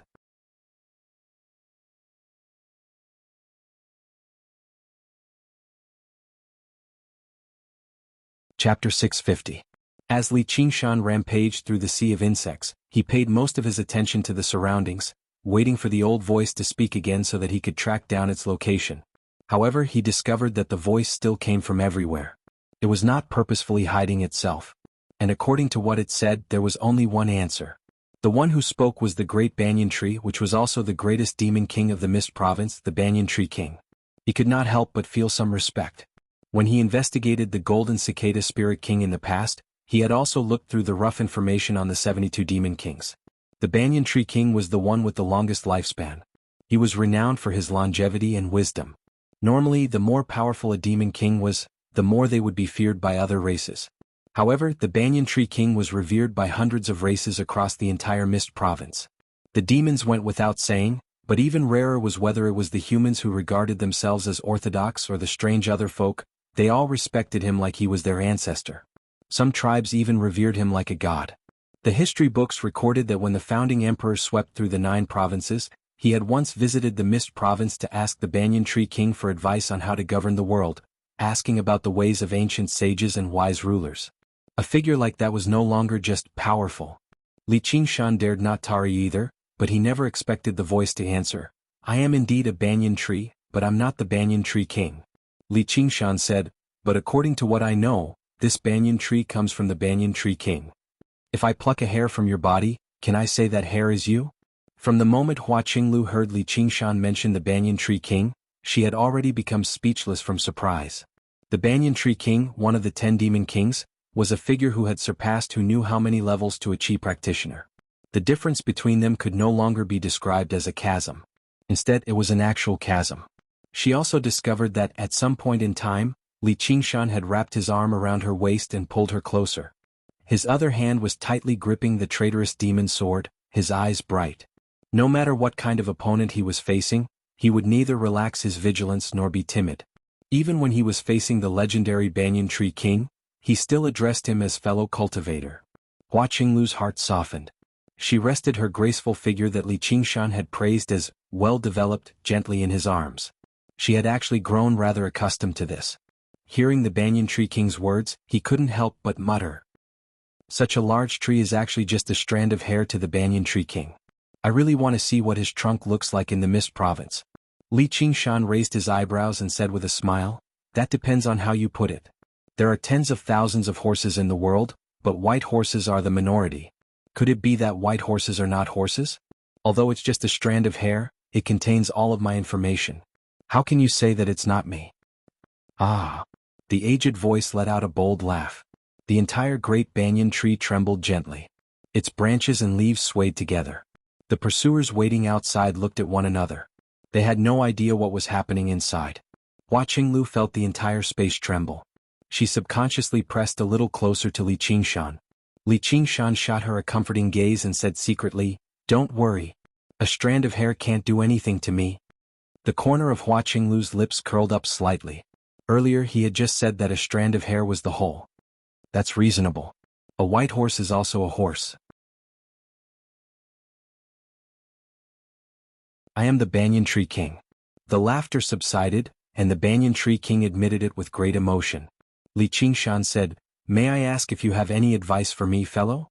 I'm 10,000 years older than you, so it's only right for me to call you senior. Then do whatever you like, senior. Li Qingshan could not be bothered with these empty titles, but he thought inside, 10,000 years older than me? If I cultivate at the same speed as you, then I'll really be done for. However, I still like you, fellow. Li Qingshan curled his lip. Old people sure are difficult to please. Hua Qinglu shot a glance at Li Qingshan in a hurry. This was the Banyan Tree King. Even Si Qing had to treat him with respect. If he was angered, it would be terrible. Old person? Hee, young man, I want to ask you for a favor, said the Banyan Tree King. What is it? There's been a little too many bugs on me recently. Please help me get rid of them. Also, the vines on me are too tight. I need to find a way to loosen them. It'll be even better if there's some rain. Li Qingshan was confused. With your abilities, can't you deal with a few bugs and vines? Do you need someone else to do it? I'm a tree. What kind of answer was that? Li Qingshan corrected him. It's the Banyan Tree King. If you remove the king, it's actually just the great banyan tree. Have you ever seen a banyan tree catch bugs by itself? With the Banyan Tree King's explanation, Li Qingshan understood that as it turned out, there was a complete ecosystem around the great banyan tree in the Mist Province.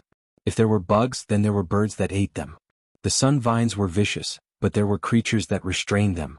However, after Si Qing dug them into the dragon arena, the birds and beasts had obviously been dispersed or slain. This ecosystem had been severed. Even if you're right, there's a saying that a slight tug on one hair can affect the entire situation. Surely you can't just stand by and do nothing after being dug up by the roots. If I hadn't come, wouldn't you have been eaten up by these bugs and entangled to death by the vines? The Banyan Tree King said meaningfully, if I flew into a rage just because a single hair of mine was plucked, I wouldn't have lived to this day. Moreover, if I go out more, I'll always be able to broaden my horizons. If you hadn't come, I could have asked for help from others. That kid Si Qing wouldn't have just watched me wither and die. The worst outcome would be losing a single hair, but if I didn't pluck a single hair, I'd be losing my entire body. Li Qingshan was taken aback by that. He muttered to himself, only by not fighting can there be no one in the world who can fight against me. He vaguely understood that this was his path of survival. Although he already possessed the unbelievable power of a king, he still followed the laws of nature and lived as a tree. Even if he had his bark ripped open, vines sucked away his sap, or worms devoured his body, he would not abuse his power. Instead, he worked hard to maintain a natural balance, providing a home for the various races of life. If enemies invaded, the vines and the bugs would both fight for them. This was similar to the intelligence of the spirit turtle. It seemed like he was in a disadvantaged position, but he did not fight back even when he was harmed. Instead, he maintained the optimal form of survival for himself. He had only heard of people hating wolves and tigers, but he had never heard of people hating trees. That's a rather profound statement, said the Banyan Tree King.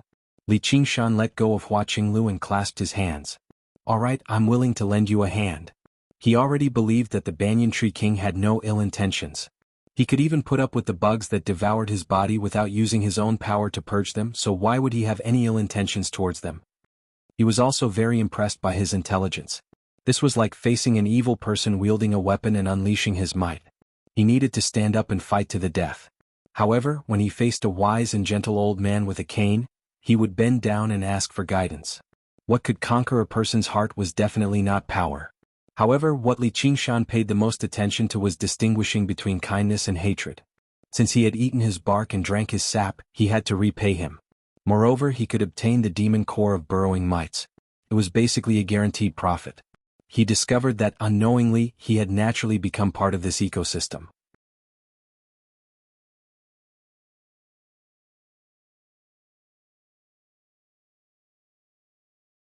Chapter 651. The Banyan Tree King smiled. If you don't let me down, I have a small gift for you. Li Qingshan's eyes lit up. The Banyan Tree King's small gift must not be something useless. Although he knew it was unlikely, it would be great if he could get another phoenix feather. Then I'll thank you in advance. However, those insects are all hiding in the tree trunk. How am I supposed to find them? The trunk of the banyan tree was 100 times tougher than rock, and it was filled with dense spiritual chi. Soul senses struggled to penetrate it. Don't worry. I'll show you the way. On the wall to Li Qingshan's right, the wood suddenly twisted into a doorway, leading to where the burrowing mites were. I've never seen a banyan tree do that either. Li Qingshan joked, replying to the banyan tree king's words, have you ever seen a banyan tree catch insects by itself? I'm the banyan tree king. Li Qingshan smiled. It was impossible to survive without principles, but it was the same if one did not know how to be flexible. There was no fixed law. It was all for a better survival. Can you make this doorway a little bigger?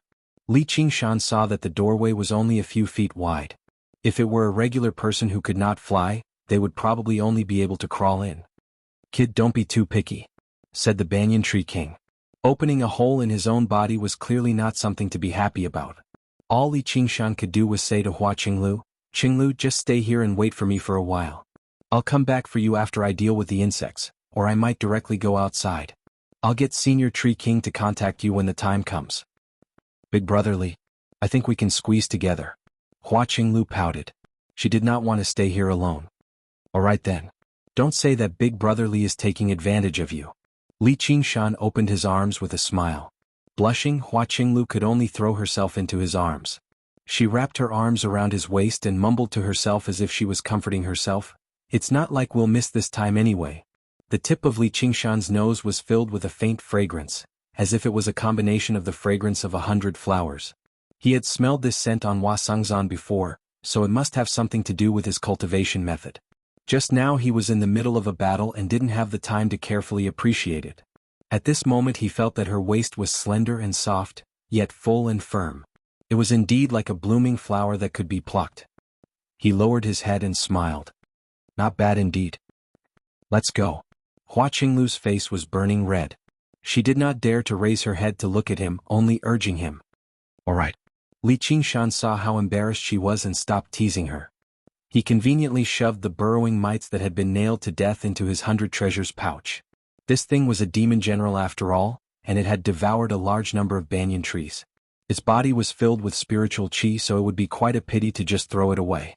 In other words, although it looks rather disgusting, it's rich in protein. It can provide us with a lot of nutrition. At the very worst, we can even feed it to millipedes. Jumping into the long tunnel, the blue water waves surged around.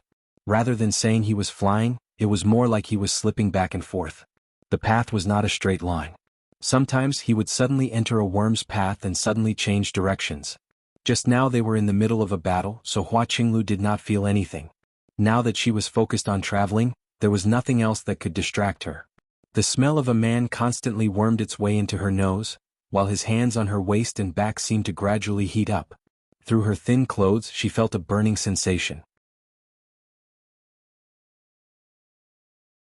She could not help but want to pull some distance away from him, but every time they sped and changed directions she could not help but stick close to him, as if he was constantly rubbing her, just not using his hands. Her face was so red that it seemed like it was dripping blood. In the blink of an eye they arrived in another cavern.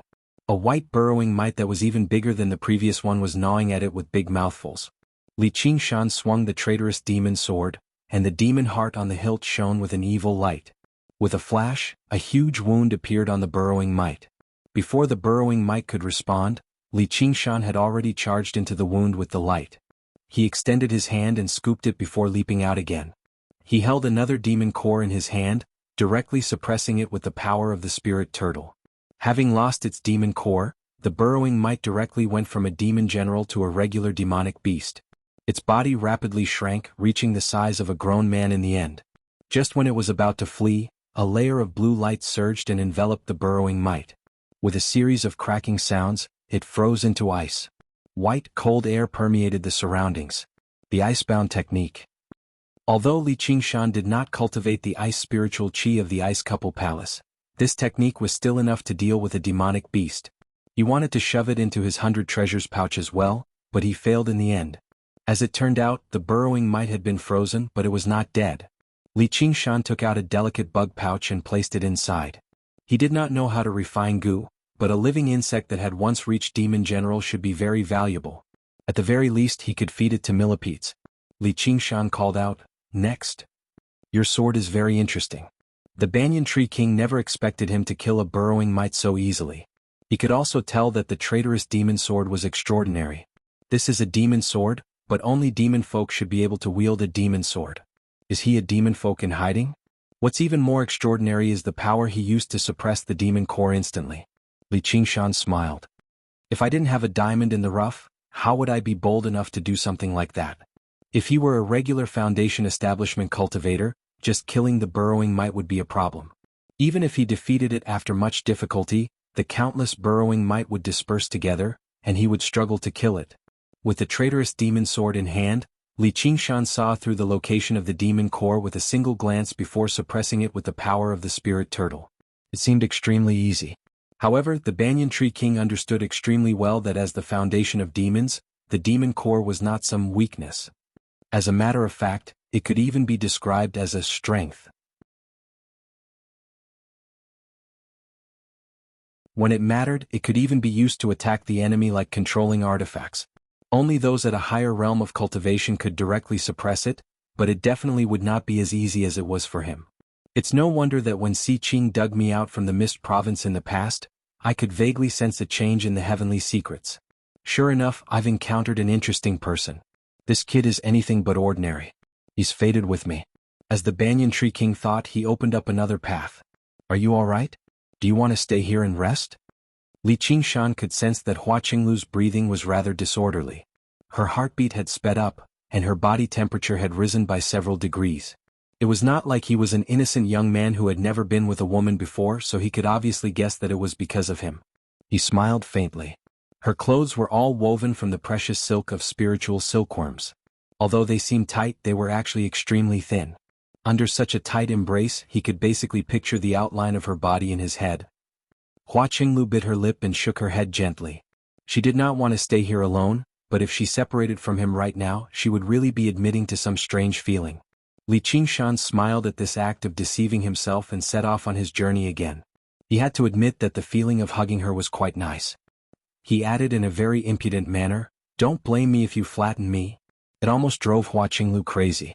Didn't you say you could not flirt with a friend's sister? Men are all perverts. Not a single one of them is good. Even if they flatten me, it's none of your business. She bared her teeth and glared at Li Qingshan like a cat with its fur standing on end, which made Li Qingshan laugh aloud. He slaughtered his way through, truly unstoppable. Wherever he passed by, the insects fell to the ground. Only 7 of them had reached Demon General, and several hundred of them were regular demons. There were even more weaker demons, basically numbering in the tens of thousands. Although Li Qingshan did not stop, it still took him 16 to 19 hours to freeze all the burrowing mites and stuff them into the bug pouch. Counting the time, it was almost 24 hours, which was an entire day. The battlefield would vanish very soon. He had gained quite a lot from this trip, and he had achieved his original objective. Although he did not stop for even a moment, he mainly exhausted his mind and the energy from the demon heart in the traitorous demon sword. His spiritual chi was constantly recovering, and it had completely filled his dantian now. The sword chi from the incomplete sword had become even more powerful, absorbing a total of 70% of his spiritual chi. However, after reaching 50%, the rate of absorption slowed down, and it was becoming slower and slower.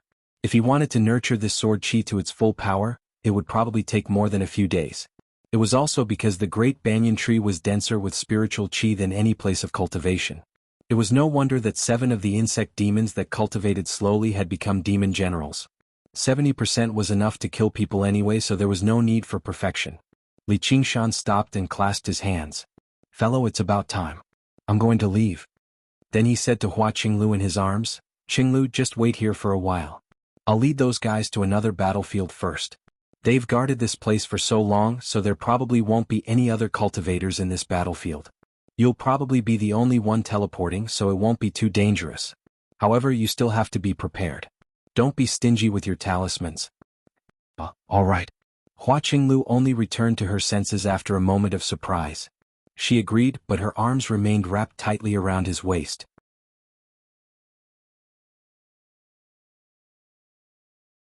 She basically maintained this posture for the entire day, clinging to him like a koala and accompanying him to the top and bottom of the banyan tree to fight.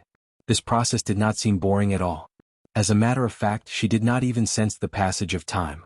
Outside of battle, Li Qingshan would tease her from time to time, and she gradually grew accustomed to this state. She no longer felt so nervous and shy, recovering some of her usual sharp-tongued self. She retaliated without backing down, which left Li Qingshan speechless quite a few times. However, there was one time when she went overboard, and Li Qingshan casually slapped her on her perky bottom. This was a habit left over from his interactions with Han Qiongji, Helicoverpa Rosa, and Yi Liubo. Afterwards, he also felt that he had gone a little too far. Hugging and hugging were forced by the situation, and teasing could be considered a joke, but the slap was definitely indecent. He apologized in a hurry, and Hua Qinglu clutched her bottom as if she had been struck by lightning. Afterwards, she became completely enraged, insisting on getting off. Li Qingshan was in the wrong in the first place, so how could he let go at a time like this? Apologizing a few times was useless, so he stopped talking. He had already hit her anyway. At this moment, his clone just happened to arrive in the prefectural city and saw the intense battle in the sky. Li Qingshan was also surprised inside. Si Qing was already able to fend off so many golden core cultivators all by himself without losing the upper hand. He truly was the 11th prince after all. As a result, he focused all of his attention on his clone, paying close attention to what his great enemy Si Qing was capable of. Hua Qinglu said nothing in a fit of pique, nor did she hug him anymore. She allowed him to hug her like a large doll. Only after over an hour did she take the initiative to wrap her arms around his waist again and press her head against his chest. At this moment, the battle finally came to an end. Li Qingshan returned to his senses and felt like she had calmed down. Just when he was about to say something to ease the atmosphere, Hua Qinglu sighed gently and spoke first. Big brother Li, I know you didn't do it on purpose.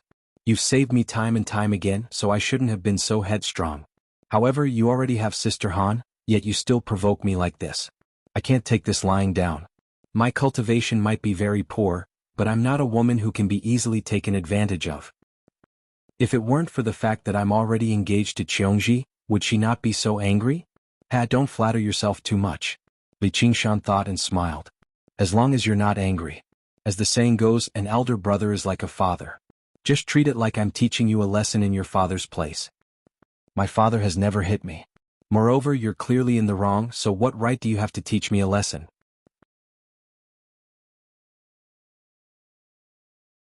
Hua Qinglu was furious. You're clearly in the wrong, yet I've compromised to make peace with you, yet you're still in the right? If worst comes to worst, I'll just let you hit me. Women sure are petty. Tui who wants to hit you back. It's not like I'm your mother. Hua Qinglu smiled. Sai, why is my cultivation so slow? Back then he was clearly around the same age as me and I was even younger than him. This intelligent and beautiful woman from an aristocratic clan had always been the object of envy, but when she interacted with Li Qingshan, she felt rather inferior. In the cultivation world, the strong were revered. Cultivation was the most important standard of evaluation. Many times it could even be the only standard. In order to urge their disciples to work hard on cultivation, clans and sects imprinted this idea firmly in their hearts. Starting from chi practitioners, those with a higher cultivation would be senior brothers and sisters. Junior brothers and sisters would have to bow when they saw them, let alone a peak foundation establishment cultivator like Li Qingshan. He was a stunning genius, shrouded in an invisible halo. Hua Qinglu was deeply affected by this, and she was even more reluctant to be looked down on by Li Qingshan. After this episode, Li Qingshan no longer dared to speak or act so recklessly. He needed to think before he spoke. He had always been a casual person. As the saying went, when a flower blooms, one must pluck it. If someone was truly interested in him like Yi Liubo and her sister, he would not turn them down. However, he would not spend the effort to actively pursue them either. Hua Qinglu could be described as a supreme beauty, enough to tempt men, but in terms of beauty and allure, she paled in comparison to Gate Master Qiu. And after making arrangements for Begonia, he no longer felt reluctant to look back. This was all because his greatest pursuit in life was not love. There was only one woman who had ever made him feel like this, but that woman had poured a bucket of cold water over him, and he had completely given up on that thought. Hua Qinglu sensed the change in his tone and felt rather touched inside. As it seems, he really does care about my feelings.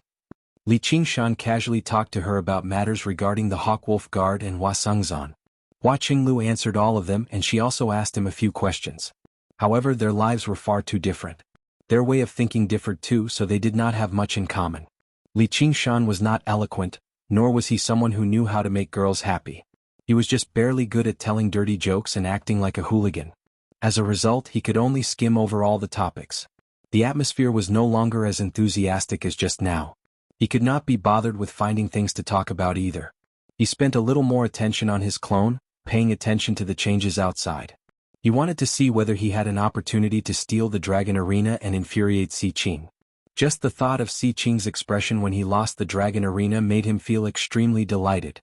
Hua Qinglu saw how Li Qingshan had suddenly fallen silent, sinking into his thoughts and sniggering to himself. She asked, "Big brother Li, what are you laughing about?" Nothing." Li Qingshan was taken aback. Of course, he could not say that he was thinking of a way to kill His Highness Si Qing. Hua Qinglu felt like their relationship seemed to have become much more distant, which made her rather sad again. "You're brushing me off." Li Qingshan smiled. "Of course not. I'm just afraid you'll get angry if I say it." Hua Qinglu said, "Do I get angry that easily? If I say it, you have to guarantee that you won't get angry again." "I can't guarantee that." "Then how would I be bold enough to offend first young Miss Hua with my nonsense?" "Stop mocking me."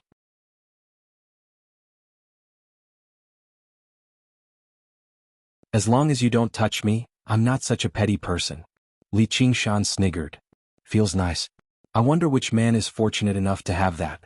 Just now, his thoughts turned out to be reminiscing about the feeling of his buttocks. His smile was also a naked, perverted smile. Hua Qinglu ground her teeth. "It's not you anyway." Her resentful voice echoed through the dark cavern together with Li Qingshan's laughter. By the time Hua Qinglu returned to her senses, the journey had already reached its end. She was unable to describe whether it was long or short, but she had never spent so much time with a man in a row since young, let alone in such an intimate manner. They were so close that they seemed to have become a single entity. Separated, she actually felt a sense of loss. When she heard what he said, all she could think about was whether he would be in danger by himself, and she could not help but think of the worst-case scenario. What if he slipped up and was killed? Afterwards, she began to panic over her imagination, so she called out loudly, "Senior Tree King, my big brother Li has helped you eliminate so many insects. He's in danger right now, so how can you turn a blind eye to him?" The Banyan Tree King's ancient voice rang out grandly. "Don't fret. Li Qingshan, you promised me 3 things. You've only done one now and you want to leave?" Li Qingshan said, "It's not that I'm not keeping my word, but I really can't make it in time. Even if I don't leave right now, I'll be forcefully transported to another battlefield in a while. By then it'll be troublesome. That kid Si Qing might be the master of this dragon arena, but not everything in this dragon arena can be decided by him. If you want to stay, you can obviously stay." Li Qingshan's eyes lit up.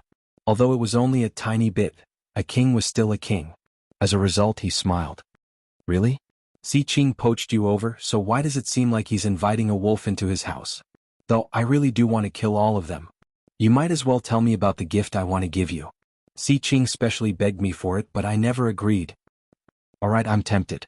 Li Qingshan understood that some precious items could not be exchanged for no matter how many spiritual stones they offered. "Qinglu, what do you think?"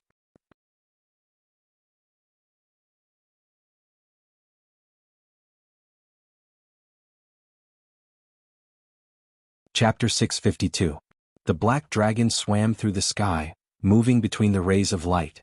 It sometimes rose and hid, sometimes swelled and sometimes shrunk, making the encirclement of the golden core cultivators miss every single time.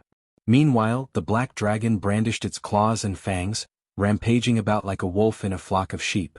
There were many sheep, and while they could cause some damage to the wolf with just their hooves and horns, they were unable to play a decisive role. The black dragon suddenly opened its mouth, revealing a mouthful of blade-like teeth. It spat out a cloud of black smoke that enveloped a golden core cultivator. Originally, the cultivator was confident in his robes, so he did not take it too seriously. However, the robes rapidly became dyed black, losing their spiritual nature. He retreated in a hurry and fright, flying over 5 kilometers away in a single moment. The crowd of cultivators was gradually filled with shock. How can he be so strong? He cultivates the imperial family's Black Emperor Dragon mantra, which is stronger than all of our cultivation methods.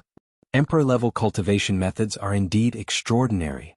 Si Qing really was prepared to provoke us. He clearly wants to use us to establish his might. We've fallen for his trap. The cultivators all considered retreating. If it were not for the fact that their disciples and followers were still trapped in the dragon arena by Si Qing, they probably would have fled in all directions already. "Prince Si Qing, do you really want to become enemies with the entire cultivation community of the Rui Commandery? You can't defeat us today and we can't defeat you either. Why don't we just make peace and stop here?" The cultivators saw how impressive Si Qing's abilities were, so they all stopped underestimating him, becoming deeply worried. Today they were all gathered together. Perhaps they were not afraid of Si Qing, but once they split up in the future, it would be troublesome if Si Qing suddenly decided to settle the score with them. Not to mention that there were still the unfathomable Jia Zhen and Yi Dan who had yet to take action. The situation was against them. So what if they were golden core cultivators? If they encountered an existence even more powerful than them, they could only lower their heads and give in. Although the battle continued, the battle intent and killing intent it provided to the Dragon Arena had weakened drastically. Si Qing frowned slightly. This battle had not been satisfying. He curled up and said viciously, "You really are a bunch of trash. You want to flee just like this? Do you really think I can't kill you? If it wasn't for the fact that I wanted to collect battle wills and didn't want to reveal my trump card too early, I would have defeated you bunch of trash long ago." Just like how the North Moon was unable to massacre the demon commanders in the past, Si Qing was unable to do the same. Establishing his might through battle was one thing, but if a golden core cultivator actually died here, that would be a completely different matter. Golden core cultivators weren't just any Tom, Dick, or Harry. The death of any one of them would be a huge matter. Even the Grand Xia Imperial Court had no choice but to respond. Under these circumstances, it was easy for Si Qing to handle the situation with ease and remain undefeatable, but if he wanted to do what North Moon did to the demon commanders, ripping off the limbs of these golden core cultivators and defeating them all, that would be very difficult. He thought to himself, the strong should be able to do whatever they want, but they have to be restrained by these layers of rules, allowing these weak trash to be so noisy. One day when I ascend to the throne and become the emperor, I will definitely return this world to normal. All the cultivators exchanged glances. None of them responded to Si Qing's words. Be it trash or killing him, let him say whatever he wanted. Clap, clap, clap. Gu Yanning clapped her hands 3 times and smiled. Qing, when it's possible to forgive, one should forgive. You should watch your tongue too. Since you've all witnessed each other's abilities, just listen to me and bury the hatchet. Si Qing found this battle to be rather unpleasant, but he had basically achieved his original objective. He had awed all the cultivators from sects and gathered enough battle wills and killing intent. There was no benefit to continuing the battle, so he went along with what Gu Yanning had said. Since you've said that, Yanning, then let's just forget about it today. I just want to make them understand that the Rui Commandery is still the world of Grand Xia. It's not their turn to become a cultivator. Si Qing turned back into a human and left with a flick of his sleeve. No matter how displeased the golden core cultivators were, all they could do was back down and return to the Soaring Clouds terrace. They were all worried. Originally, they thought after the Battle of Burial Mound Mountain, the 100 schools had suffered a great loss in strength, and it would finally be their turn to take charge of the Rui Commandery. They never thought a few even more vicious people would come, which made it worse than before. Li Qingshan hid his mirror clone in the dark and thought, what a pity. These sect cultivators sure are cowardly. He was eager for Si Qing to fight with these golden core cultivators until both of them were heavily injured. Only then would he be able to take advantage of the situation and take the Dragon Arena for himself. However, he also understood that even if Gu Yanning had not mediated between them, they would not have been able to continue this battle. Suddenly, he felt Gu Yanning's gaze glance over indifferently. Although it was just a glance, Li Qingshan knew she had discovered him. This bird woman sure has sharp eyes. Gu Yanning gazed at the prefectural city again. The gloomy ball of darkness hiding in the alleyway had already vanished. From the beginning till the end, only she had noticed the existence of the gloomy ball, and only she had seen that the gloomy ball of darkness had not left. Instead, it had followed the huge shadow of the Dragon Arena and dove into it. Si Qing smiled. Everything was becoming more and more interesting. The Dragon Arena rapidly shrank, returning to Si Qing. He sent his soul sense in, searching for Li Qingshan's location first. He searched through it, but he actually failed to sense Li Qingshan's location. He was surprised. Don't tell me he escaped while I was distracted? That's impossible. Immediately, he remembered there was only a single place in the Dragon Arena that he could not sense. He focused on the rainforest battlefield where the great Banyan Tree King resided. Sure enough, he saw the scarred man's group surrounding the banyan tree. Li Qingshan, do you think I can't do anything to you just because you're hiding in the tree? Si Qing sneered inside, but he would not break the rules he had set down in the beginning. He patiently waited for the 24 hours to pass. Suddenly he discovered that 2 people were missing. One was Zhu Lai while the other was the dwarf. Si Qing found Zhu Lai's traces very soon. He was currently fighting a woman in white in the lake battlefield. The woman's cultivation was not particularly high, but her control over the flow of water was extremely ingenious. She was even more nimble than fish in the water. Zhu Lai was powerful, but he was unable to do anything to her immediately. However, looking at the situation, killing her was only a matter of time. This barbarian actually disobeyed my orders and went to surround and kill Li Qingshan. Once the competition ends, I'll teach him a proper lesson. However, no matter how Si Qing looked around, he could not find the dwarf. Don't tell me he's also entered the great banyan tree with Li Qingshan? Or is he already dead? Although he could immediately obtain an answer as long as he contacted his subordinates, he felt that it was beneath him to do so. In his eyes, Li Qingshan was already a dead man. As for the dwarf, if he was dead, then so be it. He was a cowardly piece of trash anyway. Then he looked at the situation in the other battlefields and smiled in satisfaction. Just like what he had planned in the beginning, the battles and slaughter were gradually becoming more intense. The cultivators, especially the chi practitioners, were currently under the influence of the dragon arena. Their attacks became more vicious, and this was only the beginning. He was slightly excited. He had accumulated and endured for so long. He would succeed very soon. You're tuning in to the Han Li's Wuxia Adventures YouTube channel. We're so grateful for your support, and don't forget to subscribe to join us on this incredible journey through captivating stories. Your generosity through donations truly makes a world of difference, as it's the primary source of revenue that allows me to expand and enhance this channel for you. Thank you from the bottom of my heart for being a part of this adventure.